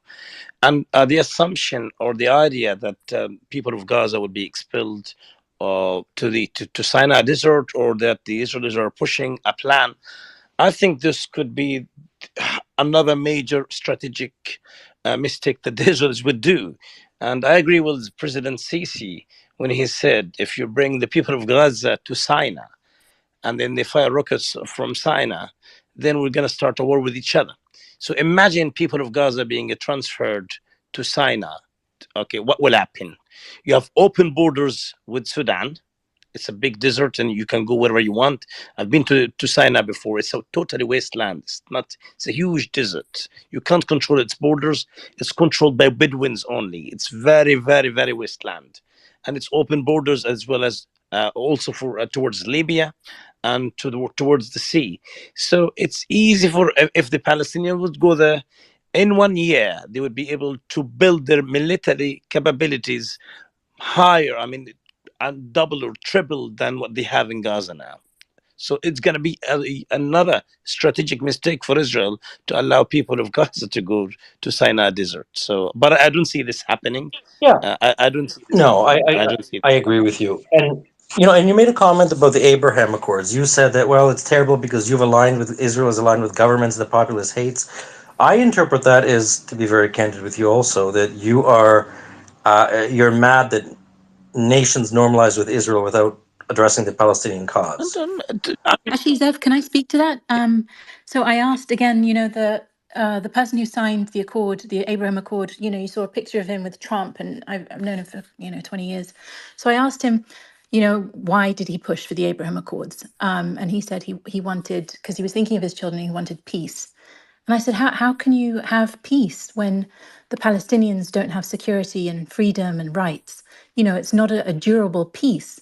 You're not going to have a situation, in the future. Because and from the UAE perspective, and obviously I've worked directly for all the these governments. Their perspective was that it would give them leverage, because it's not that they don't care about Palestinians. It would give them leverage over Israel and pushing, at times like this. But we've seen the limits of that, and we saw the limits of that at the UN, where my former colleagues were speaking. So that there is a recognition that the calculation that was taken, how prudent was it if they don't have leverage, and if these things are continuing regardless. So, and I'll be in contact with the same people, and I can kind of, update you on the sentiments as we go along if you want. I think you could be referring to Friedman. He's the ambassador, I think, in Bahrain now. He's one of the doctors. I mean, the ones who initiated this deal. But this deal, I think. No, I'm talking about the Arab. Yeah. people signing it. He was Yeah, I'm I'm talking not about going to say the anything. Israeli side. He was, Trump's personal friend who did the deal on the Israeli side. But anyway, so these Abrahamic Accords is not that the Arabs something that the Arabs started to seek. It's Netanyahu, and if you've been following the Israeli politics for the past 25 years and what Netanyahu wanted, and we know that he was the one just pushing hard for such deals. And for Zaev, for my view, when it comes to the Abrahamic Accord, it's not that I don't feel happy about it. Yes, of course, I don't feel happy about it because the Palestinian question being put aside. But I'm just analyzing it without any emotions or feelings. Just again, you said about your experience to Egypt. But practically speaking, there is no normalization between the Egyptian people and the Israeli people. You know it. We know it for a fact. Let's not forget this fact. Maybe some Israeli good tourists, they go there. There's a lot of security precautions when they go.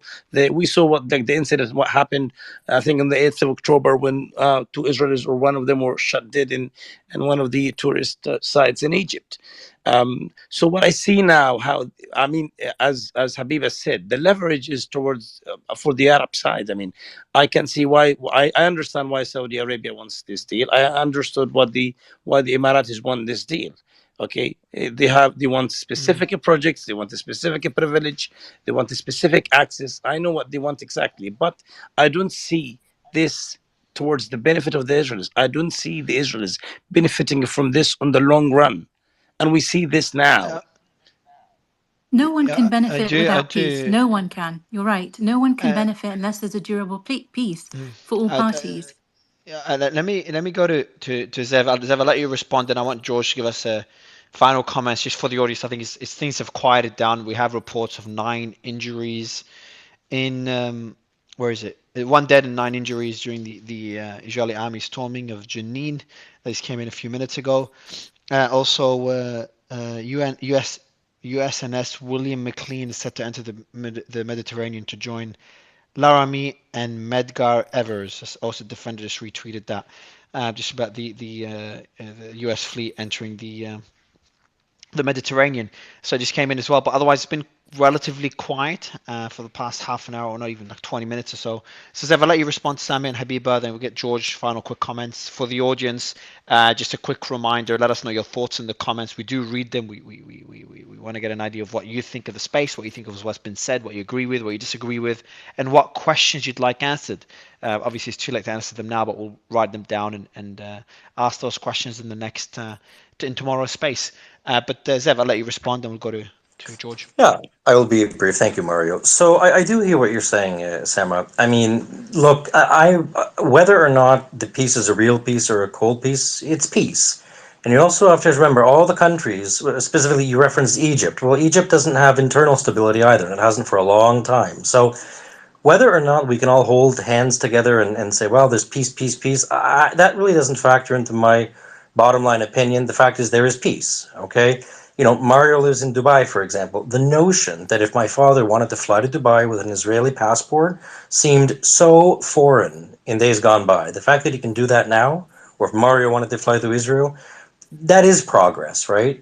It is. And I'm in no way saying that I don't support Palestinians' right to, self-determination and a state. What I am saying, though, is that won't come at the expense of Israeli security. And whether or not I agree with that or not, I'm just not sure that creating that lasting peace would be the end of it, right? I understand and I take absolutely all the points that you made and Firas have made, and I agree with most of them. But just as I try to put myself in the shoes of a Palestinian, right, I think that you could put yourself in the shoes of an Israeli, right? I mean, you have Holocaust survivors who are now in the tunnels of Gaza, right?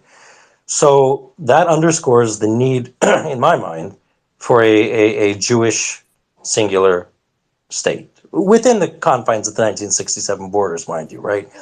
But whether or not other countries make peace with us, I don't really care. I think each country, Saudi Arabia, for example, they will do what is in the best interest of their population or their government, right? The monarchy there, they have certain things that they want, civilian nuclear program, they want technology that comes from Israel, and I think that they'll put that need ahead of the needs of any other society around the world. That's all. George, would love to get your final thoughts on what's been talked about so far and the developments. Mike is yours. Thank you. I just wanted to give a couple thoughts regarding the Egyptian border and Gaza as a whole, and just thinking outside the box a bit, as I've been doing over the last 48 hours. And as I've been thinking about this, listening to the various speakers and doing my own research, it really looks like the dependence on the Rafah crossing has not really been ideal. Egypt, as many have explained, is at a breaking point and doesn't even want to absorb Palestinians, let alone 2.2 million of them, and allow Hamas on their territory. Israeli troops reoccupying Gaza is not something Israel or the world wants. So my thought is, why not get more countries involved, namely EU countries like Cyprus, as I mentioned on X yesterday, to help actually facilitate humanitarian goods, fuel to Gaza after they've been properly vetted by international bodies, by the EU, and also after you do that, to get an international Arab coalition in Gaza to create the buffer zone between Israel and Gaza in order to, one, phase out Hamas, because I don't think any of these Arab states want Hamas operating in any of their countries, until the Gaza Strip can be reconstructed with international financing and you get Hamas out of there and you stabilize the border. Because I think as of the moment, we're just continuously focusing on these failed strategies. One, Hamas attacks Israel, Israel then strikes back. Now we might see a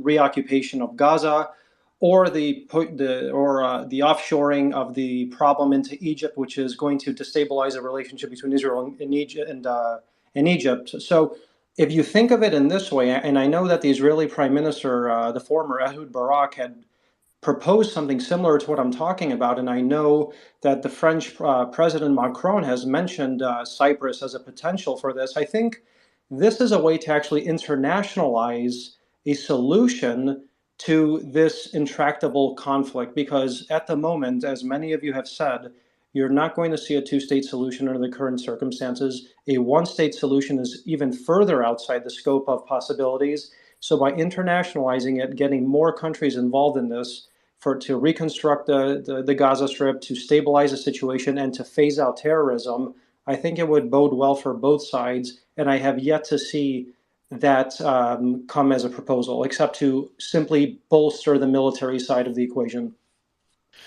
On that point, guys, I appreciate that, George. Zev, I'm pretty burnt out. I think we've covered everything. It's been again, it was quiet for a while, but just it was a pretty